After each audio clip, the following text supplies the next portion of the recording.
Good afternoon, and welcome to the public workshop on advancing pre-market safety analytics. I'm Marianne Hamilton Lopez, Senior Research Director for Biomedical Innovation at the Duke Margolis Center for Health Policy at Duke University. We are convening this workshop under a cooperative agreement with the U.S. Food and Drug Administration. There is a lack of standardization for clinical trial safety data submitted as part of marketing applications. Variability in safety data analysis and visualization has led to inconsistencies and adverse event definition, categorization, analysis, and presentation. This variability can make it more difficult to identify safety signals and conduct follow-on analysis. To improve safety signal detection and evaluation of clinical trial safety data, the U.S. Food and Drug Administration Center for Drug Evaluation and Research's Office of New Drugs led the development of two documents. The first document, the FDA Medical Queries, or FMQs, are a standardized approach to group preferred terms. The second document, the Standard Safety Tables and Figures Integrated Guide, are standardized methods for visualizations of clinical trial safety data into tables and figures. These documents have recently been released for public feedback just last week. This afternoon, we'll get an overview of the two documents, detailing the outlook and process for grouping adverse events in clinical trial safety data and for displaying clinical trial safety data in tables and figures. Now on to the next slide, I'll review the workshop agenda. We'll begin today with opening remarks from CDER's Office of New Drugs. We'll then hear an overview of the FDA Medical Queries and considerations for including group terms and their component terms in prescription drug labeling. The first of the two presentations by members of the FDA team that developed this document. Next, we'll have a panel discussion on the pre-market adverse event grouping, with stakeholders sharing best practices and emerging technologies to identify and categorize preferred terms. Following a short break, the FDA team will present the Standard Safety Tables and Figures Integrated Guide, covering advanced methods to improve signal detection using algorithmic FMQs that utilize laboratory, medical history, and medication data in addition to the adverse event data that will be introduced. And we'll conclude today's event with a second panel discussion on examining strategies for pre-market adverse event analysis. Before we get started, I'll review our statement of independence. The Margolis Center for Health Policy is part of Duke University, and as such, we honor the tradition of academic independence on behalf of its faculty and its scholars. Neither Duke nor the Margolis Center take partisan positions, but individual members are free to speak their minds and express their opinions on important issues. I'll also add that the conversation today, while supported through a cooperative agreement with FDA, is not a federal advisory committee. We will not be voting, nor will we be making recommendations. Now we have just one more slide with some virtual meeting reminders before we get to opening remarks. All right, attendees are encouraged to contribute to the meeting through the Zoom Q&A function. We and FDA want to hear your feedback and your questions, so please do not hesitate to submit those. Time permitting, we may be able to bring in some audience questions into our panel discussions. And some of our presenters and panelists may also respond via the Q&A function as well. Please keep in mind that the more detailed and technical questions related to the documents are best submitted directly to the docket by October 31st. We'll want to keep the discussion today more high level. We will also be recording this meeting, and we will be posting the recording on the Duke Margolis website for future reference. And before we begin, as a reminder, the scope of today's workshop is focused on the FDA's work to standardize pre-market review of clinical safety data, and also on best practices and innovative approaches to enhance safety analytics in the pre-market setting. Today's workshop is the start of a discussion on a pre-market safety analytics. The release documents represent promising practices for standardization and are not recommendations or guidance documents. We're looking forward to a productive conversation that can help identify opportunities to improve safety, signal detection, and analysis. Now, it is my pleasure to introduce Dr. Peter Stein, the Director of the Center for Drug Evaluation and Research's Office of New Drugs at FDA, and Dr. Vaishali Patpat, Associate Director for Biomedical Informatics in the Office of New Drugs, to give their opening remarks. Peter, please take it away. Great, thank you so much. Really appreciate all the work from your colleagues in helping us to set up this very important session. I want to welcome all of the participants this afternoon. If we can go to the next slide. I'm just going to talk for a few minutes about this really important topic, which has been something that we've been obviously deeply involved and interested in over many, many years. And over the last several years, we've been working on a number of programs that you'll hear more about more in detail. If you go to the next slide, I just wanted to sort of set the stage a little bit and talk a little bit about kind of what we're after, what's the overarching goals of our work in safety analytics. And of course, it relates to, excuse me, our regulatory framework, looking at effectiveness and safety. And safety means we consider it to be safe for use under the conditions prescribed, recommended, or suggested in the labeling. And effectiveness, of course, we talk about substantial evidence of effectiveness based upon adequate and well-controlled investigations. When we think about safety use, we really think about these together, which is really thinking about the benefits outweighing the risks. So even in a product where we've identified substantial risks, if the benefit is critical, for example, in a serious disease with markedly unmet needs and a rapidly progressive course, and the ability of the drug to be properly used under proper monitoring, the benefit risk may well be favorable. Next slide.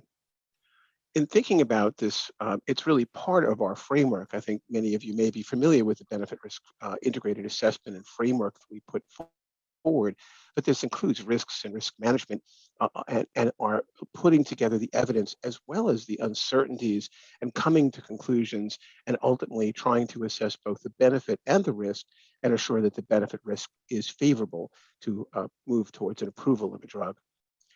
Next slide, please. So just thinking about the goals of this safety assessment. So what are we working towards with some of the discussions we'll have today? Obviously, our first step is to ensure that the data that's been submitted is adequate and consistent, complete, and that has the appropriate extent and type of exposure. We want to characterize the safety profile, which is always a challenge. We want to identify the adverse drug reactions and other important safety findings so we can determine approvability, be able to have this input into the benefit risk balance, and then determine how best to manage safety issues that are identified. We want to make sure that we can label the drug properly, that we can identify the adverse drug reactions as well as the susceptibility of patients to these safety risks, assure appropriate monitoring and mitigation approaches and management, including whether a REMS is necessary to assure the appropriate benefit risk of the drug. We also want to identify uncertainties. What do we know about the adverse drug reactions? What don't we know? Or what are potential adverse drug reactions? And do we need further characterization beyond routine post-market surveillance, such as PMRs or PMCs or other avenues to develop further evidence about the safety of the drug? Next slide. There are many challenges we're facing with regard to safety assessment that I think are probably quite familiar to those listening in today. Obviously, program and study design issues. Phase 3 studies are powered for efficacy, typically not specifically powered for safety, so we just have to assure there's enough exposure to characterize safety adequately. Each individual study is typically not adequate to assess the overall safety of the drug, more typically, although obviously some larger studies might be. And there's a need for pooling, which has its own challenges. There's a limitation of the patient duration typically in the trials, and so we may not be able to fully understand the long-term safety of the drug. There can be problems with the implementation of the study, such as withdrawal of patients where we don't get adequate follow-up, which can be quite problematic and lead to informative censoring or other problems with incomplete safety information. Obviously, characterizing rare events in databases that might be appropriate for phase 3 programs can be challenging. We want to make sure that patients who are potentially susceptible to the safety concerns are adequately studied so that they can be categorized. And of course, we've had concerns about the diversity of the studied population. Can we characterize it in the overall population, but can we begin to understand what the safety profile looks across a broader range of types of patients and patient populations? In terms of reporting or analytic issues, obviously coding can be an issue. Are we coding the event accurately that really transmits the information about the nature of the event? Are we grouping the terms appropriately to assure that we are not sort of splitting and missing an event because it's been broken into too many different terms? We'll talk a lot about that today. Even when there are medical events that present, they can present in diverse ways and be reported in even more diverse ways, and that can hamper adequate characterization. We often, for non-serious events where it is a relevant event, might not have a lot of detail, and that can be a challenge. And of course, our ability and our tools to look at across the safety parameters, looking at lab associated with clinical data from the adverse event data set, the vital sign data set, can be challenging. And sorting true findings from random imbalances is always an ongoing challenge with looking at safety. Next slide. Today's talks will, I think, particularly focus on the terms I put in bold in terms of how we group events and how we think about cross data set analysis, and all aimed, of course, to help us to improve our ability to sort true findings from random imbalances. Next slide. So today we're going to discuss some of the projects that my colleagues have been working on now for several years, which are focused on enhancing safety analytics. And we're looking forward to hearing your input, your questions, the panel members' comments on our approaches, and also hearing more about approaches that they've been investigating that can help us to better understand and characterize the safety of drugs, which is, of course, a common effort that we are I'm most interested in, and of course we know many other stakeholders are very interested in as well. I think that the great participation today in this important meeting just reflects how important these issues are. Well, thank you very much, and really looking forward to this exciting meeting, and I'll turn over to Dr. Popat for some comments. Vaishali? Yeah, thank you, Peter. Next slide, please. Okay, so good afternoon, everyone, and thank you, Peter, for your broad overview, direction, and support for the safety analytics initiatives. So I will now focus on pre-market safety working group efforts. In 2017, as part of new drug review modernization effort, the Office of New Drugs formed a working group to evaluate safety review processes. This working group included membership from various therapeutic areas within Office of New Drugs, as well as several offices in Center for Drug Evaluation and Research. The issues that this working group was focusing on was that there was no standardization of processes for NDA BLA safety review, and there was wide variation across division. So the objective of the working group was to perform detailed assessment of the NDA BLA safety review processes and develop an efficient, effective, and standardized process. And we all know that each application has its unique need, but the working group felt that many of the safety analytics could be standardized and also keep the process adaptable to different needs across teams and applications so that it can be modified as well. Next slide, please. So there are several initiatives that were recommended as part of that working group deliverables. I am going to focus on these two. And so there are two important initiatives, the FDA Medical Queries project and Standard Safety Tables and Figures project. So we are sharing approaches that we typically take in safety analysis in the spirit of transparency today. You may have seen some of these tables and figures and approaches like FMQ, use of FMQ in our published reviews, because our reviews do become public. And additionally, we have been talking about these initiatives at a high level at various conferences such as Drug Information Association, PU's meeting, Cdisc meeting. So today we will provide more details on these approaches, and we are really happy to share that at this link on the slide that you can see here, we have made this detailed documents available for your input and feedback. we really will appreciate your feedback because it just helps us to make these documents better, and continuous improvement is the goal. Now, today, our goal is goal and the hope that today's workshop is just a start of the conversation. So we are launching into this in-depth discussions on pre-market safety analytics. And I hope that in future, we will have some more such meetings. Next slide, please. Okay, so we will now transition to our first presentation of overview of the FDA medical queries. Next slide, please. So as mentioned earlier, I'm Vaishali Popat. I'm the Associate Director for Biomedical Informatics and Regulatory Review Science in Office of New Drugs. Next slide, please. So joining today with me as presenters are Dr. Scott Prostel, who is a Senior Medical Officer in the Biomedical Informatics and Regulatory Review Science team in Office of New Drugs, and Dr. Eric Brodsky, who is the Associate Director of Labeling Policy team in the Office of New Drugs. Next slide, please. So I will provide introduction and background, and then Dr. Prostel will talk about algorithmic FMQs, and Dr. Brodsky will talk about labeling of grouped terms. Next slide, please. So let's look at why FDA medical queries. So imagine a patient in the clinical trial develops abdominal pain and goes to the one site, and there the investigator physician writes down abdominal pain in the case report form. And that is actually considered, whatever the investigator writes down is considered a verbatim term. Then that verbatim term gets coded using standardized MEDRA referred terms.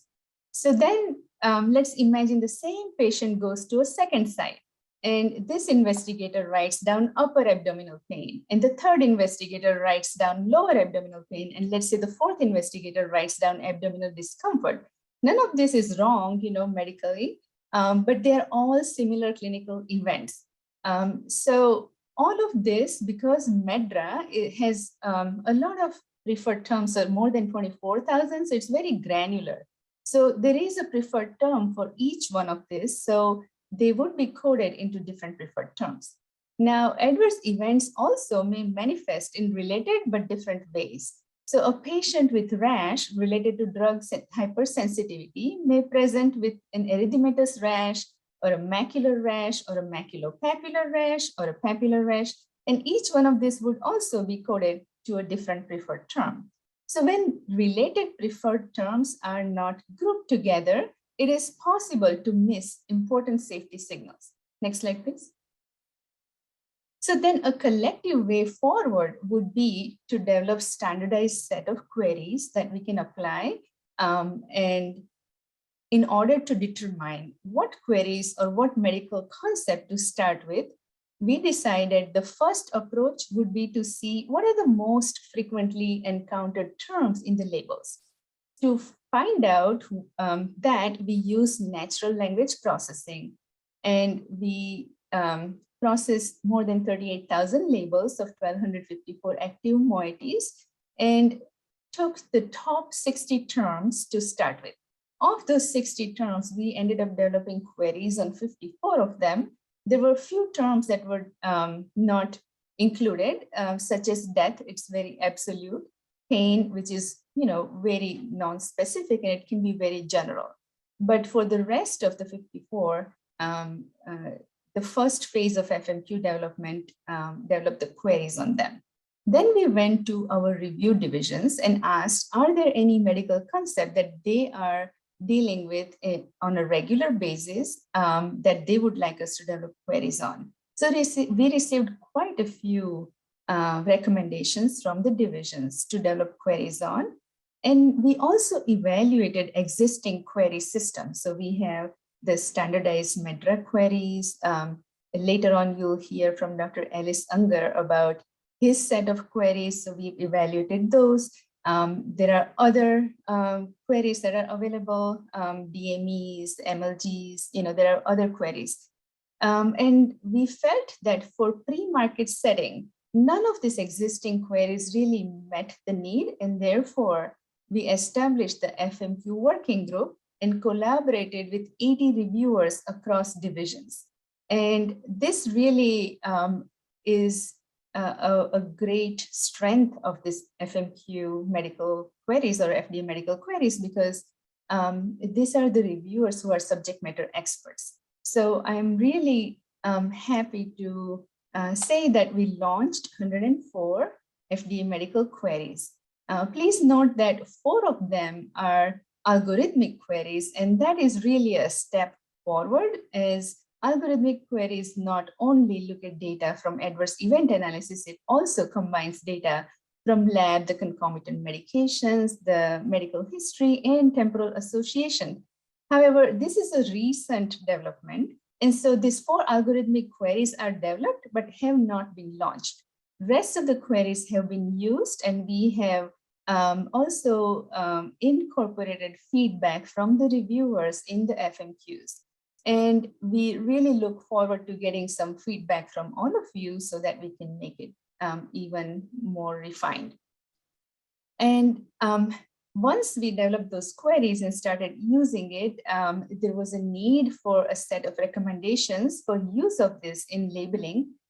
So with the help of our Medical Policy Council, we do have the recommendations that Dr. Eric Brodsky will talk about later in this presentation. Next slide, please. So the importance of grouping similar preferred terms is not a new concept. It was already published in 2005 March in the Guidance for Industry in the Pre-Marketing Risk Assessment. Next slide, please. So the FMQs are standardized groupings of these related preferred terms, which are developed by the review staff. MEDRA PTs are highly granular with more than 24,000 PTs. So FMQs actually focus more on medical concept. So for example, initial insomnia, middle insomnia, early morning awakening, they all are basically a different way of saying that it's insomnia. So they're all combined for the medical concept of insomnia. So the goal is to improve safety signal detection in clinical trial data sets with a standardized approach, which will hopefully increase the efficiency and consistency. Next slide, please. So let's take a look at the example of how this is helpful. So if you look at the left side graph, it shows the analysis of single PT for anxiety, and the right side graph combines panic disorder, panic attack, nervousness, generalized anxiety disorder along with anxiety, because that is part, all of these are related to anxiety. As you know that we cannot really include all the adverse events into the label. So in order to determine, there has to be some cutoff. And the different review divisions, depending on the need of the NDA, determine different cutoff. So in this case, 2% cutoff was decided. And if you look at the left-sided graph, just looking at a single PT does not make that cutoff. But on the right-sided graph, when you combine these related PTs, it does make a cutoff, and it will be, in this case, it will be included in the label. So that's one of the implications of looking at the group PTs. Next slide, please. Okay, so the FMQs are designed into narrow, broad, and algorithmic queries. And so let's look at the concept as a high level. So the narrow queries are very specific for the medical concept. So indicates that the FMQ occurred with more than 90% probability. And we'll look at the ground rules related to this. The broad FMQ terms cast a wider net. And so they are less specific, but they do provide reasonable assurance. So maybe 30 to 50% probability that the medical concept occurred. And as we try to group these preferred terms, in fact, broad terms were a little bit of more discussions and more difficult than the narrow terms. Narrow terms are usually, people do have a good idea that it is very similar to the actual concept. Here, the algorithmic queries are an important next step, and it uses data from multiple different data sets. I won't go into the detail as Dr. Scott Prostel is going to talk more about this later in the presentation. Next slide, please. So now let's look at the ground rules. We needed to design ground rules because we are applying medical judgment to the preferred terms to group them under a medical concept. In order to do this consistently, there was a need for ground rules. So here are the ground rules for the narrow queries. So the PTs that are near synonym of the FMQ concept, for example, abdominal discomfort in FMQ abdominal pain is considered a narrow PT. So the PT that are subgroup, meaning anemia neonatal, is also, it's just a subgroup of anemia, so it is included as narrow. The PTs that specify an etiology for the FMQ concept, such as uremic pruritus, is a pruritus, and so therefore it is included as narrow in FMQ pruritus. And then the PTs that ensure the occurrence of the FMQ concept. So we couldn't think of the situation where there would be an aortic rupture, but would not be a hemorrhage. In most cases, in more than 90% certainty, we can say that if aortic rupture occur, that means hemorrhage occurs. So that's why it is included in the narrow queries. Next slide, please. Now, the broad queries are reasonably suggestive. So for example, PTs that may result in FMQ concept like osteopenia in the FMQ osteoporosis, but that osteopenia is not the same or similar as osteoporosis, so therefore it's not narrow, it's broad. PTs that provide lab, radiologic, or other diagnostic test results that are reasonably suggestive of an FMQ. So for example, blood glucose abnormal, it is included as broad in hyperglycemia and also hypoglycemia because we don't know whether abnormal means increased or decreased. The PTs that are reasonably suggestive of FMQ concept but not required by the FMQ concept, such as bronchospasm in the hypersensitivity, are also included as broad queries. In the PTs that indicate a carrier status, such as bacterial disease carrier in the FMQ bacterial infection, are also broad queries. Next slide, please. Now, there are some PTs in MEDRA that are just too vague, so they are excluded from the FMQs. So for example, PTs that are neither a required component or reasonably specific, and in this case, actually, this is more related to FMQ concept. So nausea would not be included in migraine because it's not specific nor a required component. But what I meant by PTs that are too vague is here. So some of the PTs are like this, the PT Clostridium test. So we don't know whether it was positive or negative. And if that is produced without a result, then we would exclude it. However, when the PTs provide test name without a result, but would only be performed in the presence of disease, it should be included if they otherwise qualify. So for example, if there is antipsychotic drug level reported as a PT, then it is included in the as FMQ psychosis as a broad because they would not have checked the antipsychotic drug level if the patient did not have psychosis. We also note that antipsychotic drugs can be used in other conditions too. Therefore, it is included in broad. But the fact that they check the drug level does mean that there is a reasonable probability, and that's why it is included. Next slide, please. So now let's look at how the FMQs were constructed. So the FDA review staff, who are the subject matter experts, the therapeutic area experts, developed the standard groupings of related AEs. Each FMQ represents a distinct medical concept and they stand on their own, meaning the FMQ for nausea and vomiting will have quite a few PTs that would be overlapping, but we decided to have each FMQ stand on its own. So if any PT that relates to nausea, they would be included in nausea and as a narrow, but then for the vomiting, it may be included as a broad for the vomiting. Now, each preferred term was independently adjudicated by a subject matter expert reviewer. So any discrepancies were adjudicated by the working group. So each term had at least 2 people independently adjudicate them. And as I described earlier, the ground rules were created to apply the medical judgment consistently.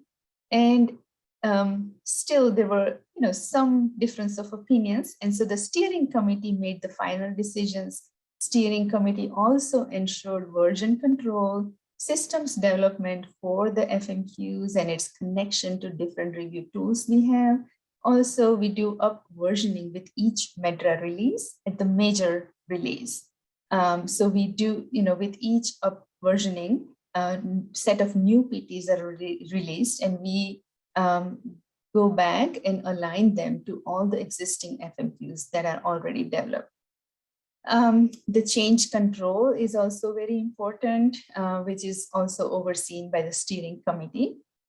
We took a cumulative approach. So we included current PTs, former PTs, misspelled terms that were reported to us in the clinical trial data set.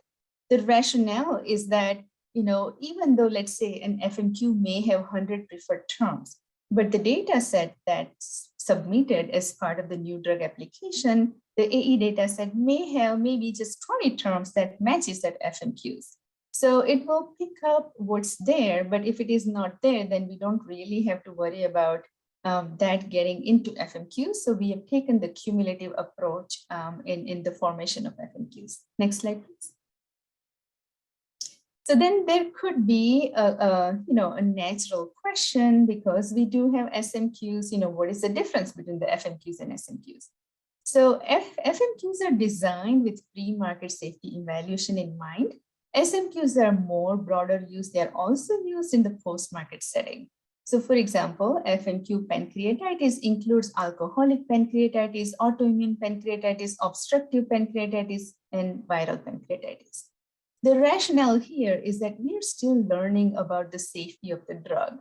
And what if drug makes patients more susceptible to alcoholic pancreatitis? So even though the alcohol consumption level may be very similar between the drug group and the placebo, but now we are seeing more patients with alcoholic pancreatitis in the drug group. So therefore, any kind of pancreatitis is included in FMQ pancreatitis. However, with the SMQ pancreatitis, if there is already a cause, then that may be excluded, because in post-market setting, we do receive millions of records. There are some other differences as well. One of the things I can just point out very quickly is on the right side box, is that there are FMQs for which there are no SMQs. So there are 40 plus FMQs for which there are no SMQs. And so in those cases also, it differs. Next slide, please. So here are the 104 FMQs that are developed. I have linked to the docket here. You can get to the detailed document for each preferred terms within all these FMQs at that detailed document. We are also hoping to get your feedback. Thank you. Next slide, please. So now I'd like to invite Dr. Scott Prostel to talk to us about the exciting topic of algorithmic FMQs. Scott? Hi, thank you, Vaishali, and good afternoon.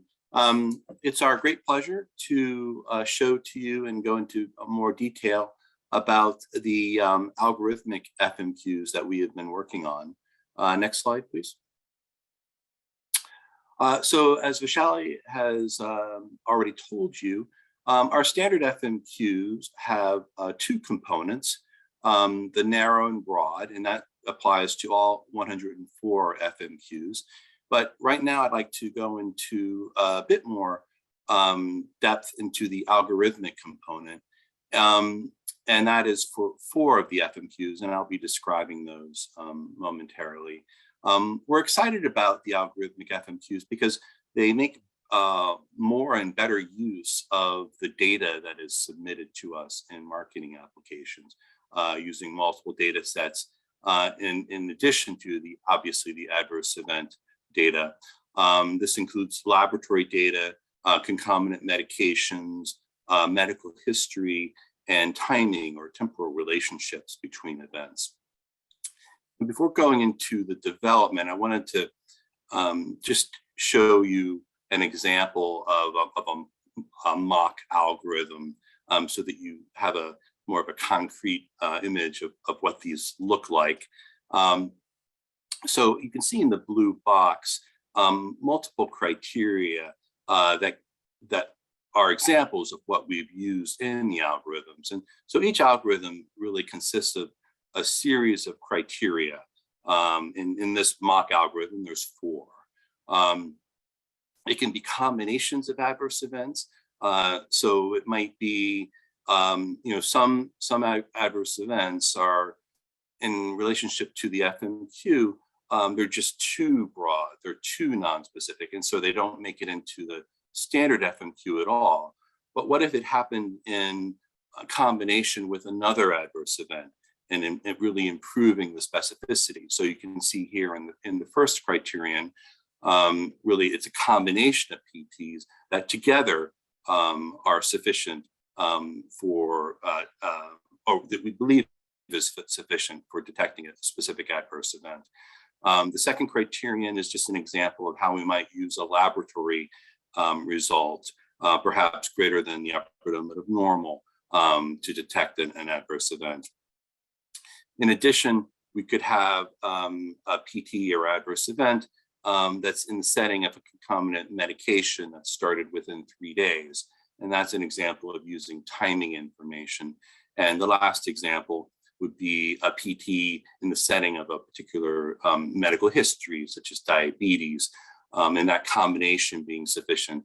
So these are just examples, but I wanted you to see the overall structure before going into the development. Next slide, please.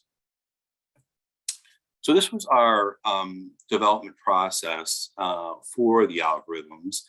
And we started, if you look to the far left, the initial development of a proposed algorithm, really. That was based on expert opinion and use of the medical literature, which was then programmed so that we could apply it to a clinical trial database of over 10,000 studies. And we would apply the results or apply the algorithms and then look at the results and adjust the algorithm based on our findings in an iterative process. As you can see, it goes in a circle in the middle of the slide. We did use the trial database in multiple ways. Sometimes we used a large random selection of the trials. At other times, we used targeted trials with known FMQ associations, as well as trials with a high prevalence of FMQ terms.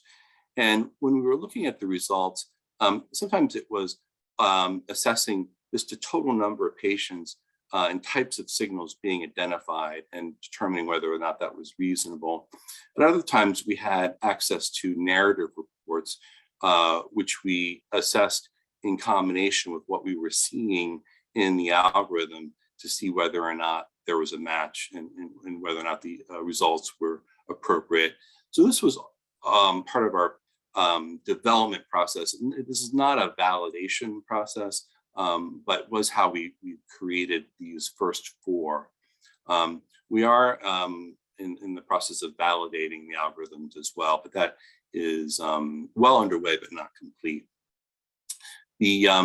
Once we, based on clinical expert feedback, we arrived at what we have now as our final versions, which could certainly change over time. We do see this as a learning process, and we actually look very much forward to getting feedback from you and learning from our experience with applying these to the data sets we receive.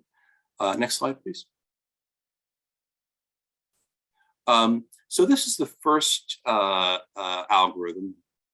It's probably our simplest and involves rhabdomyolysis, and it follows the structure as I was talking about earlier. It's a patient qualifies if they meet any of the individual listed criteria. And for all of our algorithms, the first one is any FMQ narrow term for that algorithm. We want the overall algorithm result to be as sensitive and as specific as possible. And so we certainly have a high degree of confidence in the narrow terms, and that's why we include them in the algorithm. The next term uses a laboratory result. So that's an example of using urine myoglobin that's detectable. That would be evidence of rhabdo. And the following criterion is use of creatine phosphokinase, which probably no surprise. There are multiple thresholds in the literature that are quoted. We chose 5 times the upper limit of normal. That's certainly, it's one of the more common thresholds, but certainly not the only. And the last criterion is what's known as the rhabdomyolysis triad. So we certainly thought we should have that. It involves a combination of adverse events, myalgia, muscle weakness, and change in urine color. And we selected 7 days within each other. These all had to occur within 7 days. Next slide, please. So this is a little more complicated, the hypoglycemia FMQ. Again, it follows the similar structure that you saw for rhabdo. And we have as our first criterion any narrow term for hypoglycemia. Again, for the second, we see a laboratory finding. And for the third, it's a combination of laboratory data plus an adverse event term and timing information. So these are events that have to occur within 1 week of each other. And we also have supplemental terms. If you can see at the bottom of the slide, the double asterisk, you can see a number of terms that we wouldn't have been able to make use of but for an algorithmic strategy, because these are simply, if you think in terms of hypoglycemia and the terms that you can see as supplemental, such as accident, anxiety, asthenia, these terms certainly are consistent with hypoglycemia, but they're inadequately specific. So we would not be able to use these terms, but for combining with other information to improve specificity. Next slide, please. And now we're getting even a little more complicated, or certainly longer. This is the hyperglycemia algorithmic FMQ. Again, the same pattern, a series of criteria. If a patient meets any one of them, they are considered to have met the standard for the algorithm. The first is any narrow term from the hyperglycemia FMQ. And then you see a series of laboratory criteria. And if you look at criterion number 4, that uses concomitant medication. So that's the first time we're doing that. And we're using the indication and class data sets for the concomitant medications. And you can see terms that would include you in the algorithm and terms that would exclude you. And you can see a lot of these are not complete words. This is because there was a fair amount of creative spelling in the data sets, and we needed to maximize our sensitivity and specificity. So we're really using search strings for some of these to detect what we're looking for and not miss any information. The remainder of the criteria you can see are again, laboratory information, obviously related to blood glucose and hemoglobin A1C to detect these hyperglycemic events. Next slide, please. And the final algorithmic FMQ, which was I would have to say, a Herculean effort on the part of the working group. They were able to take a very complicated type of adverse event and simplify it into what you see here. So this involves really 4 columns of adverse events that are much longer than are displayed here. I just truncated it so that I could put it on a slide. But category A are the narrow PTs. Those are the same preferred terms. or types of preferred terms as for any other FMQ.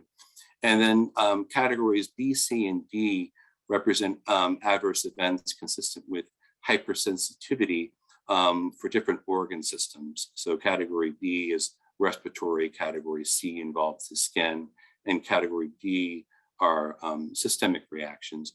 So if you look at the top of the slide, again, a patient qualifies based on any of these four criteria.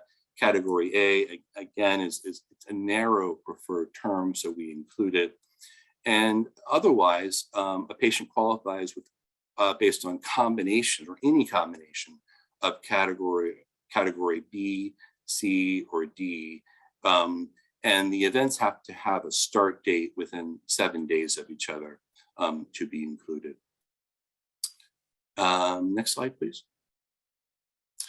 And that's all I had to say about the algorithmic FMQs.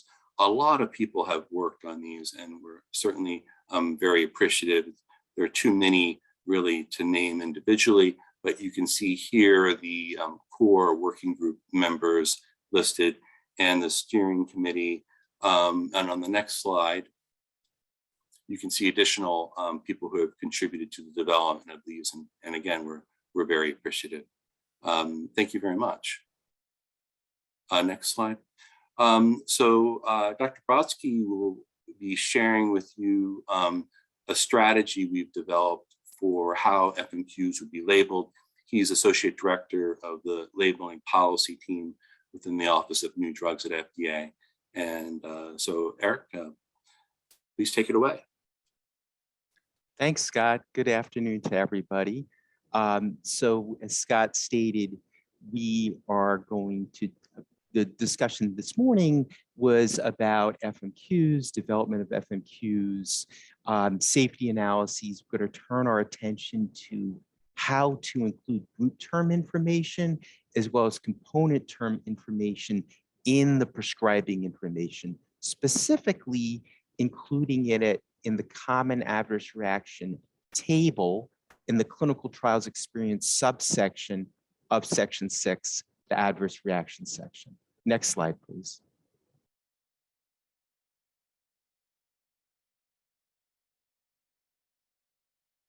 And here's my disclaimer. So in addition to talking about how to incorporate group term information in labeling, such as FMQ and their component term information in labeling, we'll update you on new prescription drug labeling resources for industry, as well as healthcare practitioners and patients. Next slide, please. So this is for the purposes of prescription drug labeling. There are different definitions of adverse events and adverse reactions, but these are according to our regulations and guidance. So according to our guidance, an adverse event for the prescription, for the purposes of including information in prescription drug labeling, untoward events that associated with use of the drug, irrespective of causality. Adverse reactions are adverse events with a possible causal relationship to the drug. That is according to our regulations for the physician labeling rule. I should note that our old format labeling regulations from 1979, the adverse reaction definition is more closely aligned to adverse events. So when one PLR converts or changes the labeling from old format to PLR format, there's a different definition of adverse reactions. Next slide, please. So this is well known to many folks. This is basically factors to determine whether an adverse event is an adverse reaction and is appropriate to include in labeling. And this is stated very nicely in the adverse reactions section of labeling guidance. Next slide, please. So as I discussed before, the talk really involves the most common adverse reaction table or tables in the clinical trials experience subsection of the adverse reaction section, section 6, in the full prescribing information. Section 6 is one of up to 18 sections in the full prescribing information. I should say for the purposes of this presentation, I'll be mostly referring to the common adverse reaction table, but as you know, sometimes it's appropriate to have several adverse reaction tables, particularly if pooling is inappropriate, potentially different durations of trials, different dosages, different populations, adult versus pediatrics. Next slide, please. So this is a fictitious example of a common adverse reaction table that is included in subsection 6.1, clinical trials experience subsection in the adverse reaction section. I should note that it is required in the clinical trials experience subsection to identify adverse reactions that occurred above a specific rate. And according to our guidance, we say that it's reasonable to include this in a table for improved presentation. So let me orient this table to you. So as you know, we have the table title, obviously very important to include what it's including, the patient population, the duration, the study. Sometimes when I review labeling, I add these items. So really important to when you're developing labeling to think about all of these elements. The items in blue are group terms. So they could be any type of group terms. The items in pink are preferred terms that are determined to be adverse reactions that are part of the group term. So the group term appears in the listing in this fictitious example in blue, and the component terms that are determined to be adverse reactions are listed in pink. The green terms are individual terms that are not grouped. So as you noticed in the listing, you may have group terms as well as individual terms that are not grouped. Next slide, please. So we talked a lot about, Dr. Stein, Rochelle and Scott talked about the benefits of grouping terms. I'll just mention one more item. The last item here is that sometimes we group terms. Sometimes we think we see a signal, but then we group terms and we determine it's not a signal. That's also an important feature. So potentially without grouping, you think it looks like an adverse event, but after grouping, you determine it's not actually an adverse reaction and you don't include it in labeling. Next slide, please. So the adverse reaction section of labeling guidance also talks about grouping. It talks about if an adverse reaction represents the same phenomenon, you should group it as a single adverse reaction. So this would be an example of sedation, somnolence. Some of the concepts we talked about so far during this discussion. Additionally, the adverse reaction section of labeling guidance talks about if you report adverse reactions in more than one body system, but it's part of the same pathophysiology, it may be more appropriate to characterize that as one adverse reaction. So if you have a patient that has acute nausea and vomiting, their amylase goes up 3 times greater than normal, they have epigastric pain, and maybe their lipase goes up, it may be more ideal to name the term acute pancreatitis rather than the individual terms. Next slide, please. So in the next series of slides, I'm going to talk about 4 fictitious labeling examples. These examples are mostly based on if you have placebo-controlled studies. I recognize that not all studies are like that. We frequently have single-arm studies. We have some active control trials, and there are some additional considerations for those designs.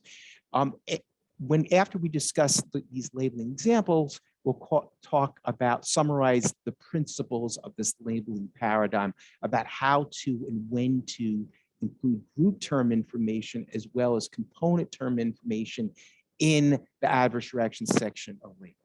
Next slide, please. So this is great. I'll first orient you to these next series of slides. This first box here represents your analysis. This is not in labeling. And again, this is a fictitious analysis. So for the purposes of this, we're taking the FMQ anxiety group term. Here you see a potential signal, 7% versus 3%.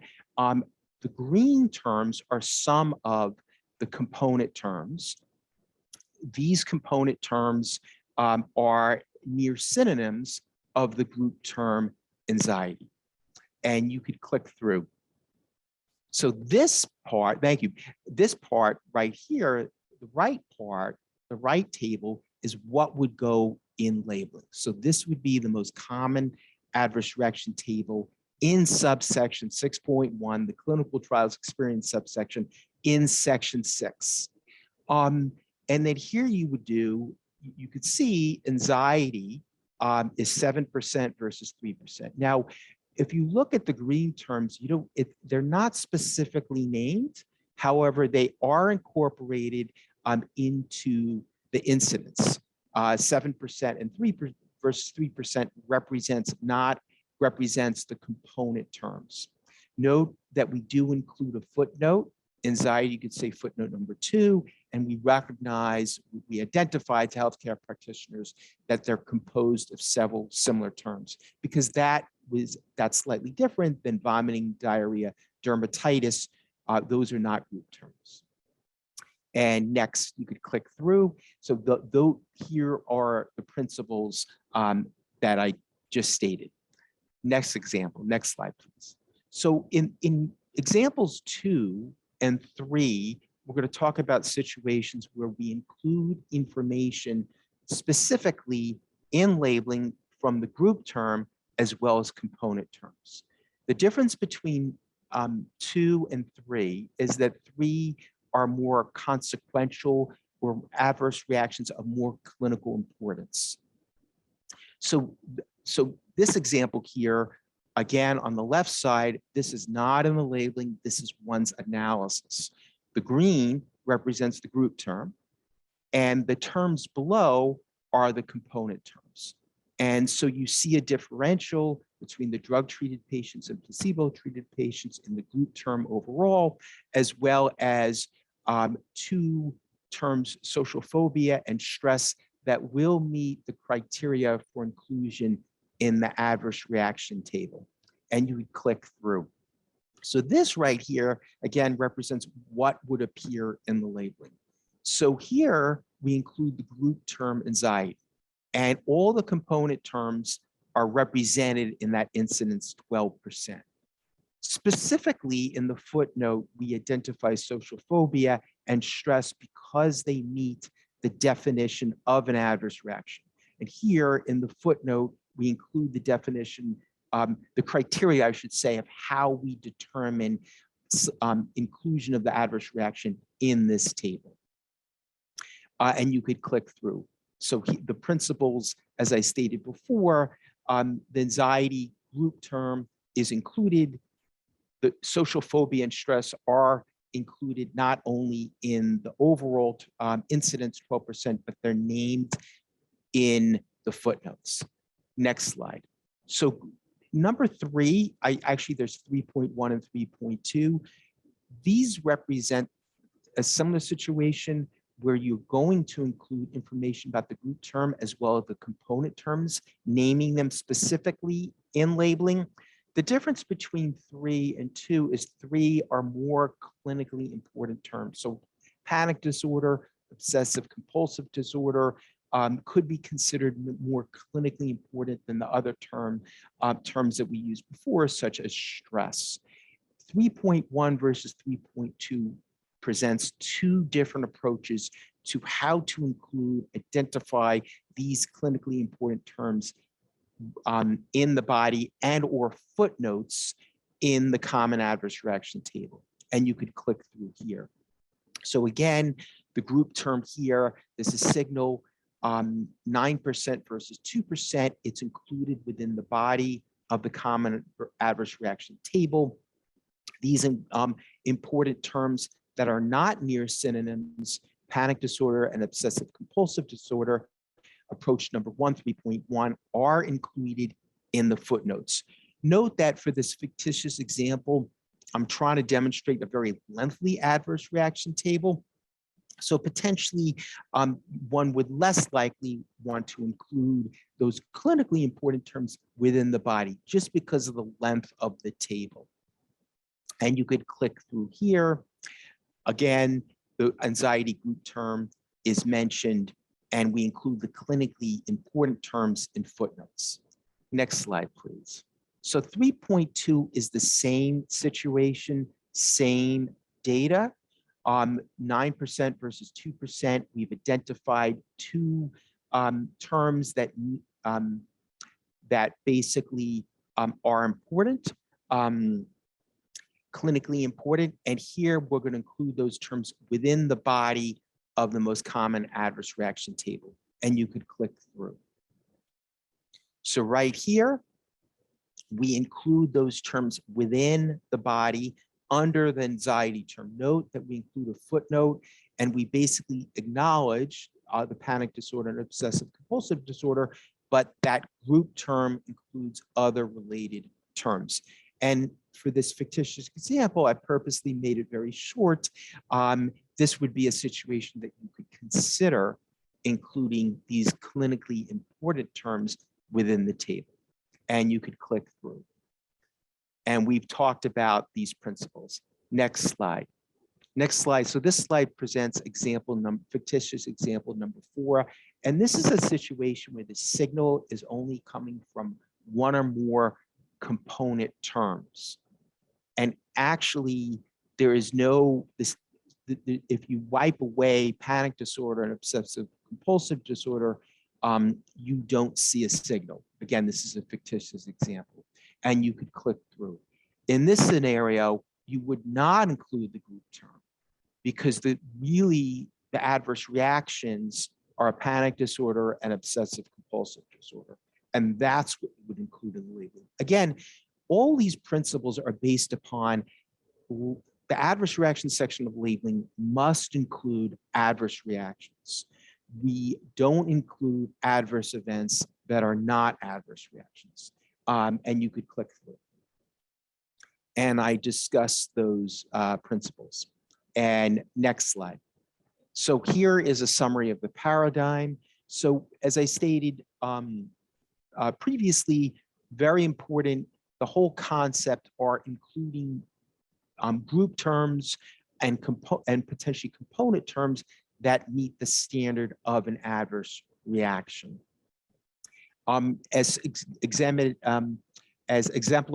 in the prior example, example number 4, if the group term and component terms meet the definition of an adverse reaction, but the signal is only driven by the component term or terms, one only includes those component terms in the most common adverse reaction table.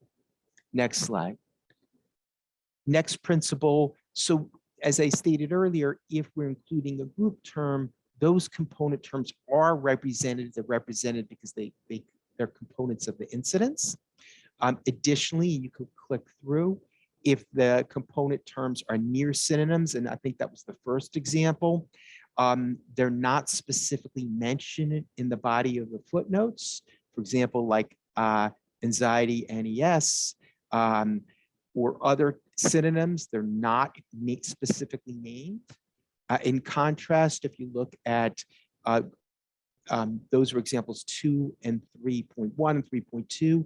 If they're distinct clinically events and they're not synonyms, then they would be included in the common adverse reaction table. And we discussed considerations about whether they would be included in footnotes or potentially in the body of the table. Next slide.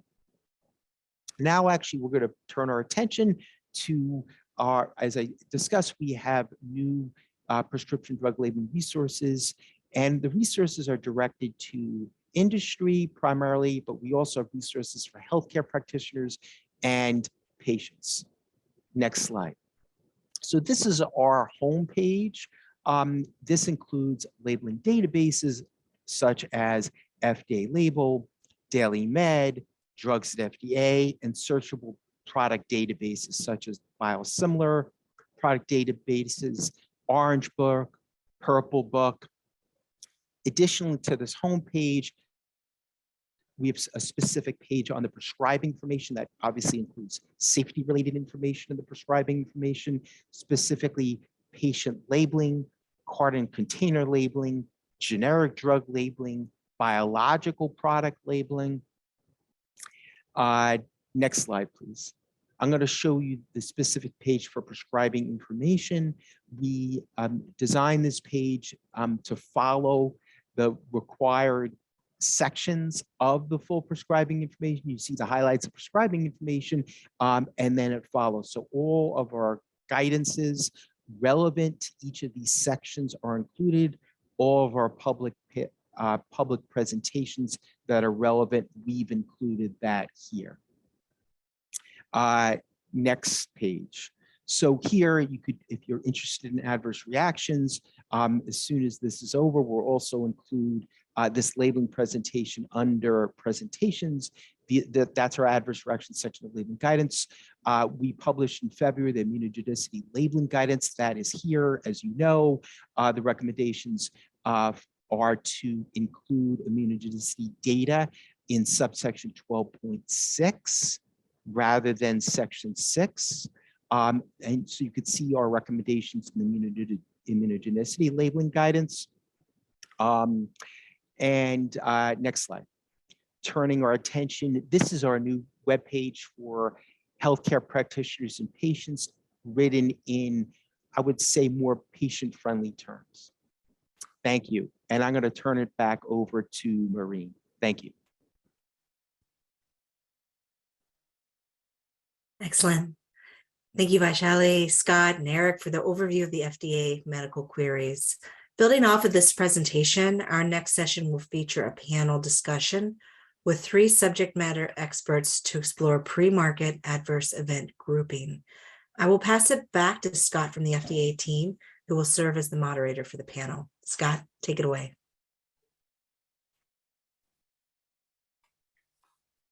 Thanks, Marianne. In this panel session, we will focus on best practices and emerging technologies to identify and categorize adverse events, while also providing feedback about the FMQs and how approaches to grouping safety events, including FMQs, may be included in drug labeling. So the panelists have already been introduced. What I'd like to do now is they do have a statement that each of them would like to present, and we'll start with Ellis Unger, who will provide some opening remarks. Ellis?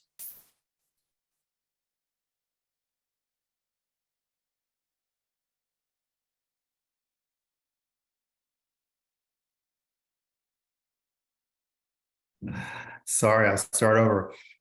Thank you very much, Scott. Anytime I give a presentation, I start by thanking the organizers for inviting me. But I have to say, for this symposium, I'm really delighted to be here because this is a subject that's been near and dear to my heart for many years. I retired from FDA a year ago. I've been doing consulting, but for 24 years out of the last 25, I was at FDA, and I was doing safety analyses of NDAs. And so this is something I think that's critically important, and I'm just delighted to see the fruition of your work now out in the public.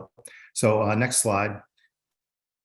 I don't really have any conflicts to report. Next slide. So why do we collect safety data? Well, Peter Stein went through this in real detail, but basically we want to understand what drugs do and be able to communicate this information in labeling. And obviously the safety data help us make benefit risk assessments and help to make regulatory decisions. Next slide. So the current state of affairs is like this. Subjects come and see investigators at predefined intervals, and the investigator says, "Hey, how have you been doing the last 3 months?" And if there was an adverse event, then they have to record it.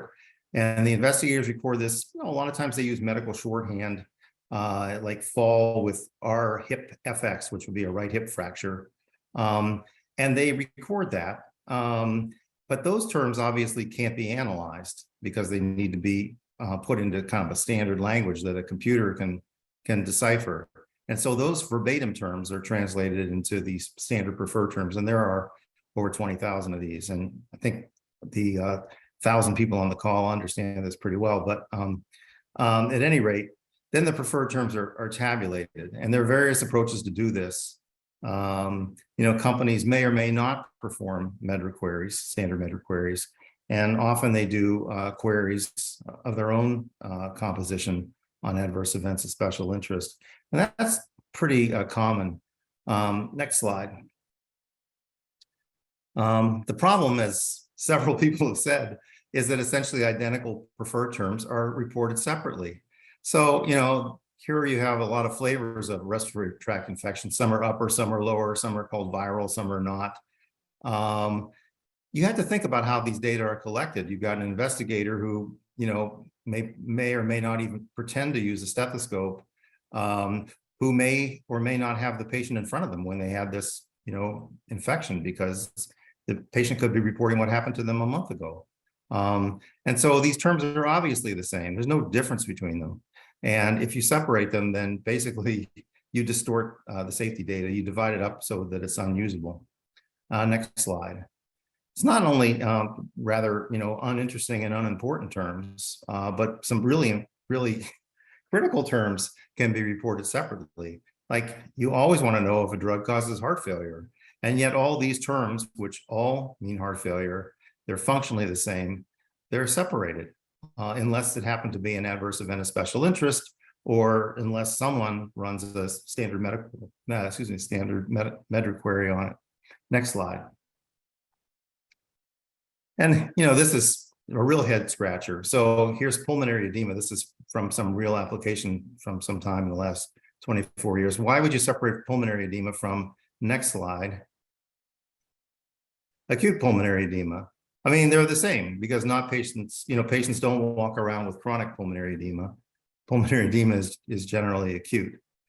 So one should not separate acute pulmonary edema from pulmonary edema. Next slide. And amazingly, some preferred terms with essentially identical meaning are split across system organ classes. So acute pulmonary edema and pulmonary edema, what I just showed you, they're respiratory system organ class, whereas cardiac failure are in the cardiac disorders system organ class, and yet they all mean heart failure. So they're separated in different stocks. Well, it's crazy. So I became aware of this when I was doing one of my very first application reviews in 2000, I think, and I just scratched my head, and I recognized that when all these terms are separated, that the analyses that are done by the company, with the terms separated, they're either splayed over hundreds of pages of SAS output, or they tabulate the things that they do query, but they often don't query things that I would query, like, for example, heart failure. And those pages and pages of SAS output, where every adverse event, every preferred term gets a line, is mind-numbing. It's not really useful. Nobody can review that. Fortunately, we have the data files, so we can do this. The FDA or industry, you can do this, yourselves. Next slide. The other problem that comes up all the time is that the investigations system organ class comes up and says, okay, your blood potassium is increased. That's an investigation. But hyperkalemia is a syndrome, so that's in the metabolism and nutrition disorders. Well, that's fine, but they mean the same thing. And whether you call it hyperkalemia or blood potassium increased, if you want to know whether a drug increases potassium, you certainly want to combine those. Next. So the problem is that some companies don't run any adverse event queries at all.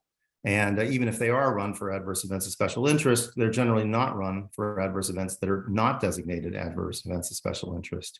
And then when similar related preferred terms are reported only separately, various important, adverse drug reactions can go undetected.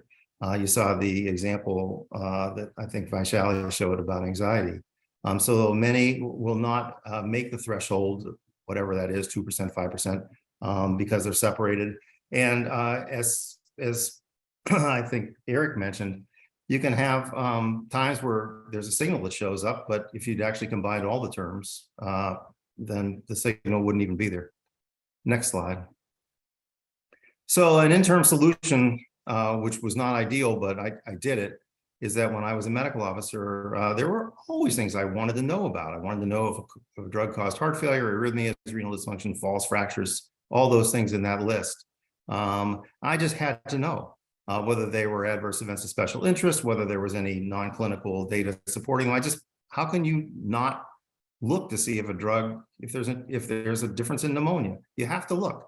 So I started piecing together my own queries and developed probably 300 or 400 of them and ran them myself. And I based my safety reviews on these analyses, and they weren't perfect. I mean, there may have been 50 to 100 terms for pneumonia, and maybe I wasn't correct about all of them, but I never wanted to let the perfect be the enemy of the good. And so they seemed fit for purpose.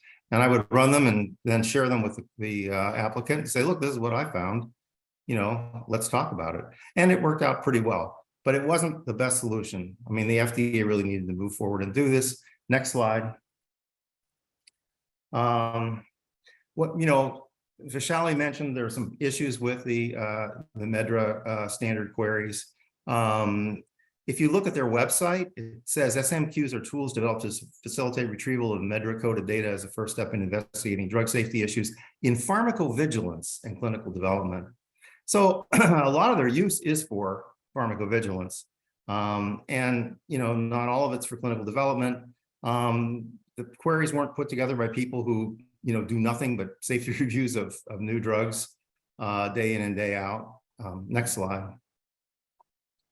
The solution, is again the FDA MEDRA queries. And again, my hat is really off to all of you for doing this and getting it out there. Some 80 medical officers have been involved. I mean, I can remember, 27 emails about, what do you think about depression versus suicidality versus suicide? Where do these belong? And, you go back and forth to people in psychiatry who actually knew the answers. And that's how a lot of this work was hammered out. And an immense amount of credit is due to this group of people. The amount of expertise brought to bear is truly impressive. And my hope is that broader use of these will be an important advance in safety assessment and drug labeling. And hopefully everybody will be able to run these. I used to run them in Excel. Now I can run them in Jump in very, very little time. It's very easy. And now that they're out on the web, I think anybody should be able to do it. So thank you very much.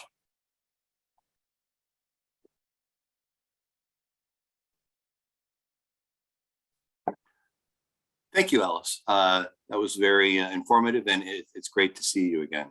The next speaker is Dr. Greg Ball, who is head of safety statistics at Novavax and also co-leads the Fuse Safety Analytics Working Group. Greg? Thanks, Scott. I'm so excited to be here at this point in time when all of these forces are coming together to help us improve how we evaluate, assess, and communicate important safety information.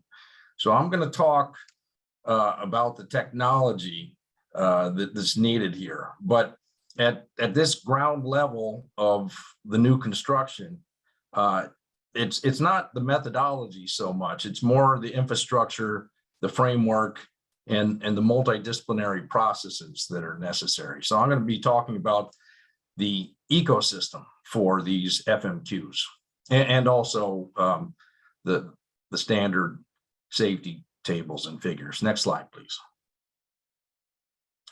So we've been reimagining how to do a safety submission.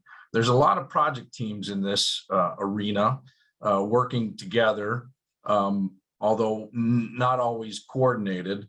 A couple of years ago, we started a Safety Graphics Consortium. So this is a loose affiliation of teams relevant to safety graphics that are networking together, because no team can span the whole space, but together we can build a network that spans this space. And here are 4 of those groups, 2 from Fuse, the safety analytics and the data visualization working groups, and from DAYS, joint collaboration between DIA communities and the ASA Biopharm, interdisciplinary safety evaluation, scientific working group. There's a couple project teams from there, interactive safety graphics. Jeremy will talk about that in the next session. And aggregate safety assessment planning, Barbara will talk about in this session here. But we took advantage of the Fuse community forums where groups within Fuse and outside of Fuse can come together and have a forum and develop these ideas. So we've been reimagining a safety submission. Next slide, please. And to provide a little motivation here is a quote from John Tukey. Far better, and you probably heard this, especially if you're a statistician, but even if you're not, far better an approximate answer to the right question, which is often vague, than an exact answer to the wrong question, which can always be made precise. So here, the exact answer is an efficacy analysis, right? So this is back in 62, 10 years or so after randomization was introduced into clinical trials. And already we're developing the most powerful tests, which is great for efficacy, but that's a different thing. And we've been talking about this for a long time, at least as far back as 1962. The wrong question is a safety assessment, right? There's subgroups, there's dose response, there's other clinical consideration. You have to understand the safety data in order to do a proper safety assessment. Next slide, please. And we move forward, and still we're struggling with these issues here. Bob O'Neill back in 1995, about the time that ICH was moving forward here, he identified the imbalance between safety assessments and efficacy analyses, and that they could benefit from not just quantitative people working with subject matter experts, but also industry stakeholders working with our regulatory partners and people from academia. Next slide, please. So more recently, there's a great quote from Jacqueline Corrigan-Correa from the FDA, where she really encapsulates the way FDA thinks about aggregate safety assessments. The important thing is to have a thoughtful process, a system in place to look for clinically important imbalances, applying the best clinical and quantitative judgment while maintaining trial integrity. Next slide. So that is very eloquent, I think it really does capture the spirit of the IND safety reporting final rule, and more generally aggregate safety assessments. In conjunction with that, we published a paper recently demonstrating the alignment between industry and FDA on this philosophy. This is not as eloquent, but it helps us to operationalize this idea that aggregate safety assessments should be a multidisciplinary approach. Assessments should be customized for the specific product. We need quantitative frameworks for measuring evidence of association, but decisions must incorporate medical judgment. Next slide, please. And to illustrate this, I'm using an example outside of the pharma industry. I'm sure everybody is familiar with the Space Shuttle Challenger disaster. At the time the decision was made to launch, looking at the quantitative data, that supported the decision to launch the space shuttle. What some people may not know is that there was other important information that the engineers presented, but it was not quantitative. So the managers didn't accept it. They didn't, it didn't fit into their way of thinking. They couldn't use the non-quantitative information. There was an engineer who introduce some information, a couple observations. There was a failure of an O-ring in a flight that occurred in 75-degree temperature. And then there was a second failure of an O-ring in 53-degree temperature. And all he could describe was that in the higher temperature, there was a very thin streak of light gray soot beyond an O-ring in the joint. In the colder temperature, there was jet black soot fanned out across a large swath of the joint, but he couldn't quantify it. So they didn't use this information, and you know what happened. Next slide, please. So what do we need to do? We need to reimagine how we think about safety assessments, moving from, for example, a three-tiered approach, which adheres to an efficacy mindset, a testing and confirming kind of approach, where tier 1 and tier 2 is distinguished by p-values, and tier 2 and tier 3 are separated by often the rule of 4, which is just means that if you have fewer than 4 events, you can't exclude 0 from the confidence interval. Well, that's just a mathematical artifact. It doesn't really say anything about the clinical significance of these events. So we're moving to a two-part approach, where in part 1, we look at everything because you can't not look at something in safety. Something unexpected could emerge. And part 2, for decision-making, we focus on safety topics of interest, and we look at these more closely. And we only use p-values the way they're designed to be used with hypothesis tests. So have 1 or a small number of p-values. Next slide, please. So recently we formed the Aegis project team in FUSE, which stands for AE Groupings in Safety. And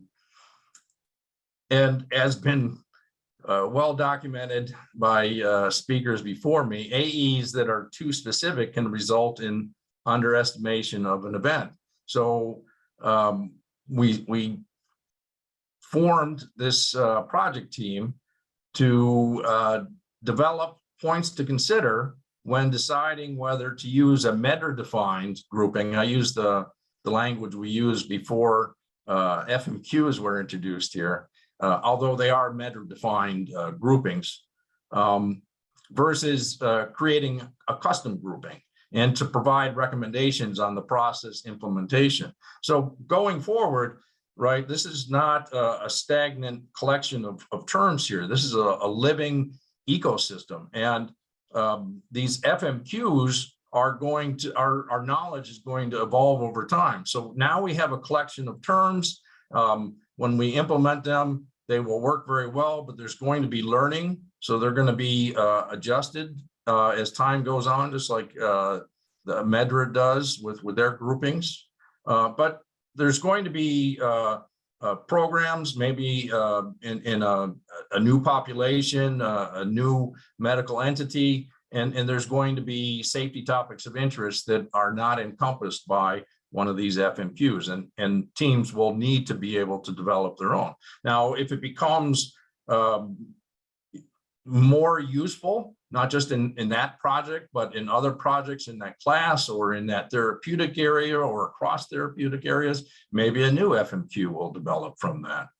And I want to put a little advertisement in here. The FUSE is having the CSS next week, where Vaishali is going to present on these new FMQs and also on the standard safety tables and figures.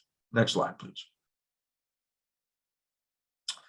Also, DAYS has a project team on the aggregate safety assessment planning process. So this is a way of planning and coordinating all of the aggregate reviews of safety data that you need to understand the safety profile.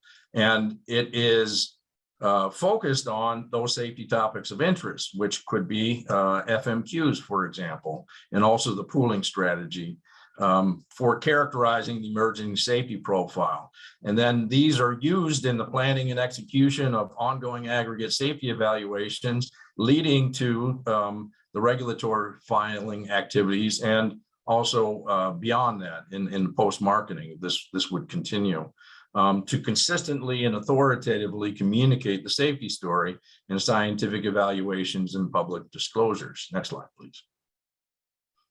So here's the ecosystem. We have now FDA Medical Queries and standard safety tables and figures, helping us to consistently and authoritatively communicate the safety story.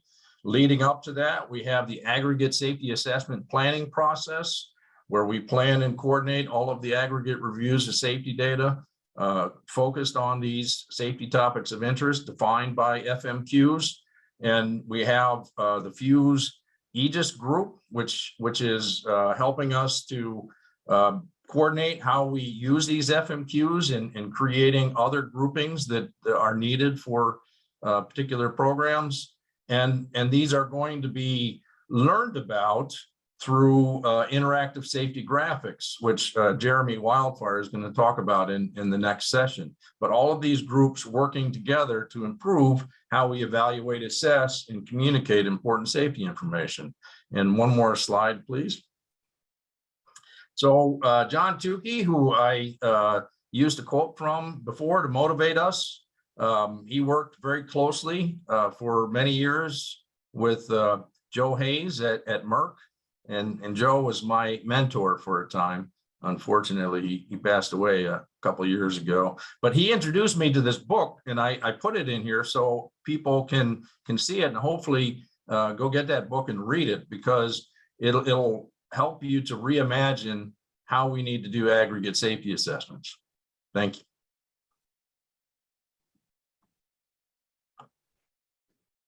Thank you, Scott, for inviting me to make remarks today regarding aggregate safety assessment planning and clinical development. Next slide. This is my disclaimer slide. Next slide. I'm presenting today on behalf of the Aggregate Safety Assessment Planning Task Force, which is one of multiple task forces that are a joint collaboration between the Drug Information Association communities and the American Statistical Association Biopharma Group. The ASA Biopharma Safety Working Groups are an official public-private partnership with US FDA. Our task force last year published a template for aggregate safety assessment planning, which is an internal document that guides sponsor teams in clinical development and promotes multidisciplinary safety planning to ensure data gathered will answer the key questions from healthcare prescribers, health authorities, as well as patients. And I've provided the reference below for the TIRS manuscript that was published last year. Next slide. So important features of the aggregate safety assessment plan are to promote proactive safety planning, including specifying the safety topics of interest and relevant event search criteria, supporting systematic characterization of the emerging product safety profile, driving consistency in collection and assessment of the safety data across the program.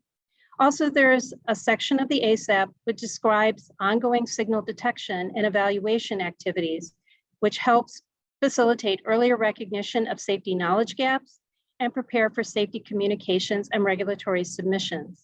Next slide. So what are the safety topics of interest? These are events for which something more than routine is being done in regards to data collection or data analysis.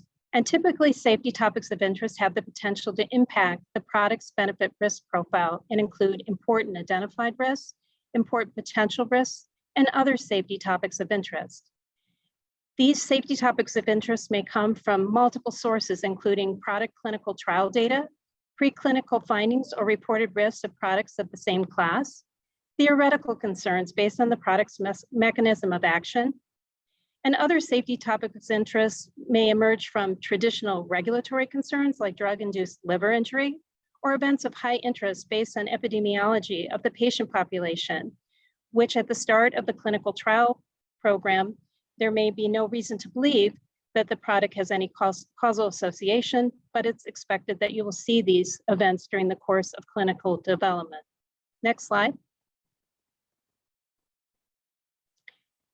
So in the ASAP manuscript, we suggest a table such as this be developed for the safety topics of interest, which speaks to what data is being collected and analyzed during the course of the program. And you'll see the third column of this table. There's a place to denote how the safety topics of interest are being identified. And for this hypothetical immunomodulatory product, herpes zoster is a safety topic of interest. Next slide. So during the course of populating this table in the ASAP, the safety management team realizes there is no standardized metric query for herpes zoster, the medical concept of which is reflected by multiple metric preferred terms. So they realize that they need to create a novel PT grouping so that there'll be a uniform approach to identifying these events across the program. Next slide. So in developing new metric queries to assess product data, several aspects have to be kept in mind. First, it's very important to define the medical concept of interest. Then the team should review the relevant medical literature and look to see if there's any other event queries that have been published which may be appropriate in this particular case. And now we have the FDA Medical Queries as one of those examples that we look to finding such event queries that may be appropriate. If there isn't an appropriate medical MEDRA event query that's already been established, then the team may have to develop one on their own. And it's very critical that the inclusion and exclusion criteria or guiding principles for the PT grouping be delineated.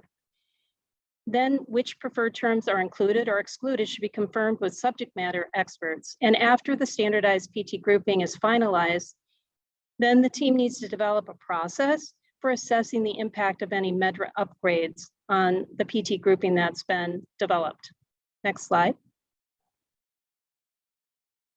So I've talked a bit about the safety topics of interest, and those in the ASAP have pre-specified data analyses to be done. However, the ASAP really is covering the totality of the clinical trial safety data. So additional events that may not be covered under the safety topic of interest, including laboratory evaluations, vital sign measurements, ECG assessments, other types of safety data. So it's very important that all of this data is systematically during the course of the ongoing clinical trials be evaluated for any novel safety signals, which may not have been designated as safety topics of interest at the start of the clinical development program.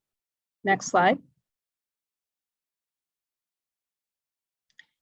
So these delineated aggregate analyses help identify events for which there is evidence to conclude a causal association with the product. In addition, the ASAP facilitates further characterization of the identified and potential risks and specifies the MEDRA PT groupings used to calculate event rates as well as for signal detection purposes, as I mentioned earlier. And search criteria to identify events for rate calculations, for example, in labeling, may become narrower than what is used at the beginning of the program for signal detection, as the nature of the adverse reaction is better understood. Also, the ASAP describes how the occurrence of expected adverse reactions will be monitored in future clinical trials, for example, in novel patient populations, to determine if the rate is higher than that noted in the current safety reference information. Next slide. So in conclusion, the ASAP is a guide for methodical safety planning, data generation, risk assessment, and communications, and alignment on the safety topics of interest. It's proactively developed by multidisciplinary clinical trial sponsor safety management teams, and it promotes systematic evaluation of the safety data from ongoing clinical trials, as well as earlier signal detection. The ASAP really lays the foundation for the future integrated summary of safety and the determination of the risks of the product, and including adverse reactions. Also, the ASAP facilitates earlier recognition of safety knowledge gaps that need to be addressed in the future. That's the conclusion of my remarks. Thank you very much. Thanks, Barbara. And thank you to all of the panelists for your opening comments. So what we're going to do now is jump into the discussion questions, and perhaps Alice and Barbara, if you can turn your cameras on and we can see you. So I did want to start with just clarifying questions to make sure that we're all on the same page. Were there any, based on the opening talks or the panelists' comments, any things that were not clear? So not so much if you disagreed with them, but anything that, any definitions of terms or things that were not clear to you, just so that we make sure that we're all on the same page. I'll just open that up to all the panelists. I think it's very clear. All right. I do want to say that I'm especially excited about these algorithmic FMQs. I think that's a really new idea and is potentially very powerful. Thank you. And Alice and Barbara, any clarifying questions? Well, I mean, I've been doing this for many years, so I understand it, but you know, it might be worth looking at the Q&As and seeing if there are any predominant misunderstandings from the audience. But well, I thought it was clear. Okay. And Barbara? I thought the overall presentations were clear. I think that when you get down to individual FMQs and your algorithms and how you're translating that into labeling in the future, I can see where there may be questions about specific data sets and how you translate what's in your particular data set into the approach that you've Okay. Well, we'll spend some time on that. I did. We did receive a number of questions about, well, why not SMQs or the measure hierarchy? I know Ellis has weighed in on that, and we'll still give him a chance to speak more. But Barbara, did you have any thoughts that you wanted to share about those groupings and how FMQs compare? Or any thoughts? Well, I did see a lot of questions in the Q&A about when to use the MEDRA SMQs, especially the narrow ones. I think we've used those frequently versus the FDA Medical Queries. And also a lot of the submissions that many companies do are global submissions. And so, you know, a lot of the health authorities that are not, that are ex-US may not be familiar as much going forward with the FDA Medical Queries. And so, you know, I think I saw a number of questions about that in the chat. And did you have any additional thoughts you wanted to share as far as your when one would use SMQs versus the hierarchy? May not be too fair to ask you about FMQs as you're seeing them for perhaps the first time ever. But any additional thoughts? Well, I think you have to look at the medical concept that you're trying to do signal detection for, as well as once you get to the point that you're actually looking at what adverse reaction you're going to include in the label. I think part of the aggregate analyses and looking at the totality of the data should lead to understand exactly what the nature of the adverse reaction is that's associated with your particular drug. And then you have to look at which preferred term groupings best represents, you know, the adverse reaction that you feel is causally associated with product. And so, you know, and whether, you know, that's a narrow SMQ query grouping, or, you know, maybe one of these FDA metric groupings, or maybe you do need to create a novel PT grouping in order to provide a calculated rate in the label that you think really represents accurately the adverse reaction you're seeing. Thank you. And Greg?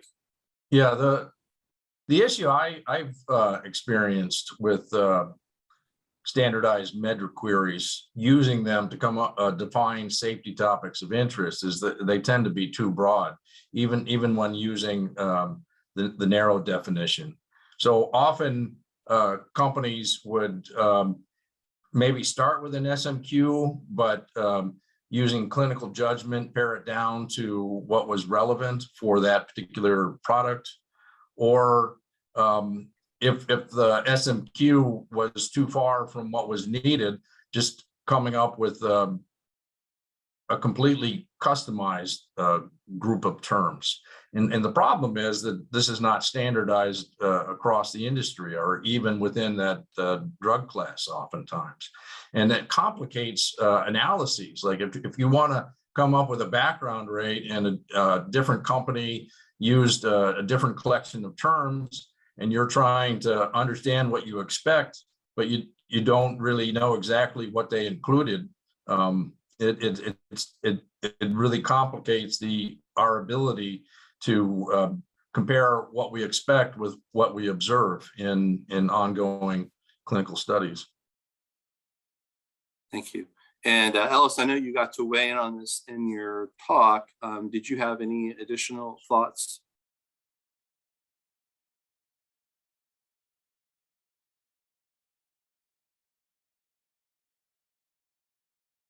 Okay, I think Alice has moved on, so maybe we'll be able to get him back.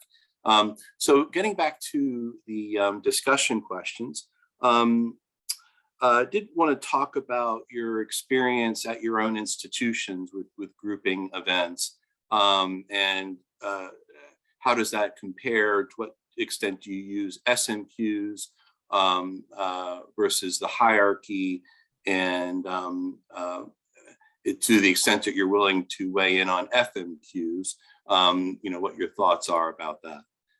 Maybe I can start with Barbara.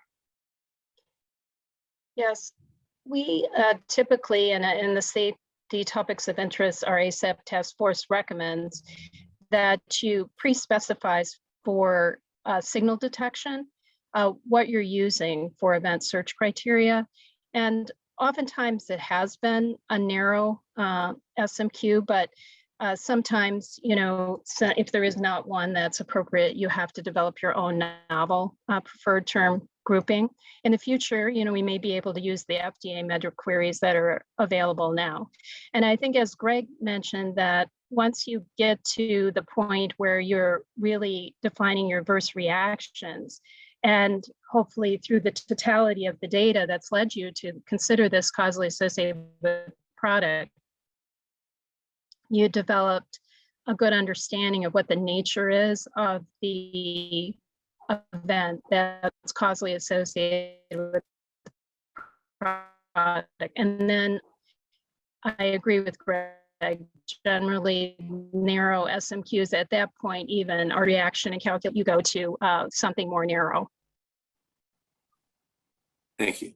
Thank you. Alice, didn't know if you had any additional thoughts. I know you shared during your panel presentation issues you've had with other grouping strategies, but we did get quite a few questions about, well, why not SMQs? Why not the measure hierarchy? Did you have any additional thoughts you wanted to share about that?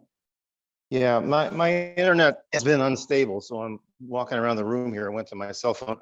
Some of the SMQs I think are just wrong. I mean, just be honest. I don't pretend to be an expert in all of medicine, but for example, put orders is, first degree heart blocks, block, and so it says to me, do understand this is wrong, and it kind of concern other were maybe expert. There are errors, and I've seen a number of examples where line up very well with. Okay, I'm sorry, Alice. It looks like we're losing you. Vishali, did you? I think you raised your hand. Yeah, hi, Scott. Hi. Thank you. We have slides in the backup section to address some of the questions that are related to, whether or not HLT or HLGT from the MEDRA hierarchy can be used. So I know Alice and others have already given their opinion about the FMQs versus SMQs, but if we can show those couple of slides, maybe we can clearly, have a side-by-side comparison of FMQ versus HLT or HLGT. So I wonder if Duke Margolis' team can bring them up. And while we're getting the slides, maybe I can continue an idea. I think Ellis was starting here. One big advantage of these FMQs, I mean, a lot of time and effort has gone in, and a lot of subject matter experts have studied the data from across the industry and come up with events that are very relevant for understanding the safety. So it's very pragmatically generated, very empirically generated. So these are real events that commonly are of interest in understanding the safety. So I think that that's probably the greatest strength of FMQ for this specific purpose, as opposed to SMQs. And not that there's anything wrong with SMQs, but in defining safety topics of interest to help characterize the safety profile in labeling, FMQs are designed for that purpose. Yeah, thank you, Greg. Yeah, so Brian, if we can go to slide 46 or 47. Okay, great. So, here we talk about MEDRA hierarchy. So the MEDRA hierarchy combines PTs using multiple strategies like anatomy, pathology, physiology, right? And then there are also PTs that are not related to AE. So for example, there are indications, medical procedures, other characteristics. FMQs are more focused for only goal is to create clinically meaningful groupings. So they only group the adverse events. And can you go to the next slide, please? Right, so here's an example of the FMQ with HLT and HLGT side by side. So you can see that FMQs actually go across SOCs, while HLT and HLGT, they do follow that system organ class. So the example that Alice showed about pulmonary edema versus heart failure, heart failure will be mapped to cardiovascular, pulmonary edema will be mapped to respiratory, but they are kind of, they are basically the same thing. So FMQs basically don't really follow that hierarchy, which is actually an advantage, compared to just the MEDRA hierarchy. And here you can see the HLE does contain a lot of the preferred terms. So they're not always, not helpful, meaning, they are many times they are helpful. So for example, there's HLT of malignancy that can be very helpful. So we don't just limit to FMQs, we do look at other groupings as well, because, we can't have FMQ for everything, right? And so in over time, we will keep on developing more and more FMQs, but there will always be another adverse event of interest where some of this other can be very helpful. Thank you. Thanks, Shally. That was very helpful. So I guess what I'd like to ask the group, it's come up a number of times, the issue of narrow versus broad. And the time that we spent working on broad had to have been at least triple the amount of time on narrow. Do you think that broad is useful? Is this the right sort of paradigm that one should have? Is there a more novel way of approaching this? Have you found broad to be a useful category in your own experience? Open that up to the entire panel. Well, this is Barbara Hendrickson. Jen, I agree that the SMQs, especially the broad ones, have a lot of issues. It brings in a lot of noise, and it often is not very useful, I have to say. Since, I haven't actually used the broad FDA Medical Queries, I can't say for sure how that will stack up with the broad SMQs. But I do really welcome, I should say, the effort to try to be more standardized across the divisions, because one of the things, that I think probably everybody in industry has encountered is that the approach to especially labeling in terms of the preferred term groupings, it really varies quite a bit among products, even in the same product class in the label. And also, what is requested sometimes by the divisions varies. And so having more standardization, I think is going to be a great positive for both the companies as well as healthcare prescribers as they look at one label versus another label. And for example, injection site reactions, maybe one company contains only the preferred term injection site reaction in their calculation of a rate, whereas another company has a grouping of terms that could represent injection site reaction. So their rate looks much higher than another product of a similar class. And I think a lot of healthcare prescribers don't really understand MEDRA at all. I know I didn't before I came into industry. I didn't really know anything about MEDRA.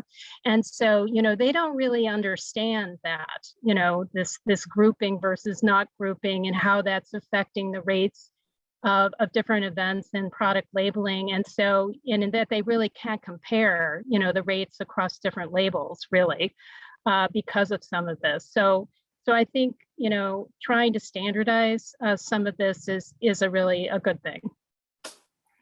Right. I would say not that they don't understand MEDRA, they don't know it exists. It's not something that they have any clue. Right. I didn't when I was in private practice. And I don't know that they need to. I think it's part of our job to offload things that they don't really need to focus on. They have their attention distributed across a lot of issues. Greg, did you have any thoughts on broad category? Is there a more specific way to use broad? I know when I was creating broad categories, it wasn't infrequent where I was happy to have a place I thought it was a good term. And it just didn't fit in narrow, and I felt good about it. But I don't know that we could point to a lot of successes with broad. And I'd like to hear your experience. Yeah, so defining safety topics of interest within a aggregate safety assessment planning process. At the beginning, when you're learning about some of these safety topics of interest, you have less certainty about what it is that you're looking at there. So the broad is generally used earlier. So a broader definition is generally used earlier. And then as your knowledge grows, hopefully that points to the more specific, the more narrow. Now, exactly how that's going to work with the FMQs, I mean, we haven't been able to actually use them yet. But in the past, what I've seen is you start with a broader definition, a wider net to catch more of the events, and then you look at them, and then as you understand, maybe you can distill down to the narrow, and some of these broader terms fall out, and so that's how I would kind of see it working in the future. So more for signaling, probably use the broader, but by the time you get ready to label, I think the narrow is going to be more useful. Thank you. Ellis, I think if I know you, I think I know what your thoughts on broad are, but please share. Yeah. I think it's a different perspective. Yeah, I mean, between my queries and the FMQs, I probably ran 100 of these things and looked at them pretty carefully. I would guess if you, took the approach of running the broad queries and using them as a first cut, so to speak, you in maybe 1 out of 15 or 20 drug applications, you might find something that you wouldn't have found if you just looked at the narrow. I mean, I just found the broad there were too many non-specific terms. So the noise could obviously, the danger is the noise drowns out the signal. And I think there was quite a bit of that. So I'm more of a proponent of focusing on the narrow for the FMQs and also the standard meta queries. I just,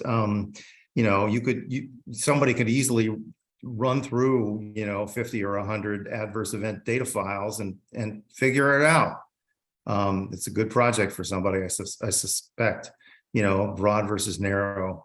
But my experience tells me just, spend your time on the narrow and you'll get 99.9% of what you need.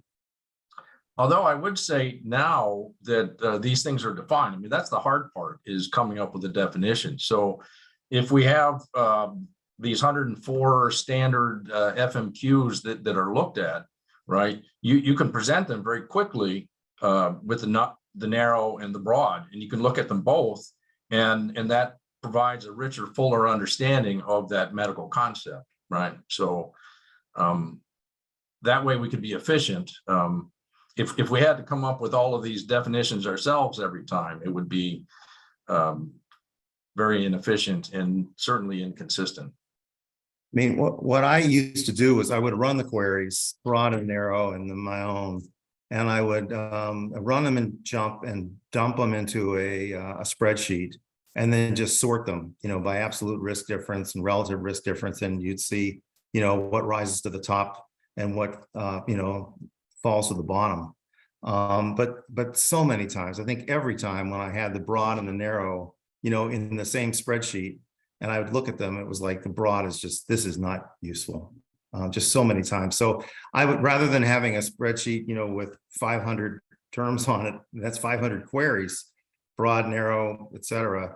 I'd rather have half of that myself. But again, you could go and as an experiment, one could look at this. I'm sure there would be rarely a signal you'd find with a broad that you would have completely missed with a narrow. But I suspect most of the time you'd find a narrow signal, which can allow you to say, okay, let's take a step back, also look at broad.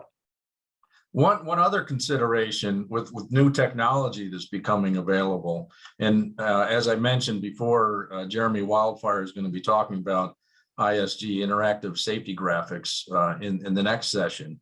But this is a new idea. They're not just developing analytics for a multidisciplinary group. They have a multidisciplinary group developing the analytics for a multidisciplinary group to look at. And it's interactive. So you could look through all of these FMQs, and you could use data visualization, and you can identify clusters, and you can drill down to patient level data. And they have, and I forget the exact term, it's a clinical workflow or something like that. So it formally incorporates this medical judgment in the process of looking at these things. And so that's for ongoing aggregate safety evaluation. But the Fuse data visualization team has demonstrated that you could actually use interactive safety analytics in a submission. It was done in a demonstration project, and it was well received. So moving forward, right, we have all of these elements that the FDA is putting out there now to help standardize how we look at certain terms and groupings and how we display them. And now with this technology to use interactive looks, and not just for our own purposes in companies developing our understanding, but when we communicate it to the FDA and other regulatory agencies and even other stakeholders, now we can do it more interactively, right? Not completely, you know, just a data mining expedition here, but now we can really standardize it and explain how we're going to do it, but make it available. And I think that going forward in submissions, you know, there's always questions. You submit everything and you think, wow, we told them everything about the safety. There's always more questions, right? But if you have an interactive package to look at all these things and we're all looking at it the same way, we'll be able to understand it together and make the review process more efficient.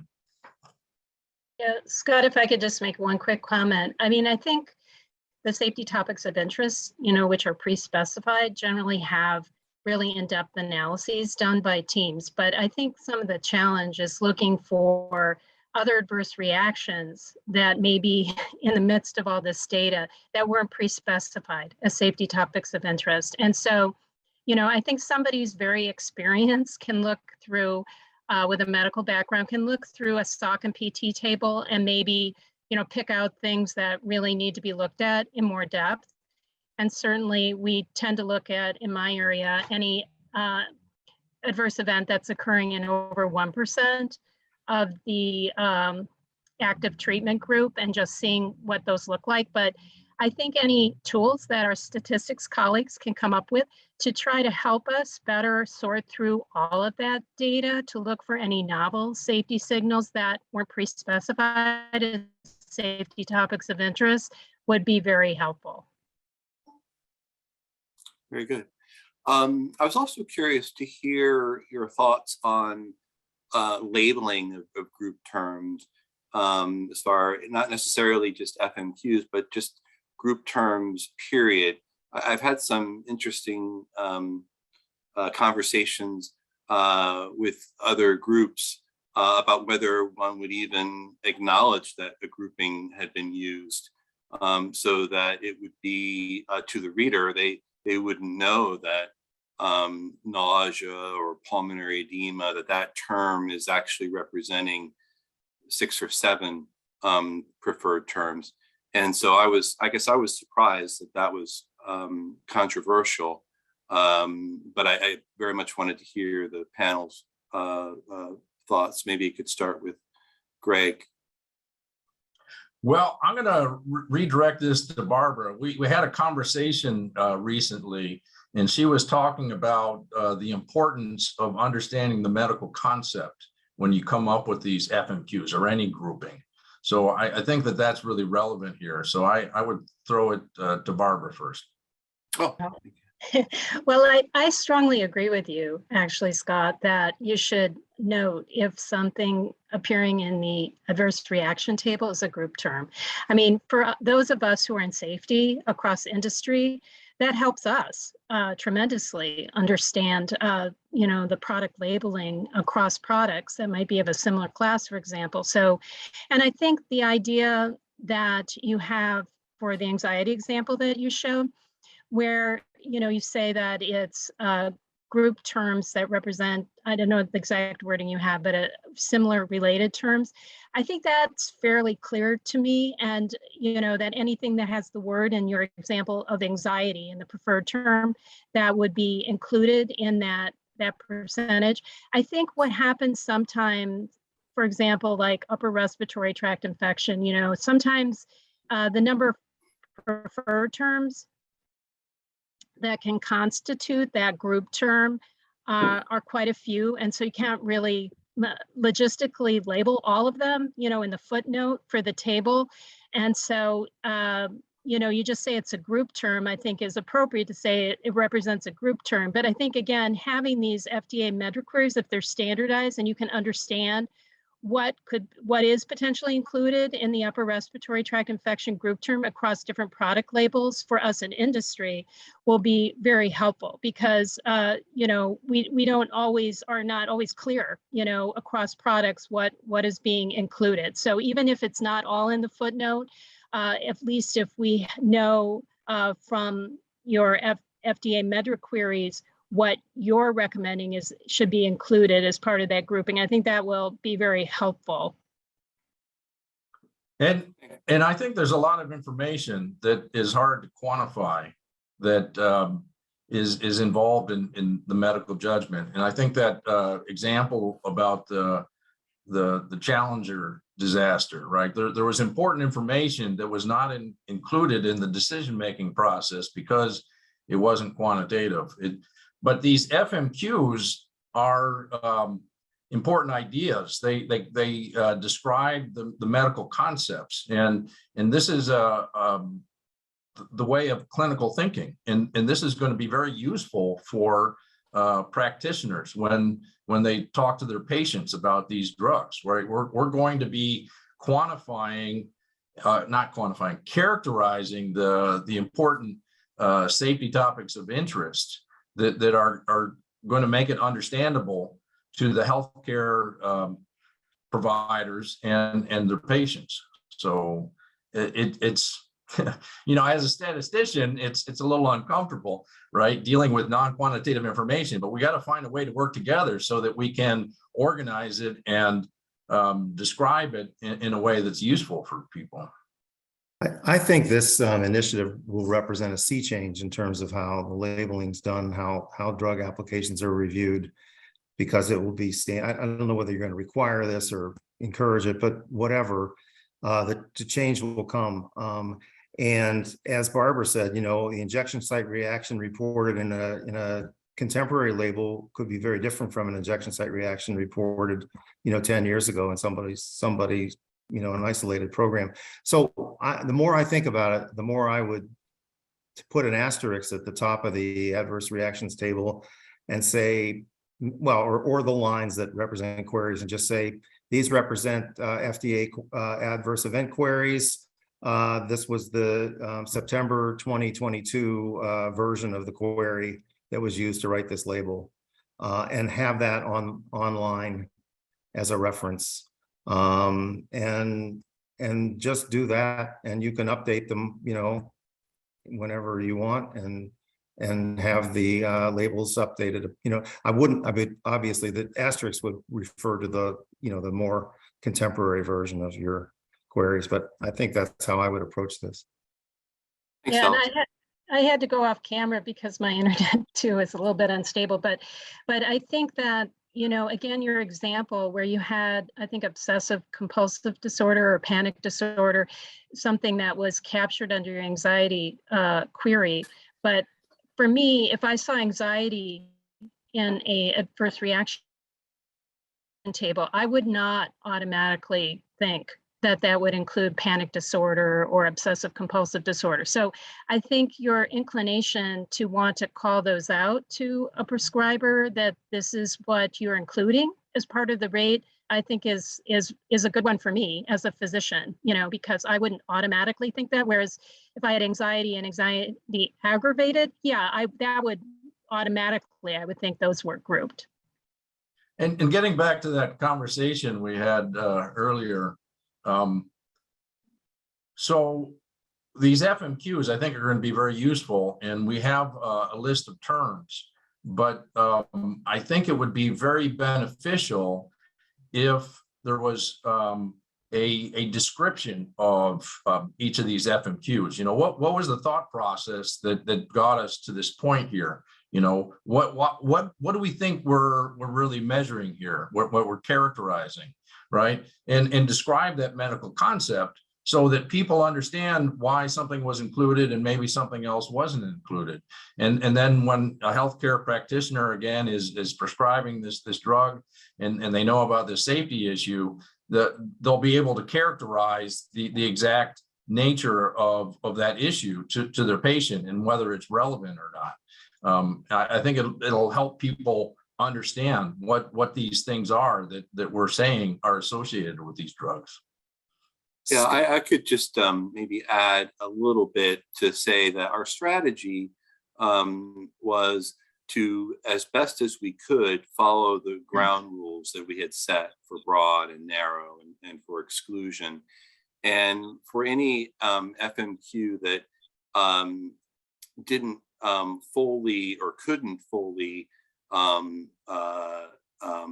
be characterized by the ground rules, that we had to that we thought we needed to have some exception, or there's something about the FMQ that just didn't follow the pattern entirely of the ground rule. We have a comment, and probably at least half of the FMQs have this sort of comment describing in what ways we struggled to apply the ground rules. But it isn't for every FMQ. And that's the strategy that we used. Eric's been waiting quite patiently, and we've been talking about labeling. So as he's the associate director of the labeling team in OND, I'm very excited to hear his thoughts. Oh, very interesting discussion. Just a couple of things with respect to labeling. We also received some questions in the Q&A about labeling. But firstly, as you know, according to the adverse reaction section of labeling guidance, we include a disclaimer in the beginning of the clinical trials experience subsection in the adverse reaction section, basically stating that really there's challenges of comparing the data presented below from other labeling.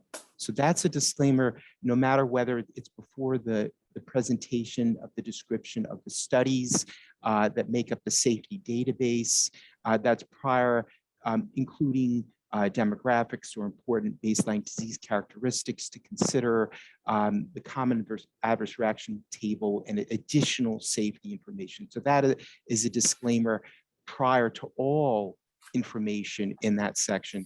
Number two, so great discussion, back to Barbara's comment about it would be helpful to include footnotes to distinguish between group terms and individual terms. Thank you, Barbara, for your comments. There are a lot of different ways to include additional information, let's say if it's anxiety. So one can include, after the common adverse reactions table, you can include additional tables focused on the specific adverse reaction of special interest with a different analysis. So that can always be done. The adverse reaction section of labeling guidance and the regulations talk about describing specific adverse reactions. You could talk about timing, who did it occur in. So that type of information can be also included in the adverse reaction section of labeling guidance. We also touched on, there was also some questions about oriented labeling towards clinicians. How are we orienting labeling towards clinicians? Well, several ways, so we do research into labeling. There was a published study about how healthcare practitioners interpret labeling, including information in the adverse reaction section of labeling. In this study of 70 healthcare practitioners, they were shown different methods for developing the warnings and precautions section and their findings. So input by that, public input. After we write a draft guidance, we read over those comments from academia, industry, other members of the public, and then prior to finalizing those comments, we consider those comments. There was another question about electronic labeling. The prescribing information is required to be included in the package. In addition, electronic labeling is required to be distributed. So electronic labeling is available. The question was with respect to the person's preference for distributing electronic labeling. Electronic labeling is available on many different websites such as FDA Label, DILI Med, also Drugs at FDA. And that kind of sums up several of the labeling related questions. Thank you, Eric. That was very helpful. Any follow-up thoughts from any of the panel about issues related to labeling? I have one. Scott, you may correct me if I'm wrong, but one of the principles espoused in constructing these queries was that more severe manifestations of a more mild adverse event were included in the query. And I'm not sure that was made clear. And so when Barbara makes the comment, gee, I'm really surprised that a panic attack is included in anxiety. It's because a panic attack is would be a severe manifestation of anxiety, according to the psychiatrists we talked to. And that principle still stands?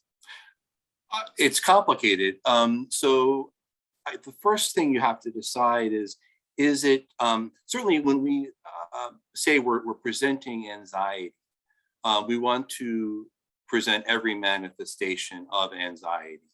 Now, those individual types of manifestations, they may not on their own warrant labeling, meaning you couldn't call it out because on its own, panic attack, there was only a very modest difference. And you looked at timing and other factors and you said, this doesn't qualify on its own as an adverse reaction that we could justify labeling. But it is anxiety. It represents a form of anxiety. So it could add to the concept of anxiety while not being able to be called out individually on its own. You also bring up another important issue is we wouldn't want to bury, even though it's included in the concept of anxiety, well, what if it did, based on its incidence, comparison across arms, other related data, did warrant labeling as an adverse reaction on its own? We would want to very much make clear in the table, potentially in the footnote, but again, if it's more severe than the concept that it's been subsumed in the FMQ, we probably want to have it in the body of the table so that it's very clear. Because I think what may have been bringing up, and it's an important concept, is even though we're grouping these items, we certainly don't want to lose very important medical events. Think in terms of, say, hemorrhage and aortic rupture. You might say, well, there's this proportion of patients with hemorrhage, but if there was a substantial number with aortic rupture, you'd want to make that clear as well. Hemorrhage includes a whole host, obviously, of different severities. So it gets it gets fairly complicated. But the idea always is to try to relay in the clearest language possible what the safety issues are. I don't know, Barbara, did you,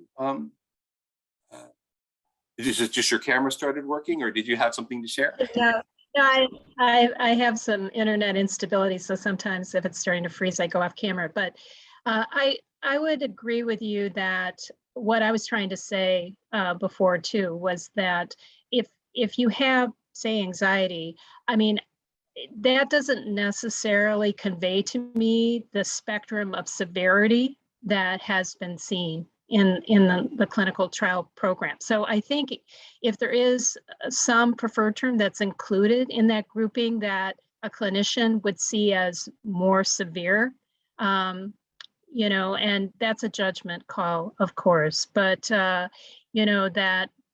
probably would be good in some way to reflect that in labeling. So, but it is a judgment call, and I think I mentioned this before when I saw your initial slides, is just, how do you decide what is clinically important and should be called out specifically somehow in the footnote or in the table versus ones that you can assume would just be underneath the group term and do not have to be specifically called out in the label.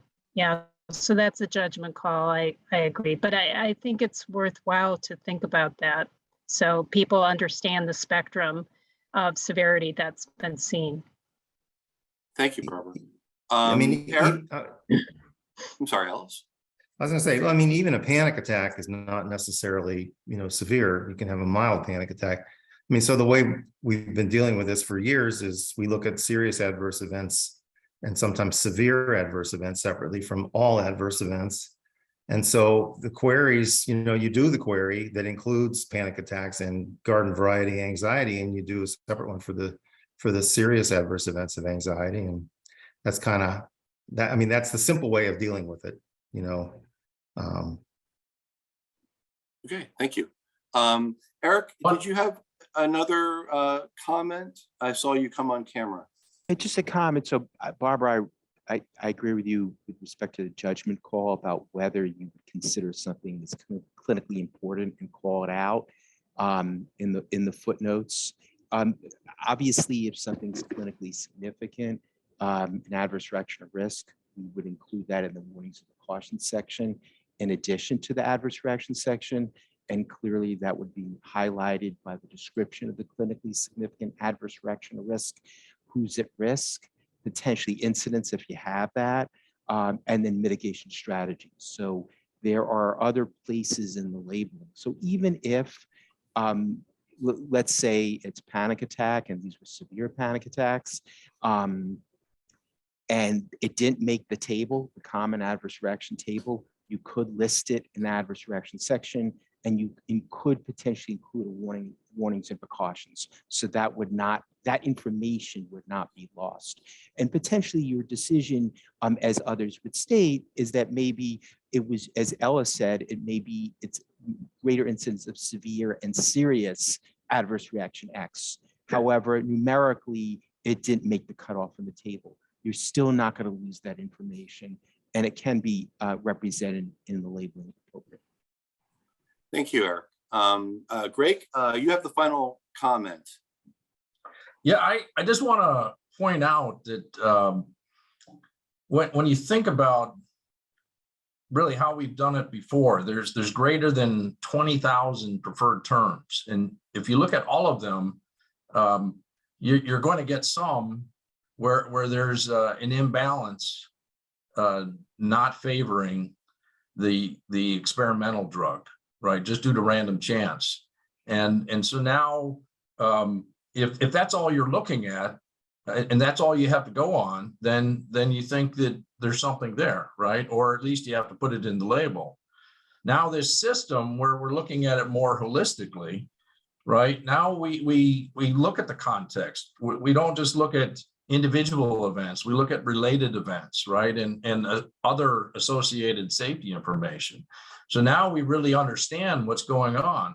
And we take something, and just to throw some numbers out, let's say there's 20 preferred terms that might be in the label, but now we can characterize that as 2 FMQs in a certain way, and maybe 3 or 4 other preferred terms, right?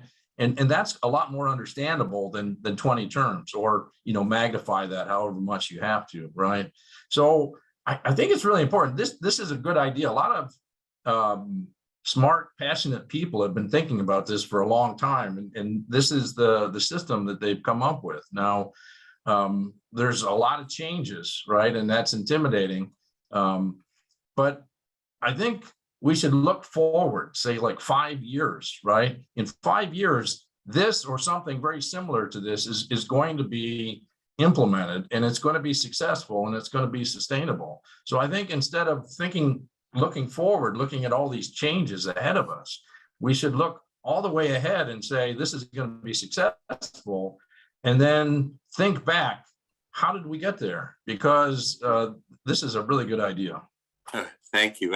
We really should, that's a wonderful final comment. We should wrap up now. And I just want to thank all the panelists for such an excellent conversation, and clearly a lot of enthusiasm and interest, because we went over, even though we started early. So that was very informative, and I appreciate all of your thoughts. So we are going to go to a break now. I don't know if Marianne, are we still going to return at 2:40, or we're going to give people a little extra time?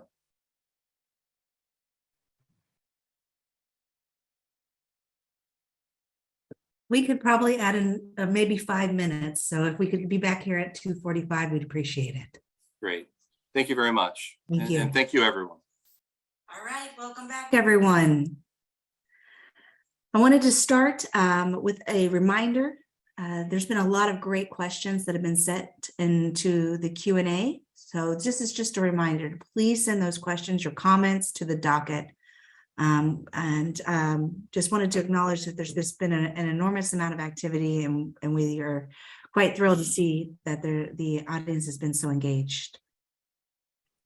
We'll now proceed to our second presentation by FDA, overviewing the standard safety table and figures integrated guide document.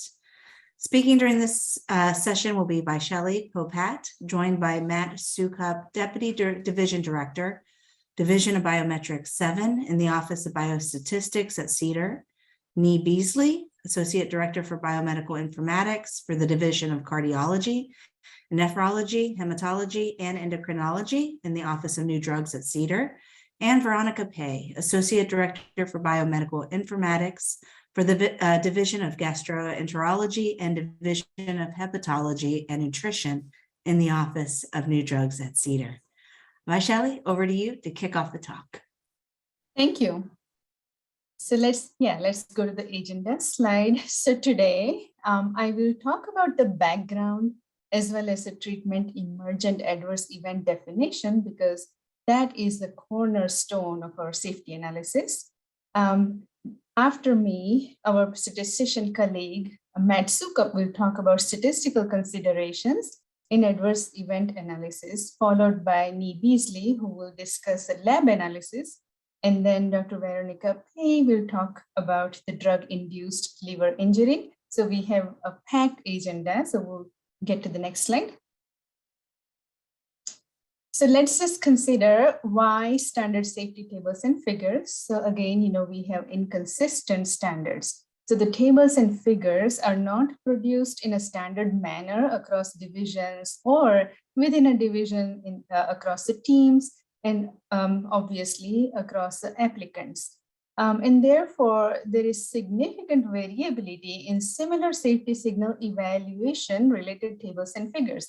So even if it's the same blood pressure signal, you see different tables and figures showing the analysis differently in different applications and different reviews.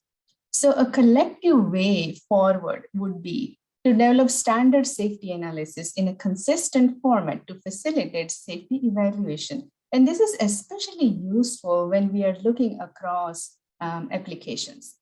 It will also help to create uniform data presentation and visualization that reflect the formatting standards used in major medical journals. We are used to seeing studies presented there, so it makes sense to adopt some of those standards.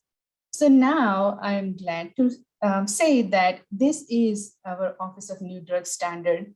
We have launched standardized safety analysis. They have been in use for at least a couple of years. Our clinical data science team produces this standardized safety tables and figures reports and gives to the reviewers, not for all applications, but the applications that are under the integrated assessment process and a few more.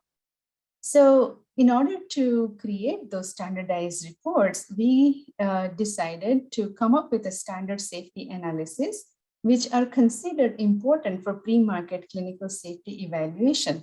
And therefore, we had formed a standard safety tables and figures working group, which has representation from multiple therapeutic areas within Office of New Drugs, as well as several offices in CDER that includes the biostatistics, Office of Computational Science, Office of Clinical Pharmacology. So it is a multidisciplinary work group that created this standard safety analysis. And we also established formatting standards that create consistency in analysis produced. So being physicians, we are more attuned to just getting focused on the content. However, when we are trying to set some standardized tables and figures, the formatting standards are also equally important. Next slide, please. So this is the overall organization of the document. So on top, you're seeing integrated guide that has multiple sections, including general analysis, adverse event analysis, subgroup analysis that are required by regulations, lab and vital sign analysis. And then we have a couple of other sections which has expanded tables and figures and optional tables and figures. So what's the difference between the two? So you will see this by example in, as we progress further in this presentation, but in brief, when there are long tables, and anyone who has worked in this space knows that when you do a SOC and PT table, that can expand through several pages. And if that table is placed in the middle of the core analysis, then it can disrupt the flow of the document, and therefore they are presented in the expanded tables and figures. Now, the optional tables and figures don't get produced for all applications. Only if a reviewer notices an imbalance and requests those analyses, then they get it. So that is overall how the integrated guide is built. And if a reviewer notices an imbalance for a specific therapeutic area or an issue, for example, if there is an imbalance in LFT, the liver function test elevation, then the reviewer may request a follow-on guide, which is drug-induced liver injury. And so that guide includes a lot more in-depth analysis and customized analysis as well. So the follow-on guides are not produced for all NDAs either. Now, the red box around the integrated guide on this slide signifies that our focus in the scope of today's presentation is on the integrated guide. And as we noticed earlier, we are hoping that this is a kickoff meeting. So we are hoping that in future, we will have a chance to go over some of the follow-on guides, but today we will focus on integrated guide. Next slide, please.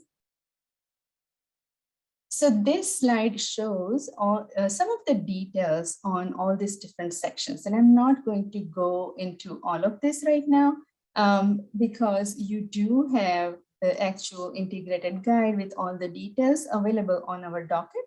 So I would just invite you to go to the docket and see what's included. But just overall, general section includes clinical trial summary tables, demographic and clinical characteristics, disposition, exposure, and so on. We will go in some of the content detail for the adverse event analysis, lab analysis, but other analysis, I would invite everyone to look at the integrated guide itself. Next slide, please. Okay, so now first let's look at the format.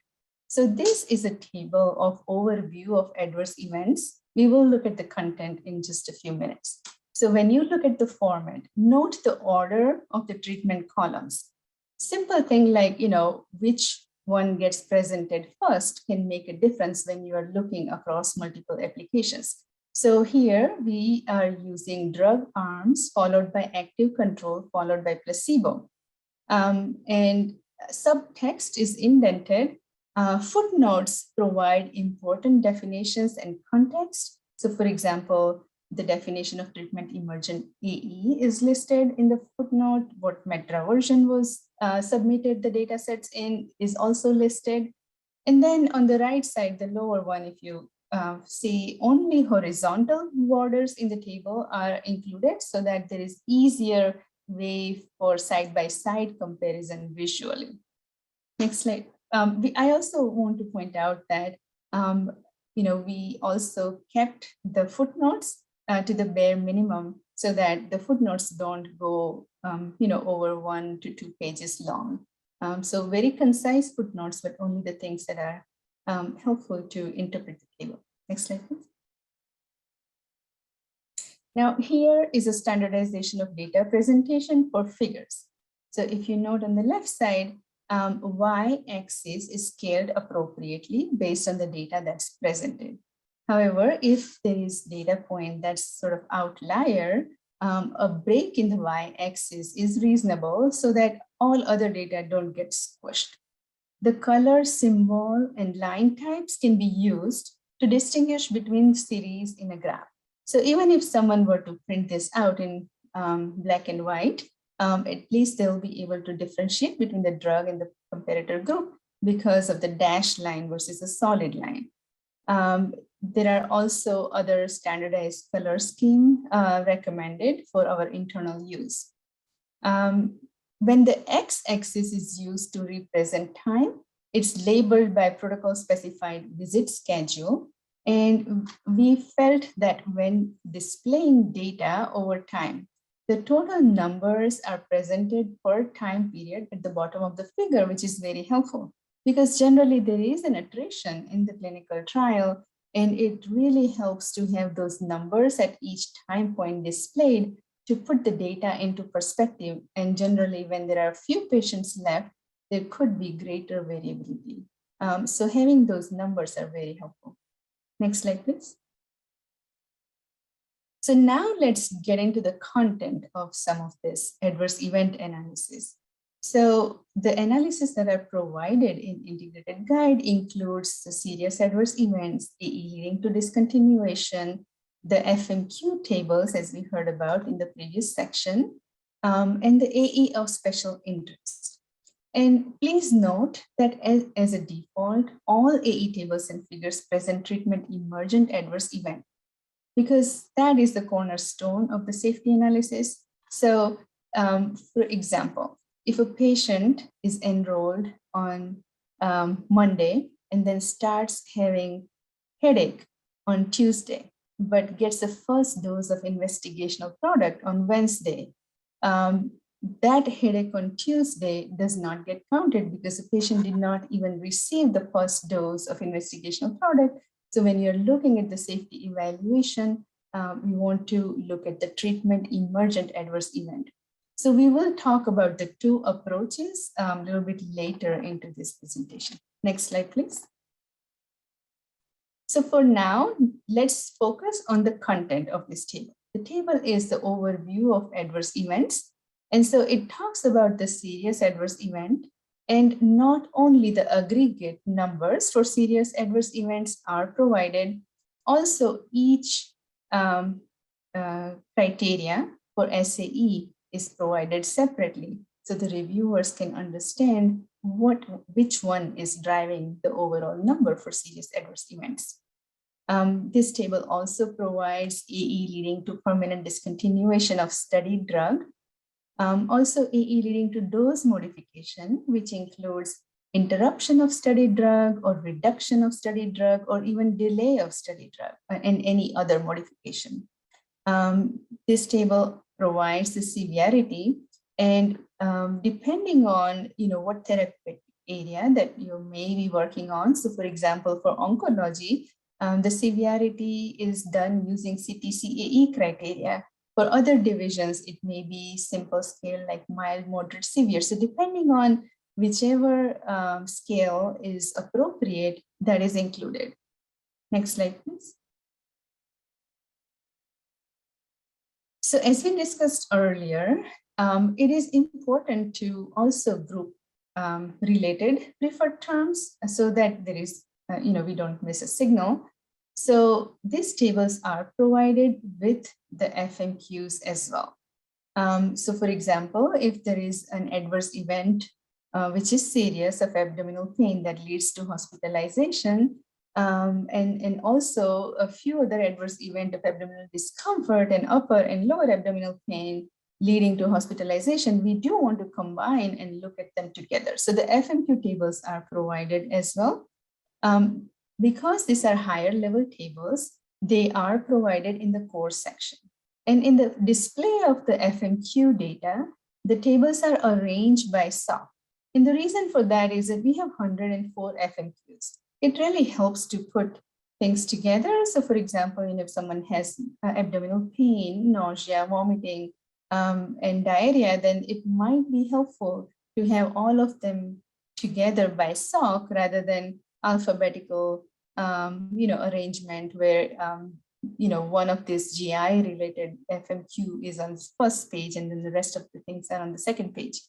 Now, these are also ordered by decreasing risk difference. Next, please, next slide. Okay, so, and as I explained, that you will see with an example how the expanded section and the optional sections are used. So within each FMQ, we may have multiple PTs. Some FMQs have hundreds of PTs. And so if we produce all of them, then this table may be very long. And therefore, this table is done for all the applications, but it is provided in the expanded section. So as you can see, first we look at the high level, and then now we are drilling down and looking at the lower level as well, at the preferred term level as well. Next slide, please. And once the reviewer notices an imbalance in a particular FMQ, they can request the table, which is produced in the optional table. And that provides much more subject level data, meaning age, preferred term, verbatim term, meaning whatever the investigator wrote down in the case report form, whether or not that FMQ was serious, led to discontinuation, the severity level, the study day of onset, what action was taken, and what was the outcome. All of this is produced in that drill down table, which is provided in the optional tables. Next slide, please. So now let's look at the treatment emergent adverse event at a bird's eye view and in a more graphical presentation. So as you can see that this figure shows the forest plot by SOC. It also displays the actual numbers. And so this gives a nice overall view of adverse events by SOC, and similar table, or actually the figure, is also produced by treatment emergent adverse event at the PT level. Next slide, please, and the FMQ level too. Next slide. All right, so this slide shows that we do look at the data at both PT level as well as the FMQ level. And the reason is that, we don't have FMQs for every PT that's out there. There are 24,000 plus MEDRA PT, and the FMQs are only 104. So we want to make sure that there is nothing missed. And therefore, the table with the PT is provided. And just like how I noticed earlier, that in the core section, the common PT table is provided, which has a cutoff at certain frequency, depending on the data that's presented in the application. And then the entire PT with the SOC table is provided in the expanded tables and figures. For the FMQs, the narrow FMQs and broad FMQs are provided side by side so that reviewers can easily see the difference between the two. Next slide, please. Now, this table shows the adverse event of special interest, and it puts a lot of different useful analysis together in one place for the reviewers. So it shows the grouping related to adverse event. And as I mentioned earlier, that if there is a pre-specified adverse event, such as an adverse event of special interest, people can use FMQs if they're available for this grouping. And if the FMQs are not available, then there would be some sort of grouping done, and that would be a discussion between the division and the sponsor that, what grouping should be done. And they are provided at an aggregate level and also at the PT level, along with the severity, the seriousness, the resulting into discontinuation, relatedness, and lab analysis as well. This table can also include other parameters that can be useful for the adverse event of special interest. So not just limited to these parameters, the whole idea is to produce all the related and appropriate measures in one place so that there could be a comprehensive evaluation of adverse event of special interest. Next slide, please. All right, so now let's move on to the treatment emergent adverse event and the two approaches for that. Next slide. So safety analysis focuses on treatment emergent adverse event, and it is defined as occurrence of an adverse event or worsening of an existing adverse event after the first dose of investigational product administration. So there are two approaches to this analysis: on-study analysis and on-treatment analysis.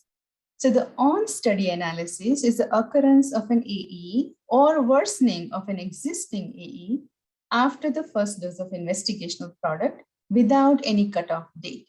And in general, this analysis works best when there are, in most trials that are of short duration, or it doesn't have a significant discontinuation.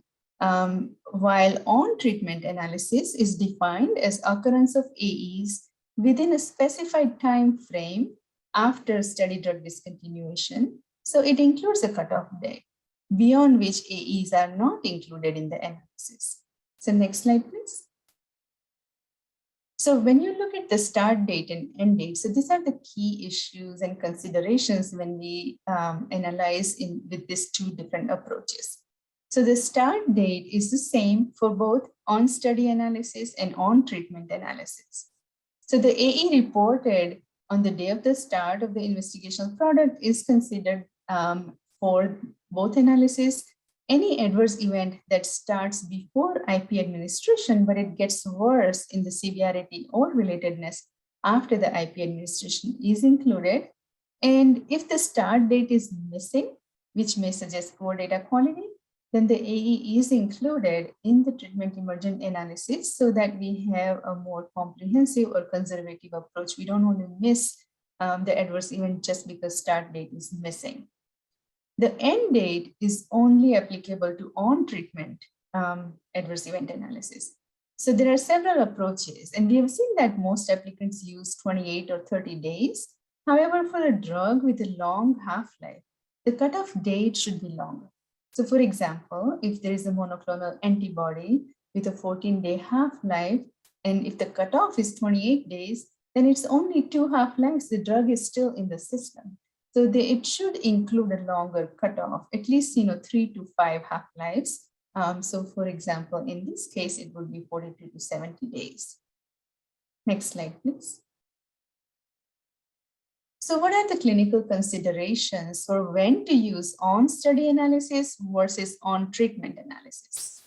So on-study approach is very important and is a recommended approach, especially because we are still learning for the safety profile of the drug in the clinical drug development phase. So if there is an AE that occurs only after a lag period, such as valvulopathies, cataract, or fractures, then if there was a cutoff, then we would not really identify them. So therefore, a non-cutoff approach is recommended. And if the study drug discontinuation is linked to the risk or occurrence of the event, then that is also important to look at. The limitation of on-study analysis would be that if there are many patients who discontinued study drug and AE collection continued, it may dilute the finding of pharmacologically related adverse events. So in those situations, on-treatment approach should also be examined. And then patients who are off the study drug may be started on rescue medications. And the AEs associated with those therapies will then be swept in to the AE analysis with the only on-study approach. So then on-treatment approach is very helpful when there are pharmacodynamic response-related adverse events. So for example, bleeding in study of anticoagulant drug and falls for a drug associated with sedation or orthostatic hypotension. So if there is imbalanced study drug discontinuation, the limitation may be that if it results in informative censoring, then this approach may lead to inappropriate comparisons. And my statistician colleague, Matt Sukup, will go in more details about this statistical consideration. So I would just say that when there is limited study drug discontinuation, particularly in trials that are of not long duration, meaning less than 6 months, these two analytic approaches usually have minimal differences. Next slide, please.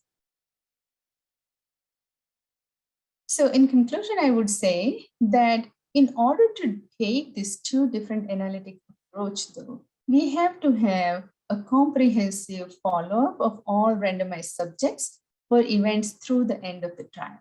So a reliable evaluation requires appropriate protocol design and conduct to ensure this comprehensive follow-up, we need to have data for all AEs in order to take these two different analytic approaches.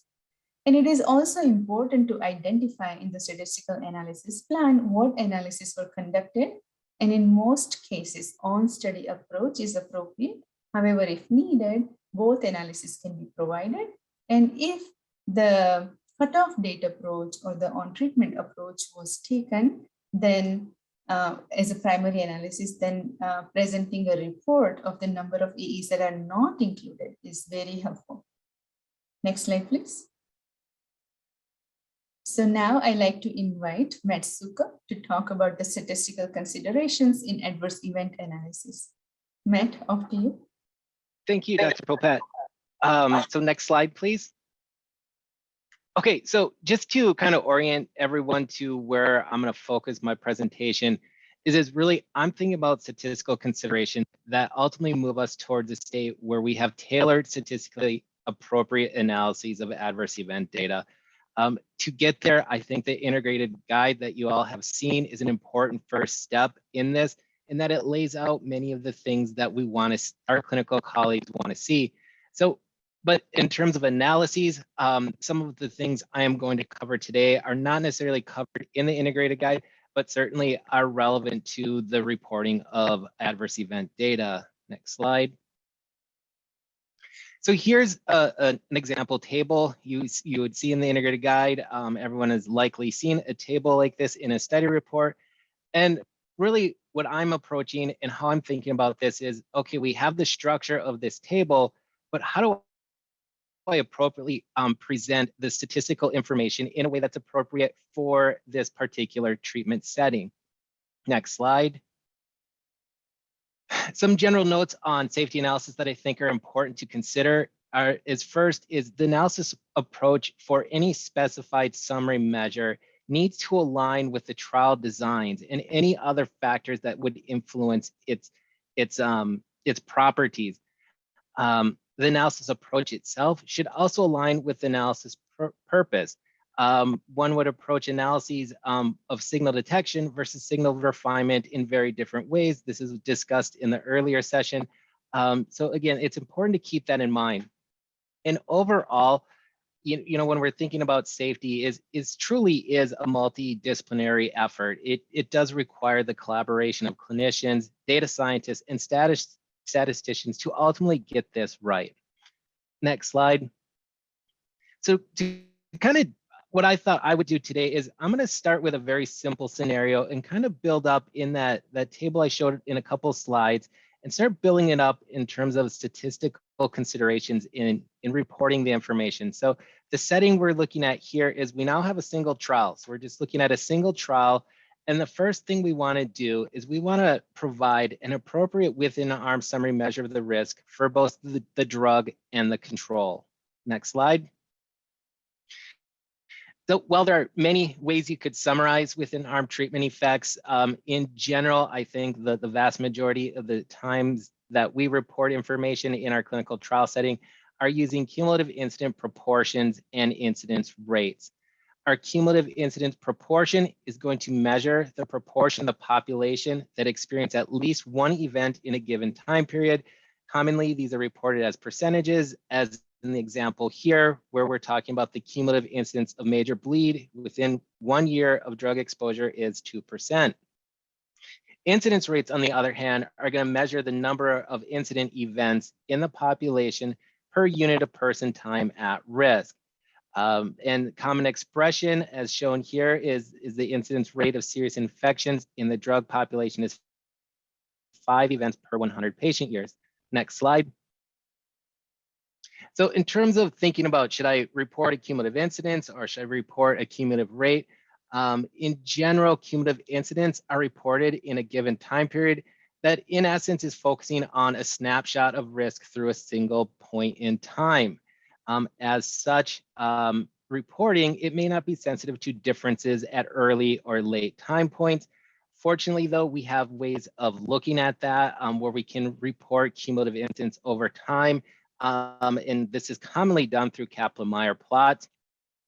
One common measure of cumulative incidence that's reported in our study reports is crude proportions. A general note of caution with this particular estimate of cumulative incidence is that it's not appropriate when subjects are followed for different lengths of time, especially in a situation where you have a time to event trial, where by design, subjects will be followed for different amounts of time. In order to have reliable estimation of cumulative incidence, we do require more sophisticated methods. Next slide. In terms of incidence rates, if we're reporting these, really they're easily interpreted primarily under the assumption of a constant event rate over time. And in general, in practice, from what we've seen, is this assumption is likely plausible, especially in trials with relatively short duration.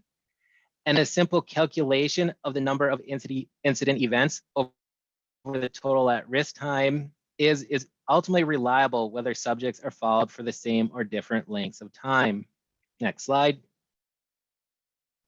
Okay, so now that we've decided, we know how we want to summarize things within treatment arm, the next thing we want to think about is a contrast measure to provide a comparative summary between the drug and the control. Next slide. So the concept here is that we want to provide this contrast of the within arm summary measure to provide a comparative estimate of the risk of two treatment arms. This contrast is either a difference or a ratio of the with arm treatment effects.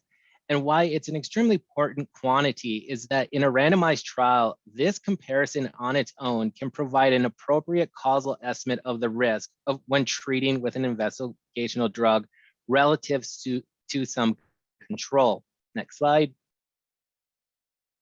So there are primarily two ways of doing this. We can look at relative metrics and absolute metrics. As shown here, there's several relative metrics.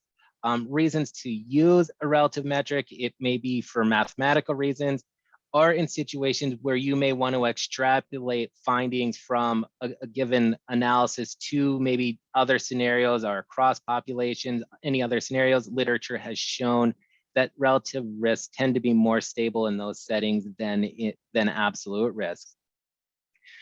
When looking at absolute differences, some examples are shown here.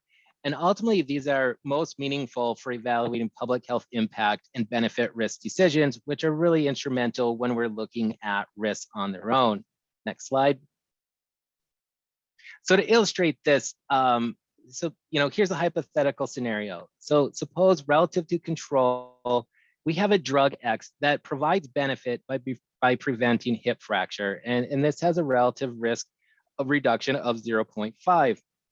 However, the same drug does also cause heart attacks, and that is a doubling of the risk. If information is presented to us in this manner, and one is asked, do the benefits outweigh the risk? The answer to that question is honestly unknown. We truly don't know what's happening here. So now we're going to hold these two relative risks constant, and we're going to report things on an absolute scale. Next slide. So hypothetically, now we have a relative risk reduction of 50%. But now if we report our incidence rate of 40 versus 20 fractures per 1,000 patient years, that yields an incidence rate difference of 20 fractures prevented per 1,000 patient years. And in terms of causing heart attacks, we know there's a doubling of the risk, but that ultimately translates to 1 versus 2 heart attacks per 1,000 patient years, resulting in an incidence rate difference of 1 additional heart attack per 1,000 patient years. And when results are presented in such a manner, and one is asked, do the benefits outweigh the risk? I think our clinical colleagues, this definitely allows them to make decisions on data presented in this way more easily than on a relative scale. Next slide. So now we have a contrast. The next thing that we want to think about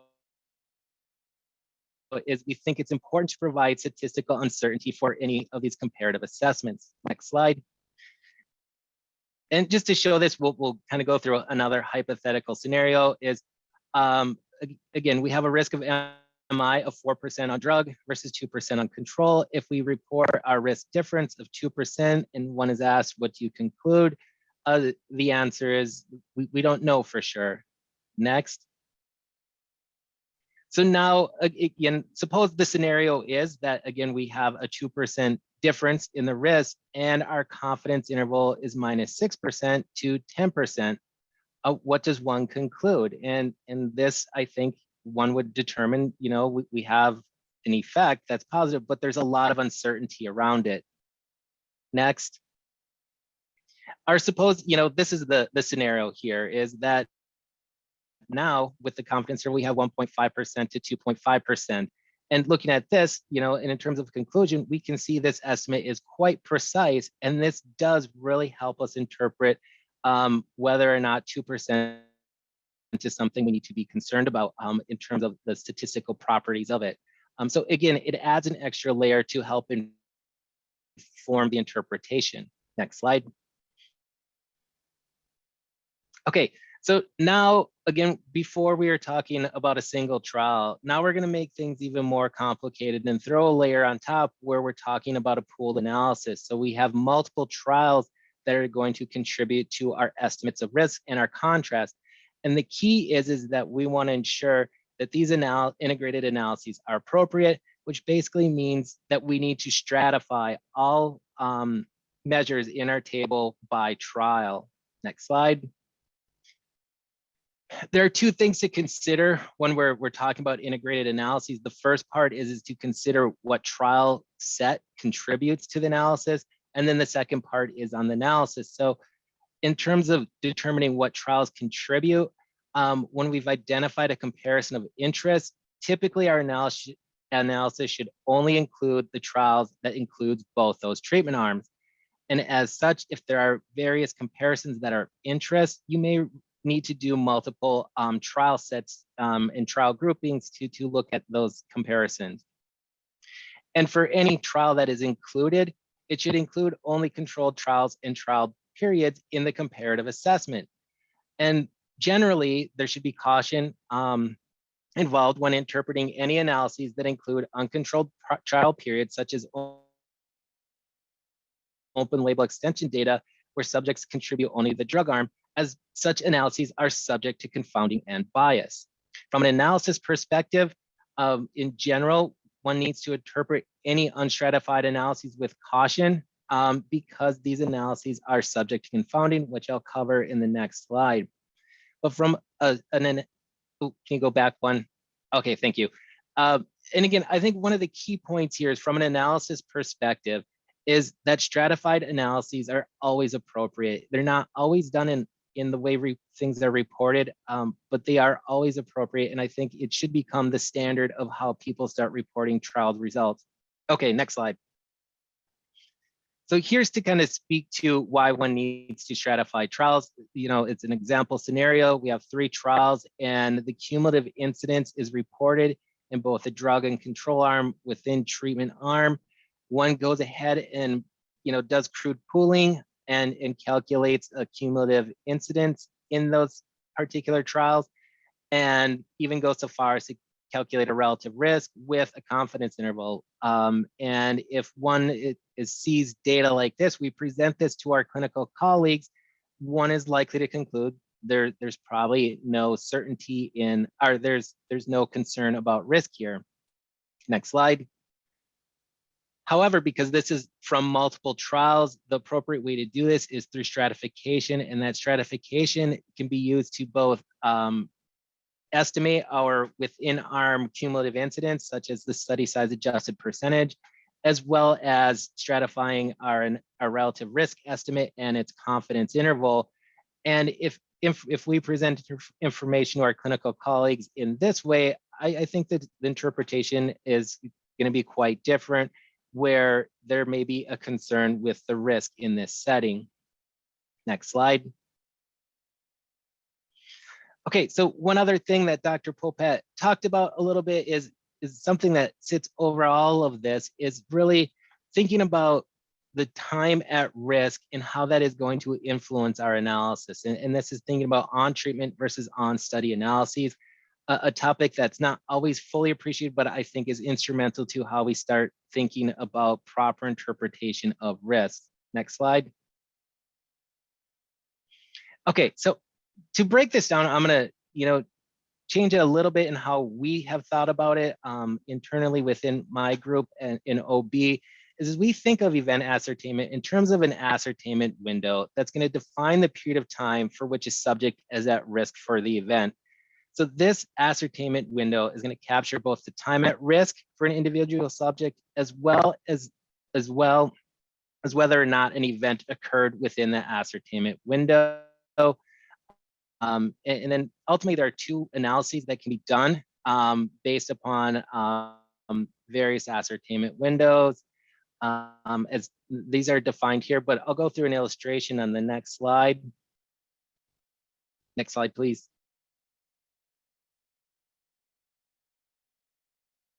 And what's being illustrated here is a time a subject is exposed to treatment, denoted by a black line. The time a subject is unexposed to treatment, denoted by a dashed blue line, and then when an event occurs as the yellow circle.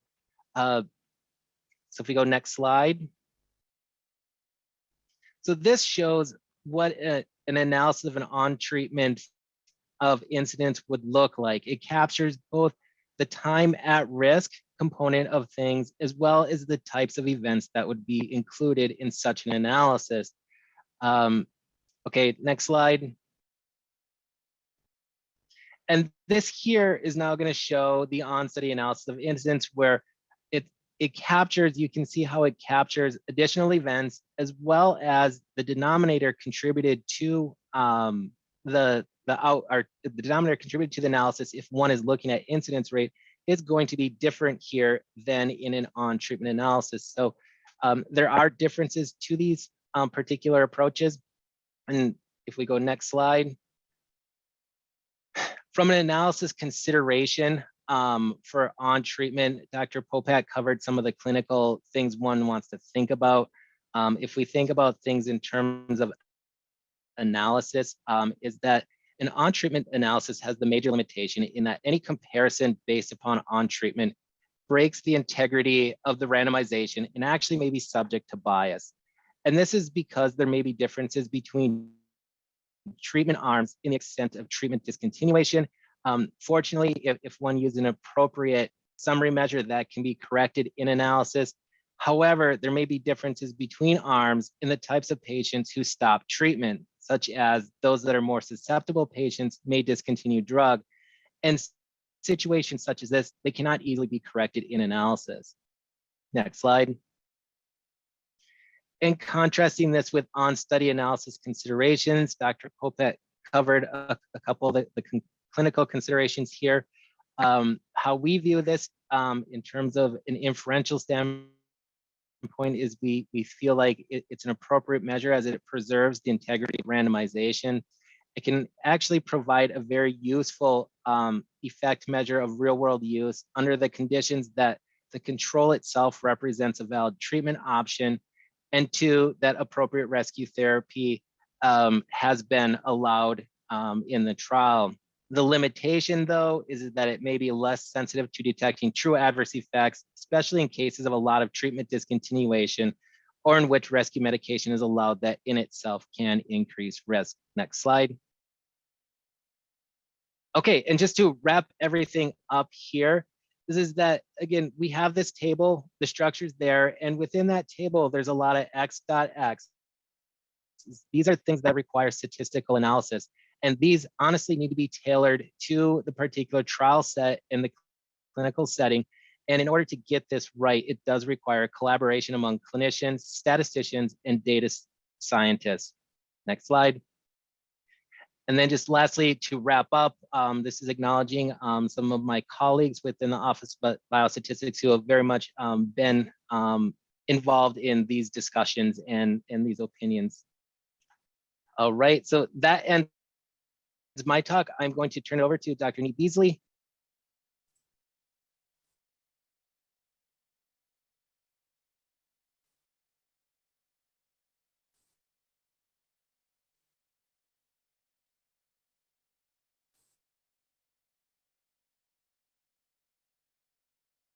Hi, I'm going to be talking about the standard lab analyses found in the integrated guide.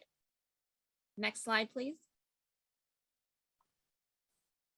The standard laboratory analyses are intended for routine safety analyses of lab parameters. This section provides analysis of missing and existing data analyses, which will be discussed in more detail by Dr. Veronica Pei, measures of central tendency, outlier analyses, and as Dr. Popat has already mentioned, the integrated guide contains an expanded section. This section is called the Standard Expanded Safety Tables and Figures section, which I will be referring to as just expanded section. This section contains additional analyses that can be used to look at labs further if the initial analyses suggest a concern.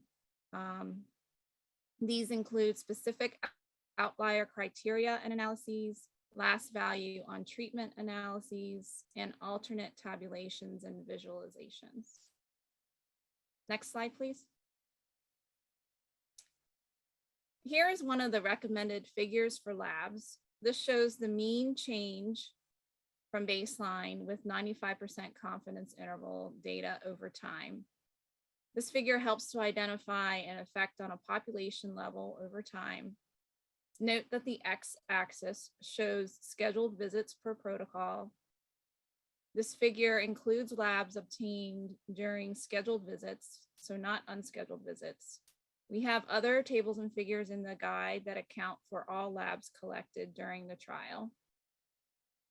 Note that in the box underneath the figure, the data for the mean change from baseline and the mean value are shown in the box. And the figure is truncated when there are less than 5 to 10% of subjects remaining with data. This is because the visual presentation of sparse data can introduce noise and be misleading, and the characteristics of the subjects remaining in the trial may not reflect randomization. Similar figures over time could be created for the percent change from baseline if requested by the reviewer. And in this slide, I show glucose just as an example. The figures and tables in the lab section will be produced by our clinical data analysts for every analyte in the trial if it makes sense to do so. So the lab analyses actually make up a large portion of the standard safety analyses. Another reason that supports the standardizing of tables and figures. So if our figures and tables are the same every time, it will be more efficient for reviewers to look at these outputs. Next slide, please.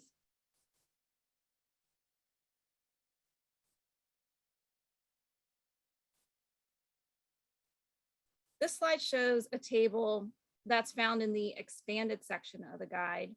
As mentioned earlier, the expanded section of the guide contains tables and figures intended for further analyses. So if the initial lab figure that I just showed suggests the need to look at the data further, this table found in the expanded section is helpful for the next step. It complements the previous figure. Similar to the previous figure, it shows the study visits per protocol for each analyte, the number of subjects in the trial with data at each visit, the mean change from baseline and 95% confidence interval. Additionally, it shows the 95% confidence interval for the mean and the risk difference with 95% confidence interval between the treatment arm and control. Next slide. So related to the figure and table that I just showed, this figure is in the optional section and can be used to examine the data further. This figure shows the median and interquartile range over time. It includes all of the lab data for an analyte. It also includes unscheduled visits, and the data are also not truncated. So it provides one place where the central tendency and outlier data are all shown. Next slide. Okay, next I'm going to switch to outlier analyses or analyses examining potentially abnormal labs. The tables in this section of the guide are generally separated clinically. The table shown here displays patients with one or more kidney function analyte value exceeding a specified levels. The format of the tables show the lab parameter followed by high or low, depending on which clinical event is being evaluated. So each lab parameter has different levels of cutoffs, which are defined in table 59 in the integrated guide. And I will be talking about those more in a minute.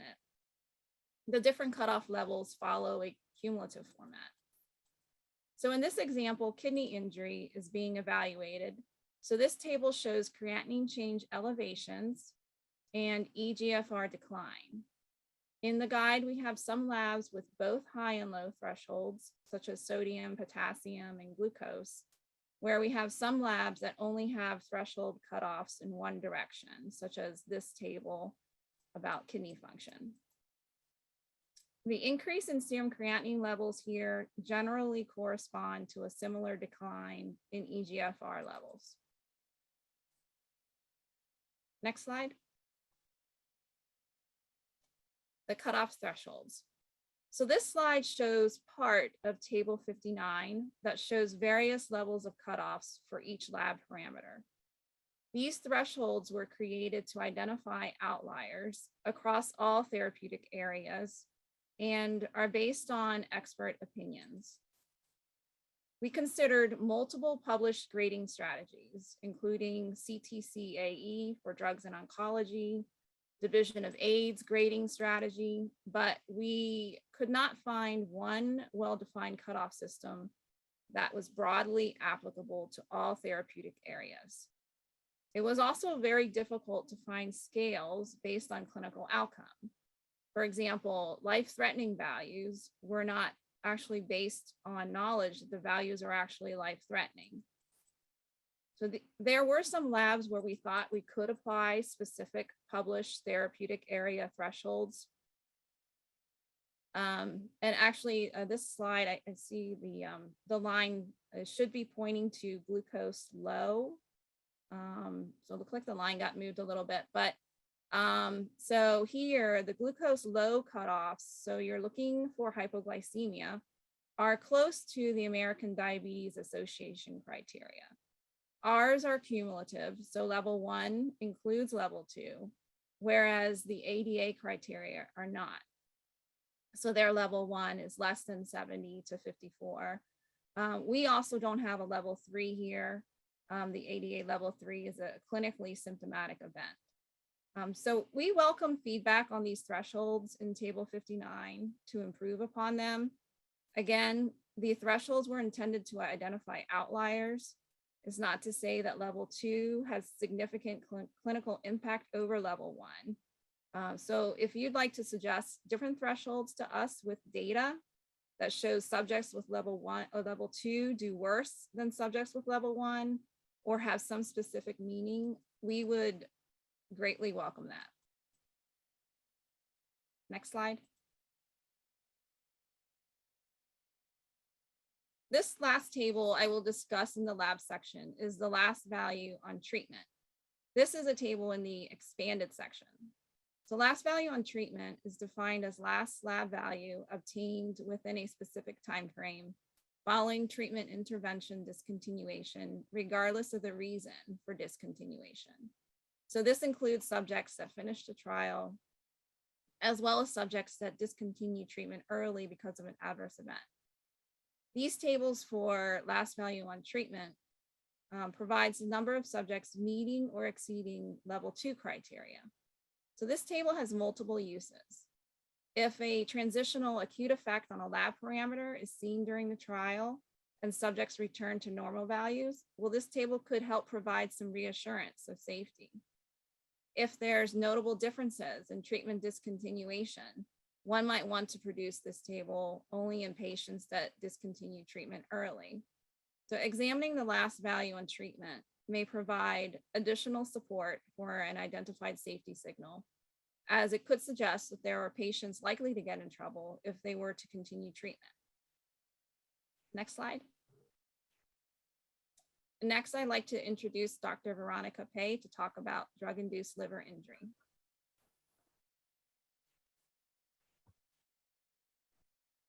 Thank you, Dr. Beasley.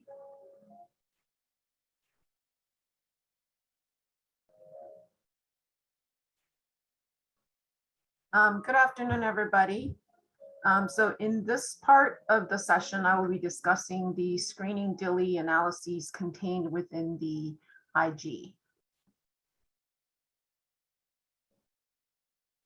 Next slide, please.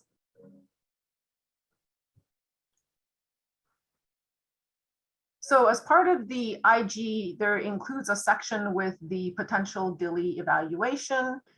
I'm going to cover the evaluation, the screening analyses intended to identify patients at high risk of potential hepatocellular and cholestatic DILI.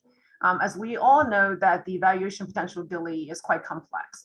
And after that, I will also discuss additional patient level analyses that may be needed. Next slide, please. So before I move into the tables and the data, I want to just quickly review liver biochemistry. You can see in this graphic that in general, when we consider DILI, the largest categories are hepatic and cholestatic. So we are going to focus our discussion today in these two categories. And there is a continuum where mixed injuries are also occurring. Each category has the indicator serum liver enzyme. So AST and ALT elevation suggest more a hepatocellular injury pattern, while increases in alkaline phosphatase and GGT suggest more of a cholestatic pattern. Now we know that GGT is rather sensitive to liver injury, so it's a little bit less helpful. So our analysis really focuses on the use of the transaminases as well as the alkaline phosphatase. And when liver injury occurs, you will then see an elevation in total bilirubin, as well as INR and albumin.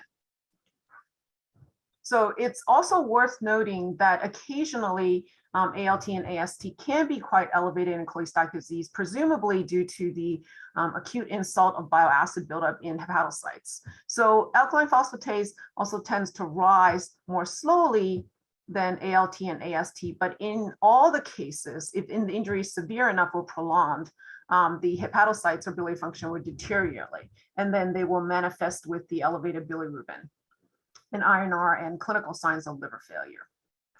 So next slide. So in the standard tables and figures, the IG, we have included 4 screening analyses, and these are missing data, a screening plot for hepatocellular DILI, a screening plot for cholestatic DILI, and then finally comparison tables of patients with maximal treatment emergent liver test abnormalities. And I will go into each analysis in detail in the following slides. Next slide. So the first analysis is a missing data analysis that displays the proportion of missing data by study arm based on the number of patients remaining in the trial. So a similar figure is generated for each of the laboratory parameters as far as liver analysis goes. So for example, you'll see a similar table for ALT or AST and alkaline phosphatase. A high proportion of missing data should signal the reviewer that available data may be limited and that the results might be biased, such that conclusions based on the available data may not be correct and should be interpreted with caution. Most commonly, we do consistently see transaminase data, but often we find that alkaline phosphatase and is missing. So that's why it's important to sort of have this graphic generated for each of the parameters. So let's take a look at this graphic and just orient ourselves. The overall bar height outline represents the proportion, the total proportion of patients remaining in the trial. The blank area in the bar indicates the proportion of patients remaining in the trial with missing data. And then the solid areas in the bar indicates proportion of patients in trial with data. Additionally, the actual number of patients remaining in the trial each study visit is displayed in the data table below the graph, as you can see in the box identifying the treatment and placebo. So again, I mentioned previously, this graphic can be provided for each of the liver biochemistry lab parameters, including the AST, ALT, alkaline phosphatase, total bilirubin, et cetera. And the review team can really customize and work with the clinical data scientists to identify additional laboratory parameters that they may want to include in this analysis. Next slide.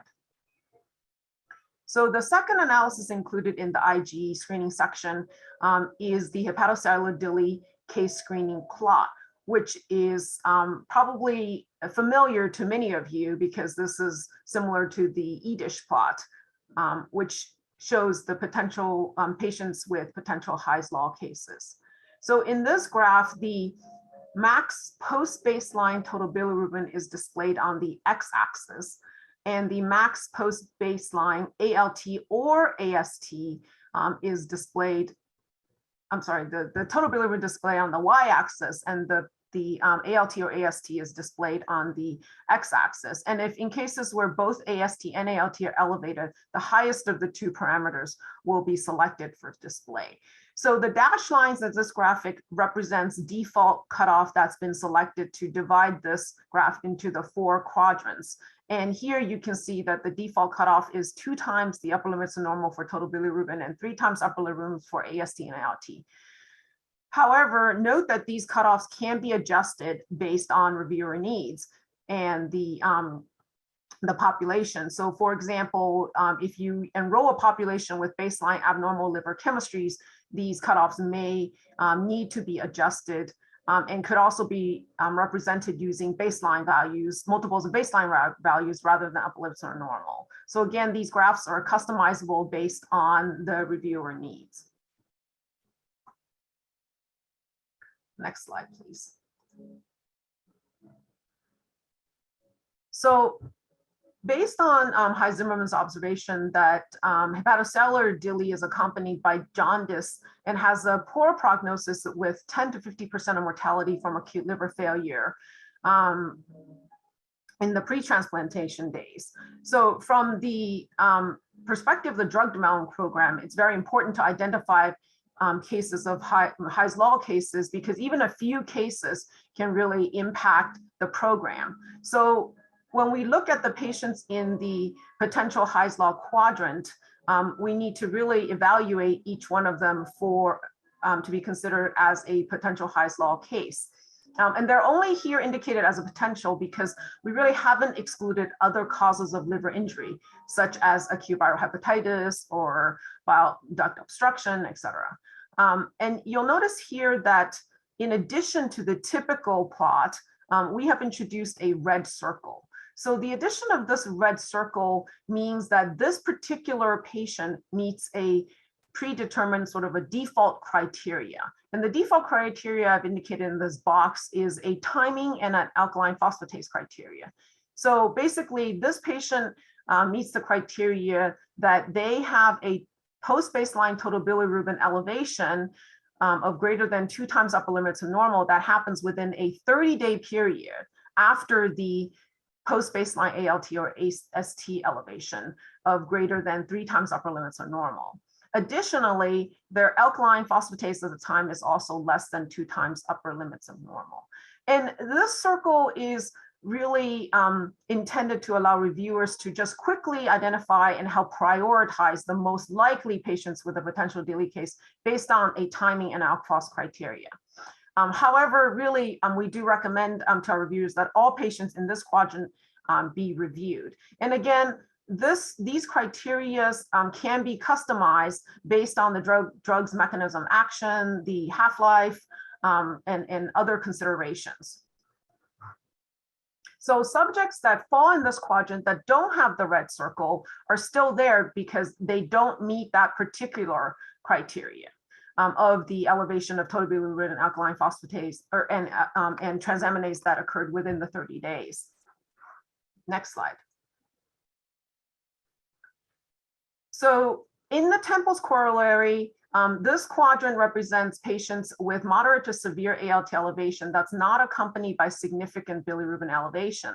Now, these cases by themselves do not indicate a high risk of fatal liver injury, but can still represent potential cases of significance. This is because in many clinical trials, patients can be taken off the drug when they reach a predefined stopping criteria. So typically it's 5 times the upper limits of normal, and they may not have had the opportunity to have their total bilirubin elevation concurrently to meet the Hy's Law criteria. So in this case, the patients in this quadrant, it's still important to evaluate all the patients and compare the treatment arms. Next slide, please.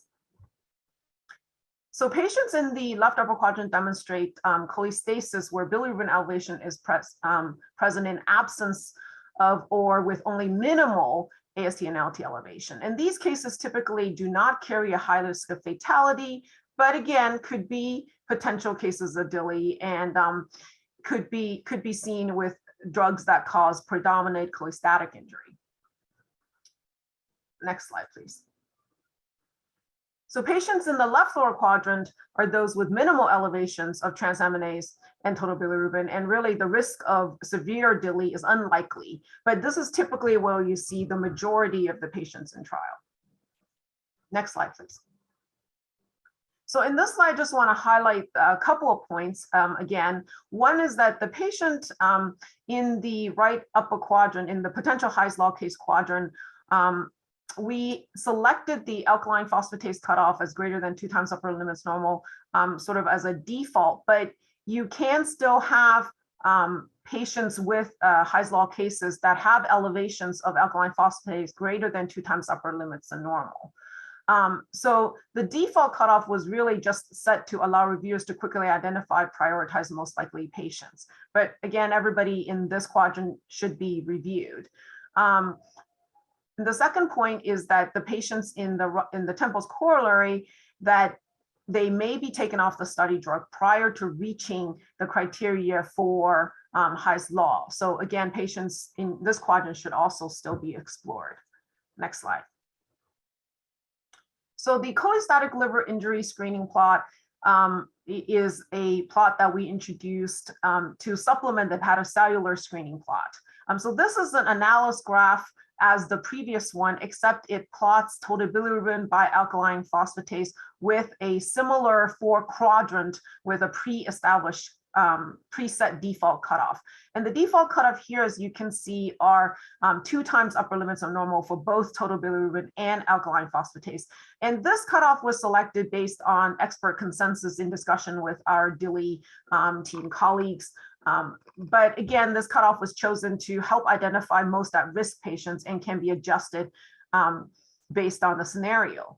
Now, similar to the hepatocellular screening plot, those patients falling within the left upper quadrant and right lower quadrant by themselves do not indicate a high risk of fatal liver injury, but should be further explored if there is an imbalance observed. So I just want to quickly mention that for these 2 screening plots, we've displayed it.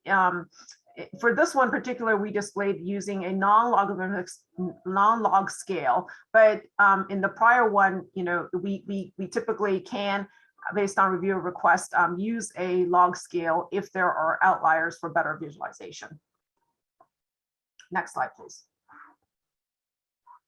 So the final analyses in the screening package is a table comparing patients with maximal treatment emergent liver test abnormalities.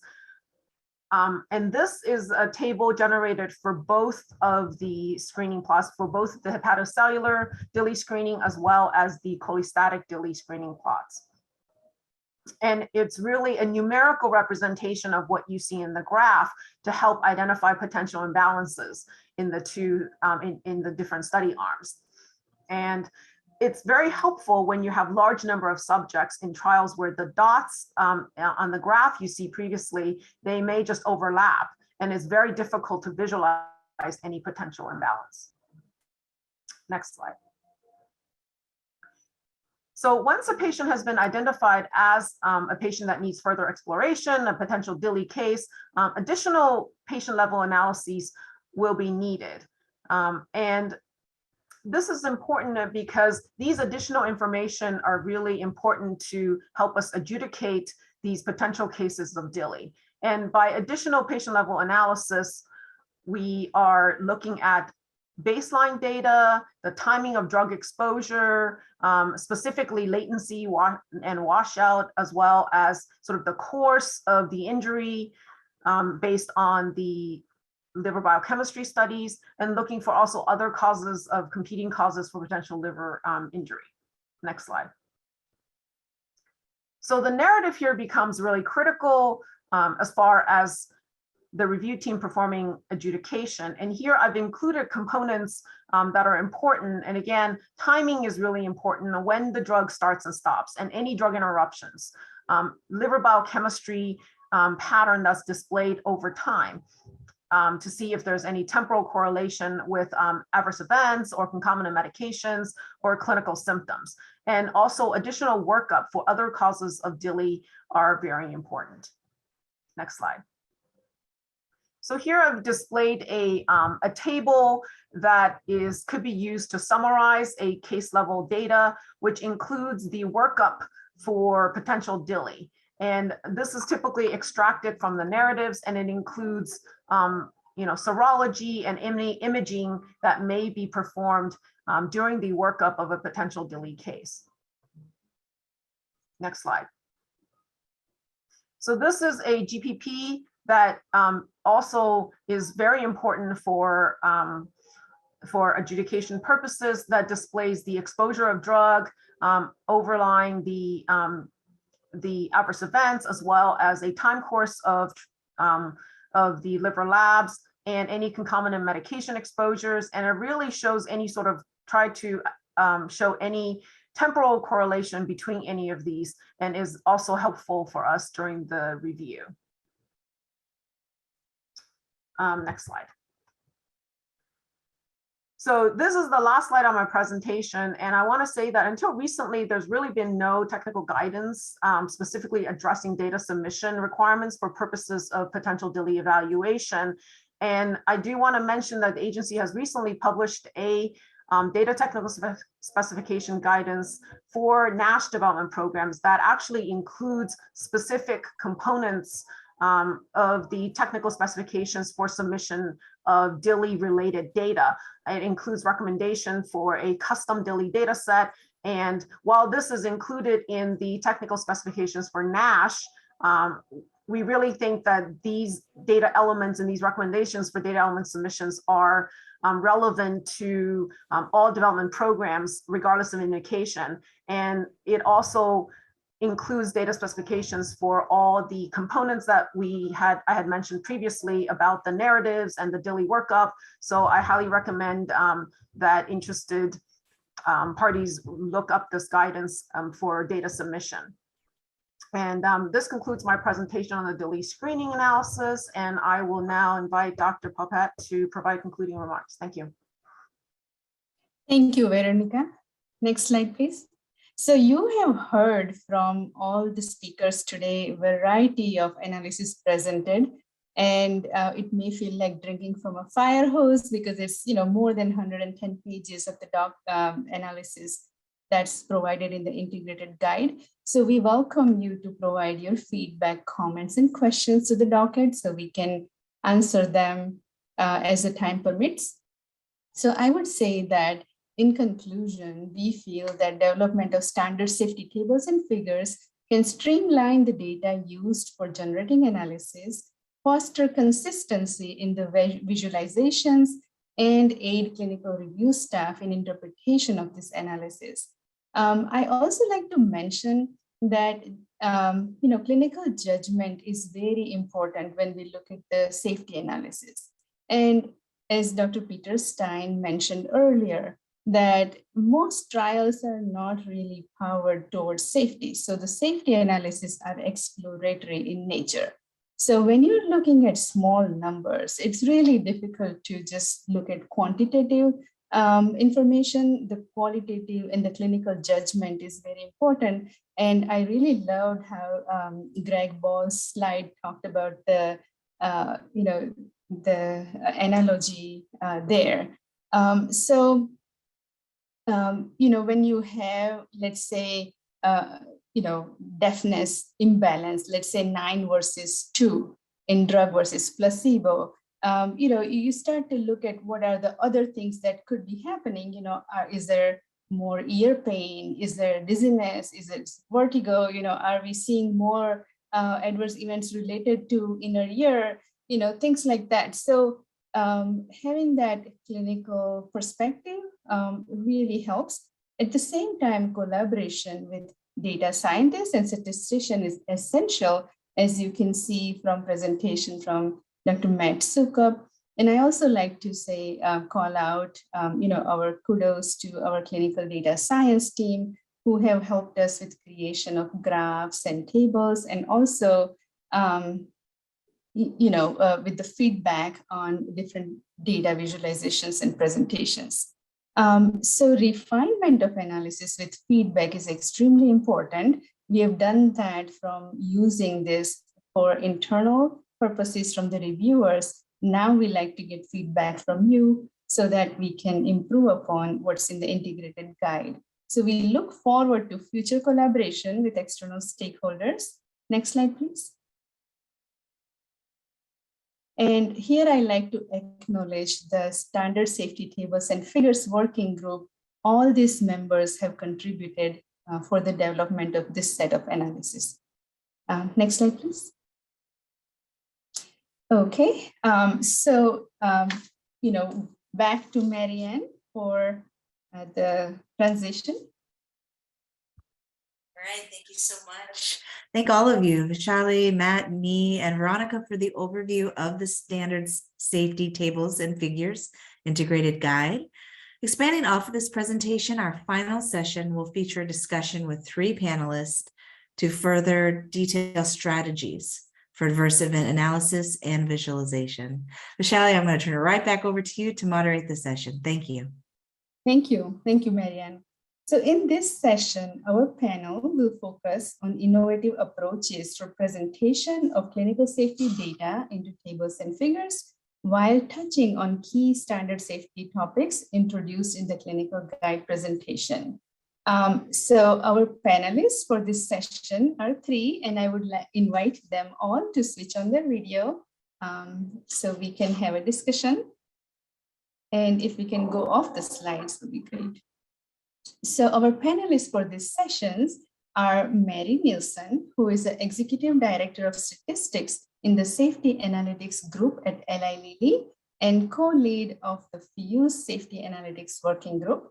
Bess Leroy, who is the Head of Standards Development at Clinical Data Interchange Standards Consortium, or Cdisc, and Jeremy Wildfire, who is a data scientist at Gilead and technical lead at DIA ASA Interdisciplinary Safety Evaluation Working Group Interactive Safety Graphics Subteam. So to begin, each of our panelists will have 5 minutes for their opening remarks, and we will start with Mary. Thank you.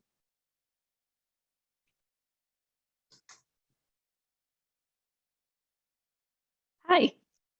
Yes, thank you for including me in this panel. I'm happy to share a lot of activities going on within an FDA FUSE collaboration. So thank you for allowing this opportunity. We have a lot of work we can share with you as it relates to standard safety tables and figures. Next slide. So I'll provide a quick background of the FDA FUSE collaboration, and I'll summarize some of our final deliverables and summarize our ongoing projects and talk about next steps. Next slide. The FDA approached FUSE in 2012 to begin a collaboration. And the idea behind this collaboration was to provide a platform for academia, regulators, industry, technology providers to work together to solve some very important gaps and needs and common challenges. And this collaboration is supported by FUSE, CDER, and CBER. This particular collaboration currently hosts 7 working groups. Safety analytics is one of them. The others are data transparency, data visualization, emerging trends and technologies. There's a non-clinical group, There's a very active optimizing the use of data standards group and a risk-based monitoring group. And then safety analytics is the 7th working group. And within each of these working groups, there are several multiple projects going on within each of them. In fact, over the past 10 years, there probably have been well over 50 projects. So there's been all sorts of good work and activity going within this collaboration. So if you're not familiar with it, I do encourage you to get familiar with it. If you go to fuse.global, click on working groups, you can see a summary of the working groups and projects that are occurring today. And then there's a deliverables button in which you can see all the deliverables that have been published since the collaboration started. All the FDA Fuse collaboration deliverables are publicly available. You don't need to be a Fuse member in order to participate in a project. It's also open. You don't need to be a Fuse member. So it's a very open, transparent collaboration. Next slide. So with respect to standard safety tables and figures, we have had over the last 10 years multiple project teams who have worked on standard safety tables and figures. And these project teams have come primarily from 2 working groups. One is the Standard Analyses and Code Sharing Working Group that existed from 2012 to 2020. And then our Safety Analytics Working Group started in June 2020. And I did include the description of the Safety Analytics Working Group. We are a cross-disciplinary group, so primarily medical, stats, data sciences. And the main goal is to improve the content and implementation of clinical trial safety analyses. So we share the passion for standardization. We think standardization is very important to improve implementation. And when standardization is done correctly, it can also improve the content of our analyses. But also to improve the content of analyses, we feel education is a big part of that. So we have a big educational component to our work. A lot of our deliverables include instructional and rationale and references to education. We also have had some, recently a educational module added to the Fuse education section of the page. So education is a big part of what we do in order to improve the content of safety analyses. Next slide. So here's an example of our Fuse deliverables that relate to standard safety tables and figures. So we have had, starting in 2013 and 15, deliverables related to standard analyses and displays for labs and vital signs and ECGs. We had an adverse event white paper. You may have heard or saw in the integrated guide mention of a study size adjusted percentage. We're big advocates of stratifying analyses and providing appropriately stratified summary statistics when warranted. And so this video you can consider very supplementary to what you have seen in the guide and Matt's talk. Similarly, the adverse event white paper does have mock tables and figures, but it also has a lot of educational components as well and very important references. We have one on demographics, disposition, medications. We have had work related to an interactive display in a submission, right? An interactive volcano plot for adverse event data. Greg already alluded to this to some extent. So we do have experience now providing a display with interactive features for adverse event data. We have work related to adverse event collection and treatment emergent definition. There's a safety topics of interest white paper that can be considered a carry-on topic to general adverse event displays and data listings, and then another updated lab. So all of this can be considered supplementary. The main audience for the analysis and displays white papers are industry. So it's mostly industry clinicians, statisticians, and data sciences. And it also includes for individual studies and for integrated summaries of safety. So the FDA integrated guide, the main audience is clinical reviewers, and then the FDA programmers who are providing displays for the clinical reviewers. However, you would think that what we produce in our submissions, what industry would create and what clinical reviewers would want, you could consider that, thinking that should be very similar and not identical. So we'll definitely be working together on updating some of these white papers. Next slide. To find these deliverables, you can go to fuse.global, click on the deliverables button. Hopefully that's very easy. Next slide. We have several ongoing projects, and a lot of these do overlap with the FDA's integrated guide. We do have a group on liver analyses, and we still have a group on lab analyses. We have an adverse collection group, treatment emergent definition. We have a whole project team devoted to treatment emergent, safety analytics. Greg already mentioned the adverse event groupings and safety. That's a new project, and so that's certainly could be considered supplementary to the FMQ effort. And then we do plan on initiating a project to gather comments on the FDA docket. Next slide.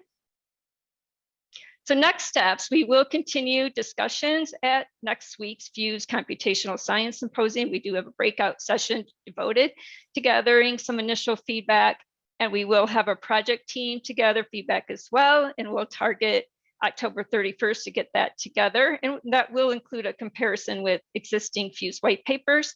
And we will over time discuss plans to potentially updating some of our deliverables to incorporate some of the new thinking on these displays. So that's all I have, and thank you for the opportunity to share this. Thank you, Mary. Now we will hear from Bess Leroy. Thank you, Vaishali. So again, I'm Bess Leroy. I'm from Cdisc, and I'm the head of standards development. Next slide, please. So I want to just provide a little bit of background, in particular on Cdisc's perspective. So I think, obviously, like the team has shown here, we've seen unnecessary variation in analysis results reporting. And to date, we have limited Cdisc standards to support analysis results and that associated metadata. Over the last few years, Cdisc has been working towards creating more standards to support consistency, traceability, and reuse of results data. And I think, like everybody else who's a panelist on this call, we're really excited to see how our work can support this really important FDA initiative. Next slide, please. So I just want to do a little bit of level setting for our current analysis results standards for Cdisc, what we have currently. And, so on the right, you see an analysis ready ATOM data set and kind of below a static display. Unfortunately, we don't have a lot after the ATOM data set right now to document results or metadata. And so we have static results that are created for the clinical study report. This can result in hundreds of tables and PDFs that are really hard to navigate. And there's variability between sponsors. We've even seen in our project, like, are you going to indent once or twice? Things that, again, don't impact the results, but then you see that variation. And it's expensive to generate these when you're just putting them in the static display. So there's not a lot of reusability. Next slide, please. So I do want to mention that we do have ARM analysis results metadata for define XML as kind of a limited way to currently document metadata. This is done usually after the fact. So you're going from your ATOM data set right to your display, but to provide some limited traceability, you're providing information on the table names, basically helping the reviewer to, try to provide some traceability back to the ATOM data set. Next slide, please.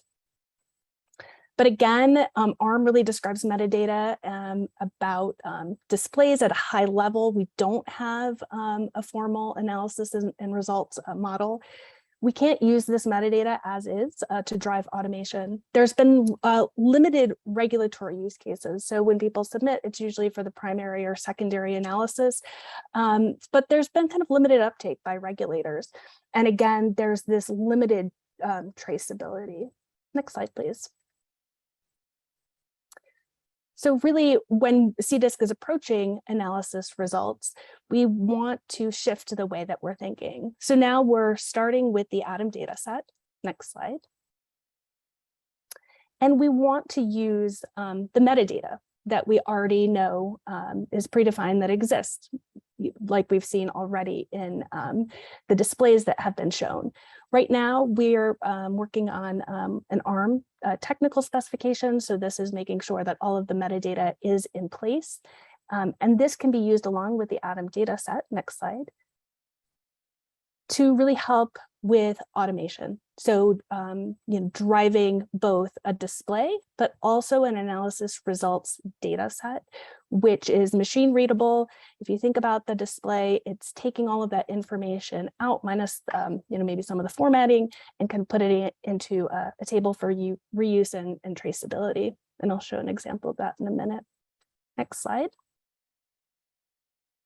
So again, we really want to, going forward, we want a formal model for describing analyses and results as data. We want to help sponsors with automation.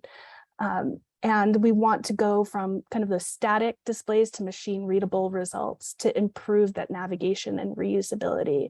We think this is really helpful in terms of supporting storage and access, as well as reproducibility of the results. And very important is providing that traceability. That's something that we have heard time and again, that it can be challenging to understand how to get back to the ADAM data set. And finally, open source tools to design, build and generate analysis results. I think some people are thinking, wow, this is a lot of metadata. What do we do with it? And obviously, if you can have tools to help you process that metadata, that's helpful. Next slide, please. So this is our team's goals. So in terms of, we have the analysis results technical specification that I mentioned to help drive automation, the analysis results data set to support reuse. And we've been using common safety displays, so machine readable common safety displays to help set kind of this example of how it would look. And we've leaned heavily on Fuse. Next slide, please. So quickly, this is just from a Fuse white paper, just highlighting that you can really break down key metadata elements of a table and kind of label them. Next slide, please. You can also do this, again, this is right from the integrated guide. You can do this as well with the metadata from the integrated guide. You can kind of break it out and label it. And next slide. And you can represent this in a data set. So this is just a very brief and oversimplified example. It's not all of the metadata that would go into the table, but next slide. You can kind of see where you would have the result statistic and how you might be able to trace that back much more easily. So you know what data set it came from, the variables used, the submission value. So really traceability to the underlying data set. Next slide, please. We also want to develop a schema for machine readable TFLs. So this is something that we've been working on. How do you provide sponsors with that metadata right up front? We want standards to be easier to use. That's one of the goals at Cdisc. And so providing that metadata to sponsors already in this format, we think will be very helpful. Next slide, please.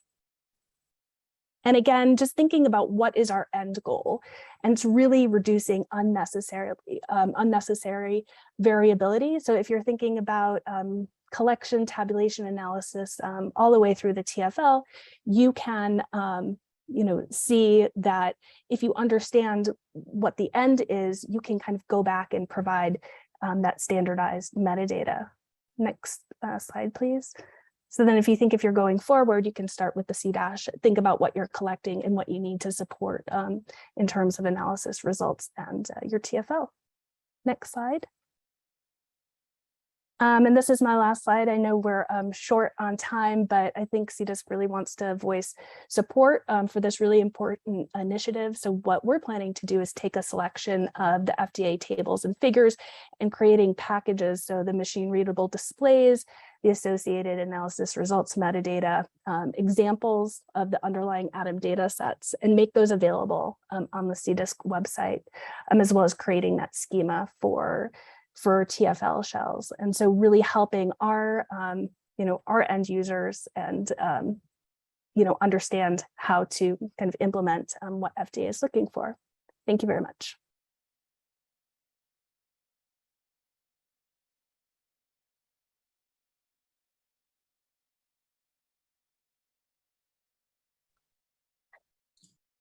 Okay, thank you, Bess. Now, next we will hear from Jeremy Wildfire. Hi, everybody. Thanks very much for having me on this great session. My name is Jeremy Wildfire, and I'm presenting on behalf of the Interactive Safety Graphics Group, and I'll be talking a little bit about innovative approaches to safety analytics. Next slide. So the Interactive Safety Graphics team is a part of the same ASA BioPharm DIA effort that Barbara presented earlier. The ASAP work sits here as well. So the Interactive Safety Graphics team is focused on creating open source graphics for monitoring clinical trial safety. Big focus on a collaborative multidisciplinary approach, which can be seen kind of by the collaboration between ASA and DIA at the heart of this effort. And we're always looking for new team members. So if you're interested, I've included a link to let us know and we can chat. Next slide. I've included a few of our deliverables here. Our primary deliverable is an R package called Safety Graphics. It's available on Crayon, all open source, linked to a demo here as well. And I've included links to a few papers. Two of the papers are from our team, and one is from an external group who's used some of the tools in support of a DMC. So yeah, next slide. There's some of the guiding principles of our team. So everything we do is open source, highly collaborative. I'll talk more about that in a second. We tend to focus on interactive graphics, but not exclusively, and I'll talk more about that a little bit later. We want everything to be very easy to use. In general, you just need a web browser to use our tools. Everything is both Cdisc compliant and uses an extensible data model. So our goal is usually to support both that CSV you get from the lab on day one and the ADAM data that you have on day 1000. So I'll talk a little bit more about how that works. Everything we do is agile, and we really try to engage our end users as part of our collaborative approach. Next slide.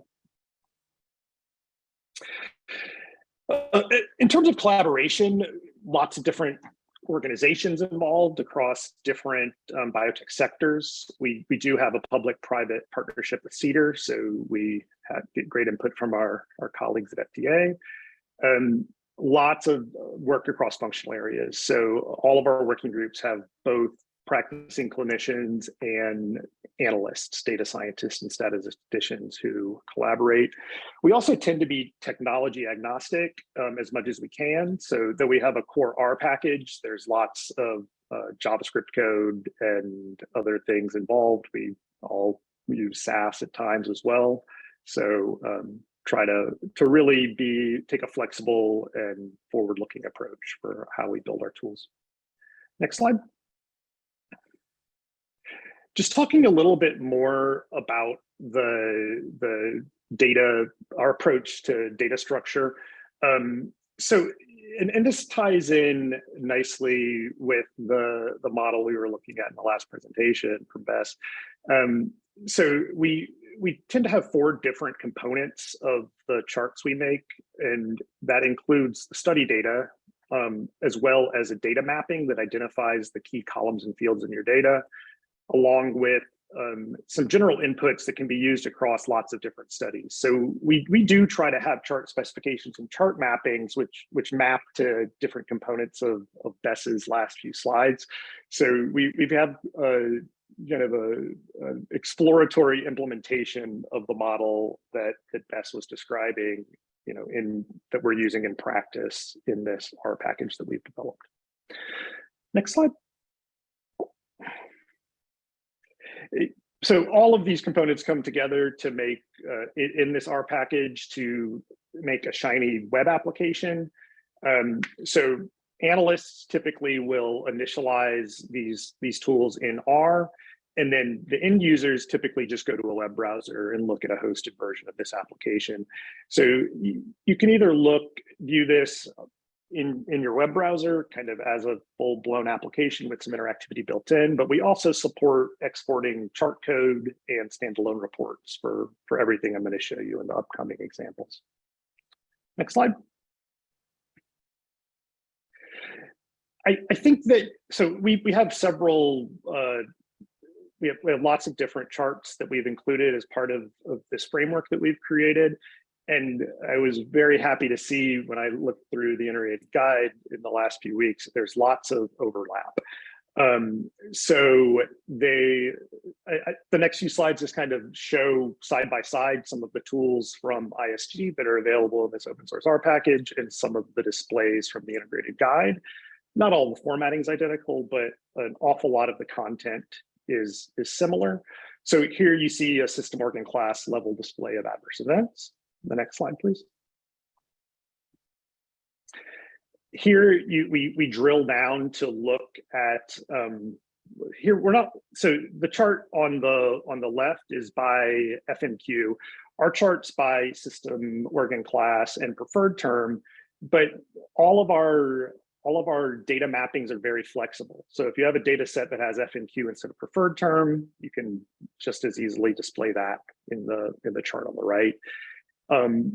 There's also some of the functionality in the charts can be accomplished very easily with some of our interactive functionality. So you can filter by prevalence, you can drill down from higher level to lower level terms. Next slide. I'll just flip through these quickly.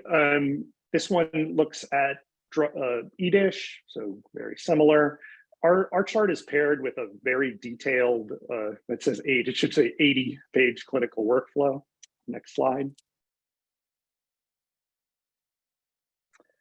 Results over time, very similar. Next slide. And then finally, the shift plots, and the integrated guide does look at both min and max values in the shift plot, and we support that as well. Next slide. To wrap up, our group, we're excited that we're already fairly aligned with this integrated guide and think that we can align even further. So we're hoping to update some of the default configurations and also work on automatically generating some static charts to go with the exploratory interactive displays that we already have. And several of our working groups focus on domains that are included in the guide as well. So, and that's all for me. Thank you. Thank you, Jeremy. So thanks to all the panelists for those opening remarks and presentations. So on the next slide, we have a few questions to get us started. And before we get into these questions, I wanted to ask, are there any clarifying questions that the panelists have for the presenters? Yeah, so one quick question. So sometimes throughout the FDA presentations, we hear things like, for example, right, if the clinical reviewer wanted % change for labs, they can request it. When that happens, who are they requesting that of? Or when those comments are made, is that more towards they might request it of the FDA statistical programmers, or are you thinking they might request it of the applicant?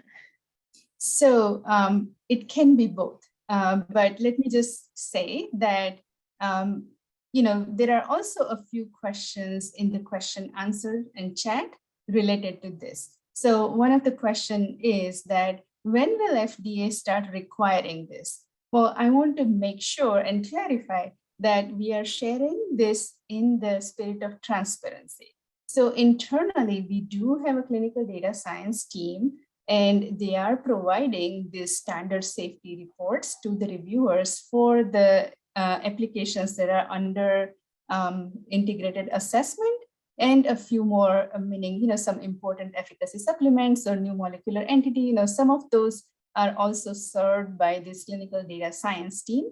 But we also consider that for the applications where there is no,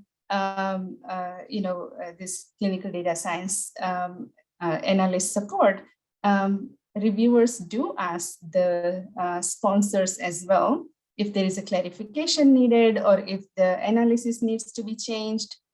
We also have statistician colleagues who help out with the safety analysis as well. So there are several ways the reviewers, clinical reviewers, can request this analysis. In general, we are not making the integrated guide a required analysis for the sponsors to submit in the NDA applications. If they do, it will be very helpful because then we are looking at the same analysis that the sponsor is looking at it as well, but there is no requirement at this time. All right. So now, there are a couple of clarifying questions. So before we get into our panel discussion, maybe we can just answer those with the help of panelists. So one of the question is, do you take the CTCAE grades for lab data in defining the cutoff for the outlier analysis for the lab data? And table 59 doesn't take into consideration of baseline values. What if the patients have abnormal values? How is it addressed? So I would say here that when this cutoff table was designed, several existing grades, like CTCAE or HIV grading system, healthy volunteer grading system, all of those were taken into consideration. So if there is an oncology application, the NCI CTCAE grades are completely fine. So that can be used as well. So we are not saying that only the cutoff presented in the table 59 should be used. If appropriate for the application, please discuss with your review division, but whatever is that therapeutic area is using is completely fine. All right, so we will now move into some questions for the panelists.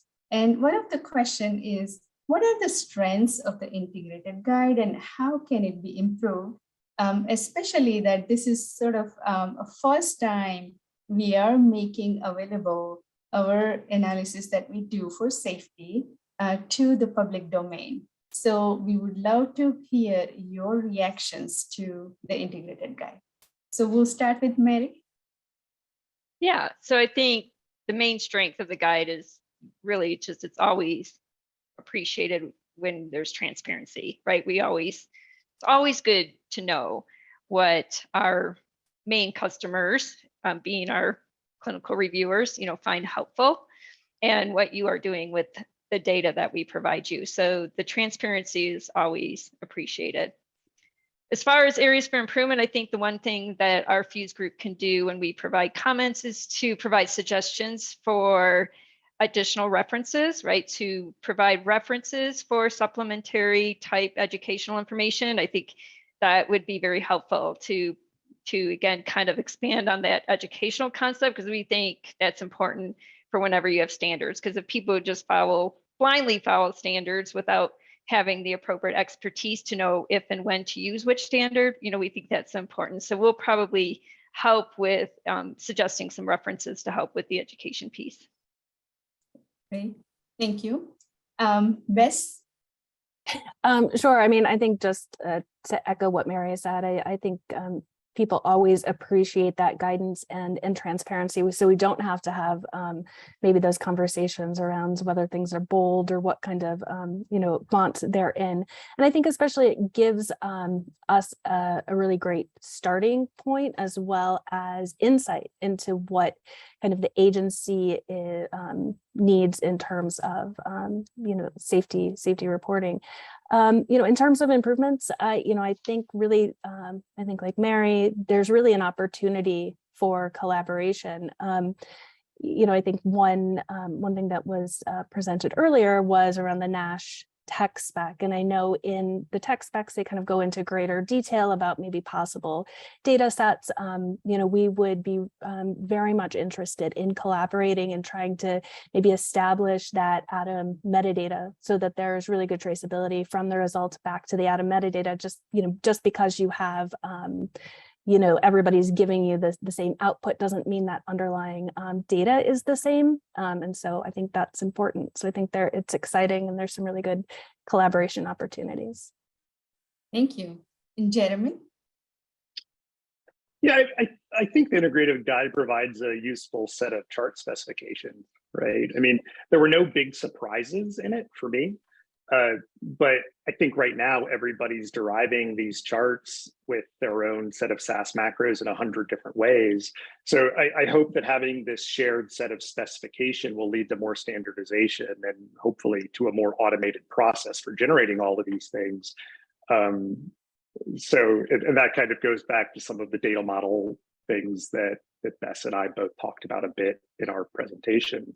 For the limitation, I mean, I would imagine creating this full set of tables and figures would result in hundreds or even thousands of pages of, figures to review. Even though, when you look at it, there's really maybe only a few dozen templates of the different things, but you're creating so many duplicates. So I really think that's one of the places where some exploratory tools that both Mary and I have worked on can really help. So instead of creating 1,000-page PDF, you create an interactive tool to go with each, or even create both, and you can start with the exploratory piece and then really look at static versions as well. And if you can automate a lot of that, then I think everybody will be in better shape. So. Thank you. How about, can you share your thoughts on the treatment emergent AE approaches that we discussed earlier? And this time, we will start again, Mary. Yeah, well, there's, treatment emergent has been one of those topics that always sounds so simple, but it's just not, right? So it always seems simple. Well, it's those that first occur or worsen after initiation of treatment, and it always sounds so simple. So the devil is in the details.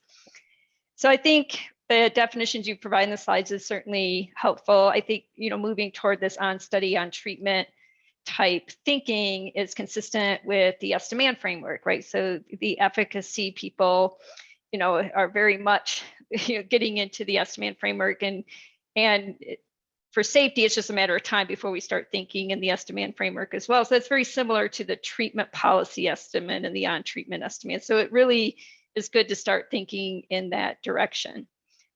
Now, the definitions on the slide, I think would work very well for a very simple study design, right? So a controlled treatment period design followed by a no drug follow-up period. Where things get really tricky is when that's not your design, right? If you have a more complex design, like so for us, it's not very unusual to have a treatment period followed by an open label extension period followed by a no drug follow-up. And in that case, having no cutoff for the on study estimate isn't going to work, right? You're going to have a cutoff. And similarly with the on treatment estimate, adding days, same thing. The study design matters, right? So if you have an open label extension period, it may not make sense to add days based on the half-life of the drug because you're going to introduce bias by, there's no way you're going to attribute the open label extension data toward placebo, right? So you're going to have cutoffs, and sometimes it just doesn't work to have a cutoff based on the half-life of the drug. So study design matters. And then also, it was already brought up in your slides about rescue medication.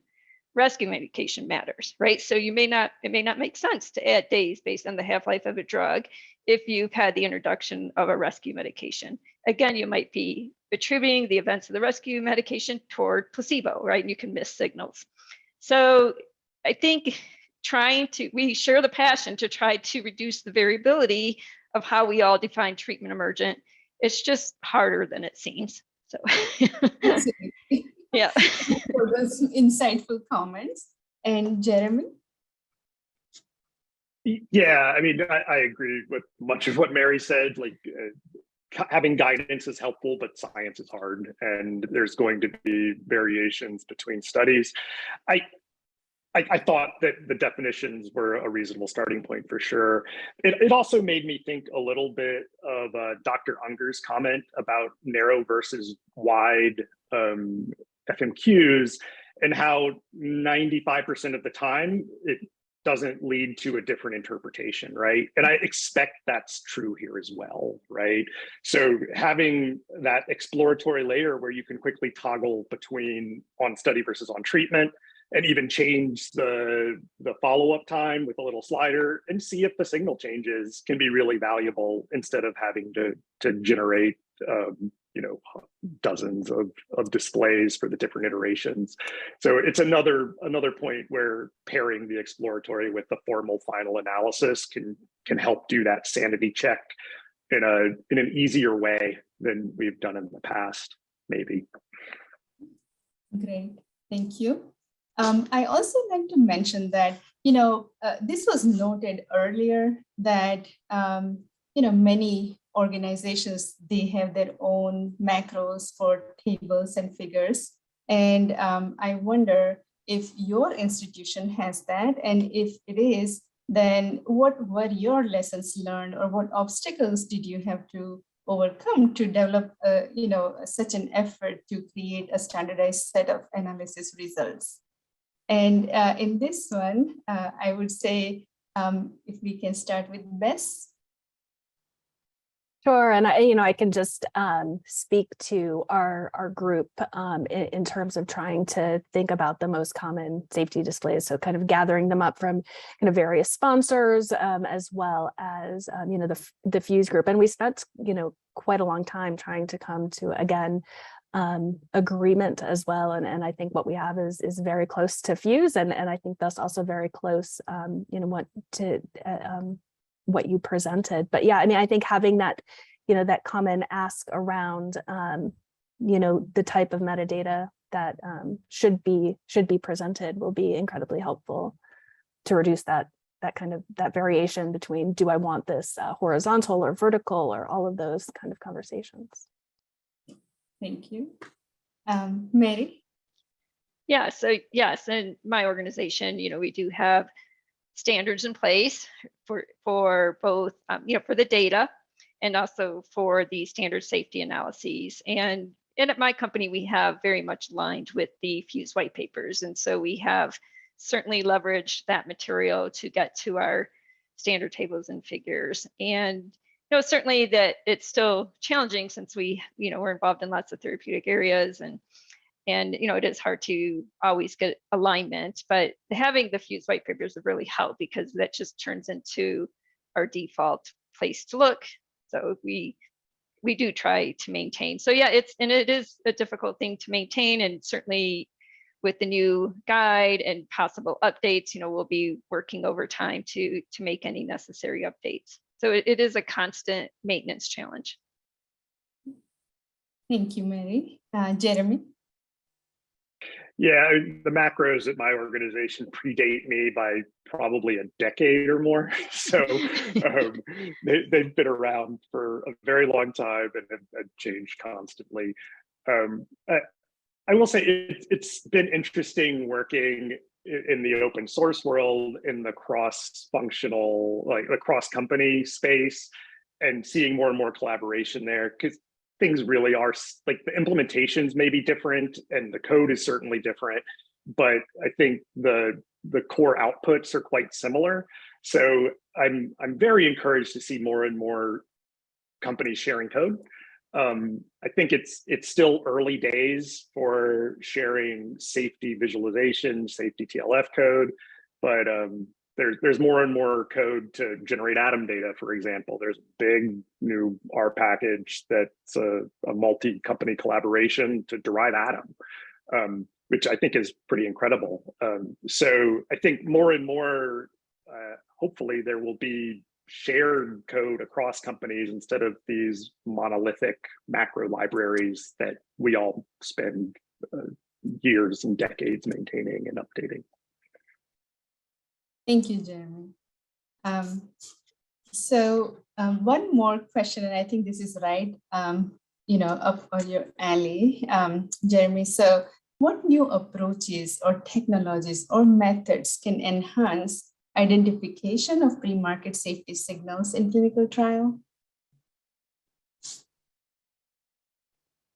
Yeah, I mean, we've touched on it a little bit already. I think that really what I hope to see is the ability to pair these exploratory charts that we've been talking about with the fully validated like displays that are in the integrated guide, and to really have them seamlessly appear in the same place, in the same analytics framework.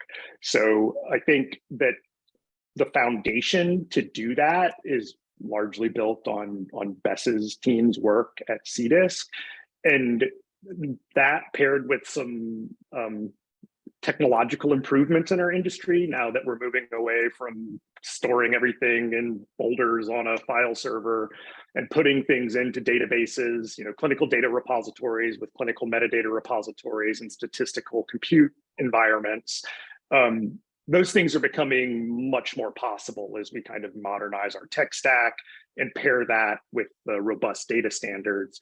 And then I think Bess did a really good job identifying some of the gaps in the chart specifications and things like that, that is really part of the last piece of the puzzle. And then things start getting really interesting when you talk about truly modern statistical methods and AI techniques, which I know FDA has released a bunch of guidances on in the last few years.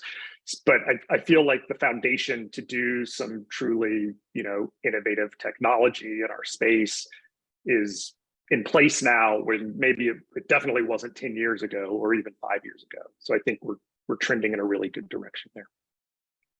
Thank you. Bess? Yeah, I think having those robust standards in place, and I was thinking of this when I was looking at the kind of the entire list of questions, but also how do you put conformance rules in place around the analysis results metadata, making sure that kind of people are able to conform. Obviously, we have conformance rules for our other standards, but yes, I find that would be supportive. Okay, great, thank you. And Mary? Yeah, I think as far as new approaches and technologies, I do think definitely moving toward interactive methods is the way to go. And I'll also agree that we need to do a better job sharing, right? So I think the vision of what was, the safety analytics team, or previously known as code sharing, right? There was very much a code sharing portion of this. And so hopefully in the future, we're all creating shared interactive tools. We're all sharing them and using them. And in the early days of the FDA Fuse collaboration, the buzzword was crowdsourcing, right? How do you crowdsource the development of these things so that we're not all individual companies aren't making their own, and each regulatory agencies making their own? How do we create these and crowdsource them? So I think that's where hopefully in the future, we're doing more and more of that and developing really innovative interactive tools and create a very nice library. As far as statistical methods, I think there's a lot of room for advanced thinking, right? We do very much rely on the percentage and exposure adjusted incidence rates.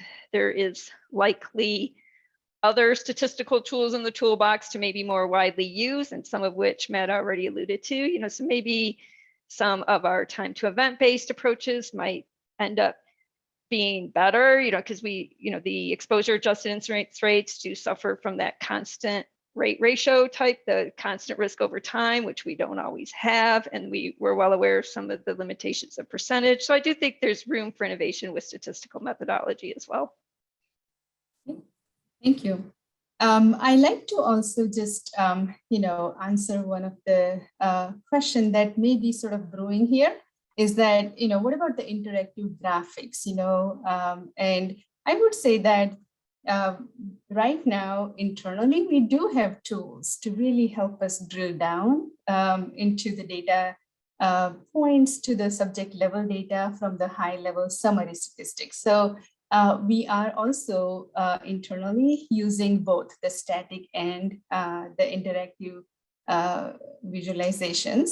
And, the topic of whether or not FDA will accept it is sort of beyond the scope right now. Here, I see some of that in the questions coming up. But in future, once we have some of the initial discussions taken care of, then, it's something that we can discuss further. There are some questions in the, question answer chat. One of the question is, what are the panelists' thoughts for sponsors on mapping to this framework during the development of of the investigational product, starting with the end in mind? So any reactions to that question from the audience? So Mary, do you want to go next? Yeah, I want to make sure I understand the question, whether or not we should be creating our tables and figures consistent with this guide in our integrated summary of safety and summary of clinical safety. Right. Yes, I think all of us in industry is going to be struggling with that. And I think it is a very important question. And in my mind, it, hopefully we'll over the next week or two learn more from the FDA on timing. For example, I know you're gathering comments by October 31st. And do you think you're going to have an updated guide anytime soon after that? And if so, some of us may want to wait a little bit. And some of us may want to wait until there's some ADAM specifications in place before we go crazy on updating our standard code, right? Because it takes a lot of time to update our standard code. So we don't want to update it, like urgently update it now, only to then, oh, well, we assume different ADAM structure. And now there's a new guide out, an updated guide. So I think this is a difficult question for those of us who have to make these decisions. Hopefully we'll learn more in the next week or two. And then, I'm sure all of us will be trying to figure that out. Thank you. Jeremy? Yeah, I mean, I agree with Mary once again.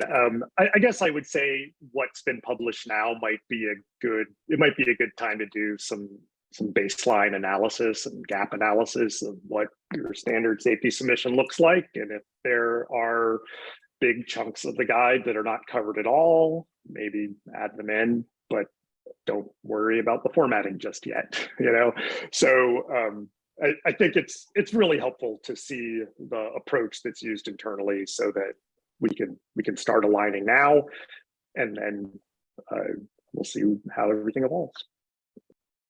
Great, thank you. And maybe just to follow on comments with that, obviously, when you're in the middle of something, it's hard to change. But I think in terms of being able to create some of that metadata kind of further guidance, especially if we can kind of take that all the way back to collections. So for new studies that you're thinking about, because it's always hard, I think, to do something kind of like when you're in the middle or try to retrospectively fit it, and where you really see that. I think that value is when you're kind of going forward. So how do we work towards that in terms of again, starting with the end in mind, but making that kind of defining that up front as well. Thank you, very helpful. Now there are a couple of questions for which I like to invite Dr. Veronica Pay for answer. So one of the question is, can you comment on the use of Yiddish plot in a population with liver disease? And the second question is, when can FDA require manufacturers to submit DILI data for NASH technical guidance? Okay, so I think I answered the second question in the written comment. Currently, every application that is submitted to the FDA for new market applications, the requirement is that they should have a DILI analysis. However, up until now, really, we have not really provided any guidance as far as data submission, and so the intent of this guidance that we published for NASH is really to help with that. But that is not a binding at this moment. It's all the FDA guidances are not required. It's really highly recommended that sponsors should discuss with the review division and really look at the recommendations. And again, I think when we developed the guidance, we left it very flexible so that there's lots of considerations and lots of recommendations for the data specifications, but it's very flexible and really is dependent on each indication and the underlying population.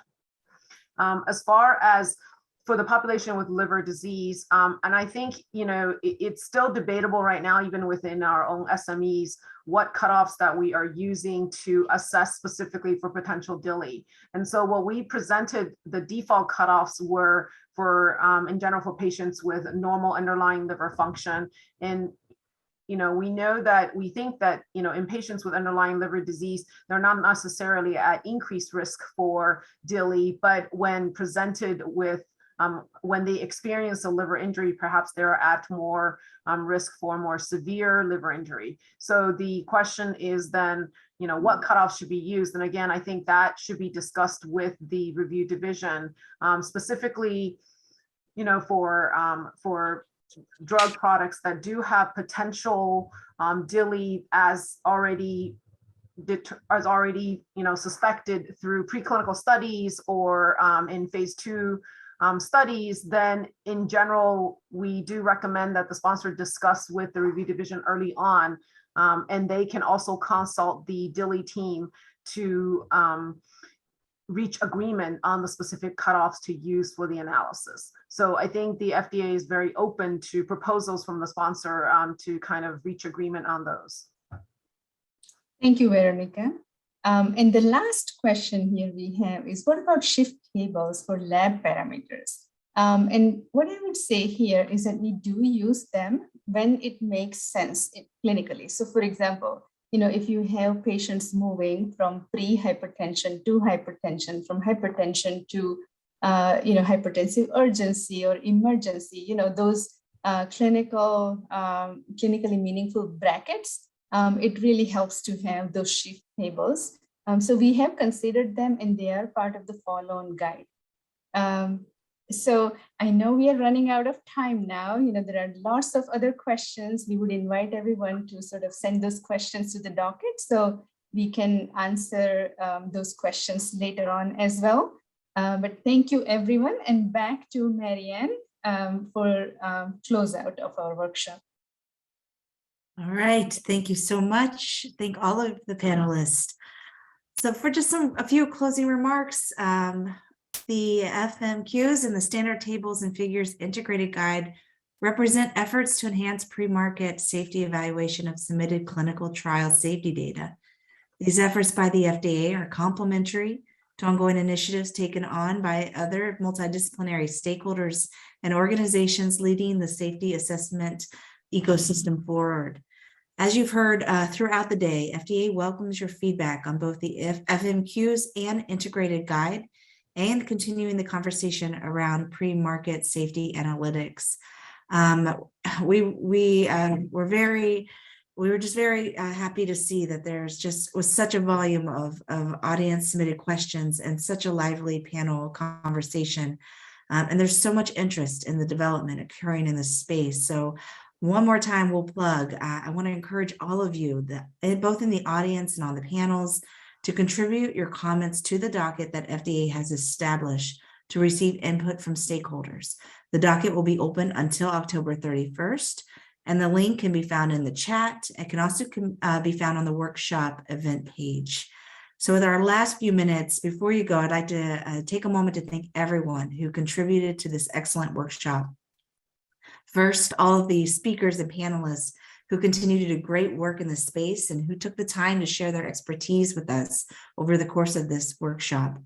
Thank you as well to our colleagues on FDA's planning team for this meeting, including Fashali Popat, Scott Prestel, Veronica Pay, Nee Beasley, Christopher Smith, Douglas Warfield, and Matt Sukup, along with many more at FDA who contributed to the planning process. And then finally, a big thank you to our team here at Duke Margolis, including Brian Cantor, Duray Kim, Nancy Allen Lapointe, Thomas Rhodes, Victoria, Jim, Derek Rapista, and Matt D'Ambrosio. Finally, I'd like to thank all of you in the audience. Thank you for joining us for this workshop and have a great rest of your day.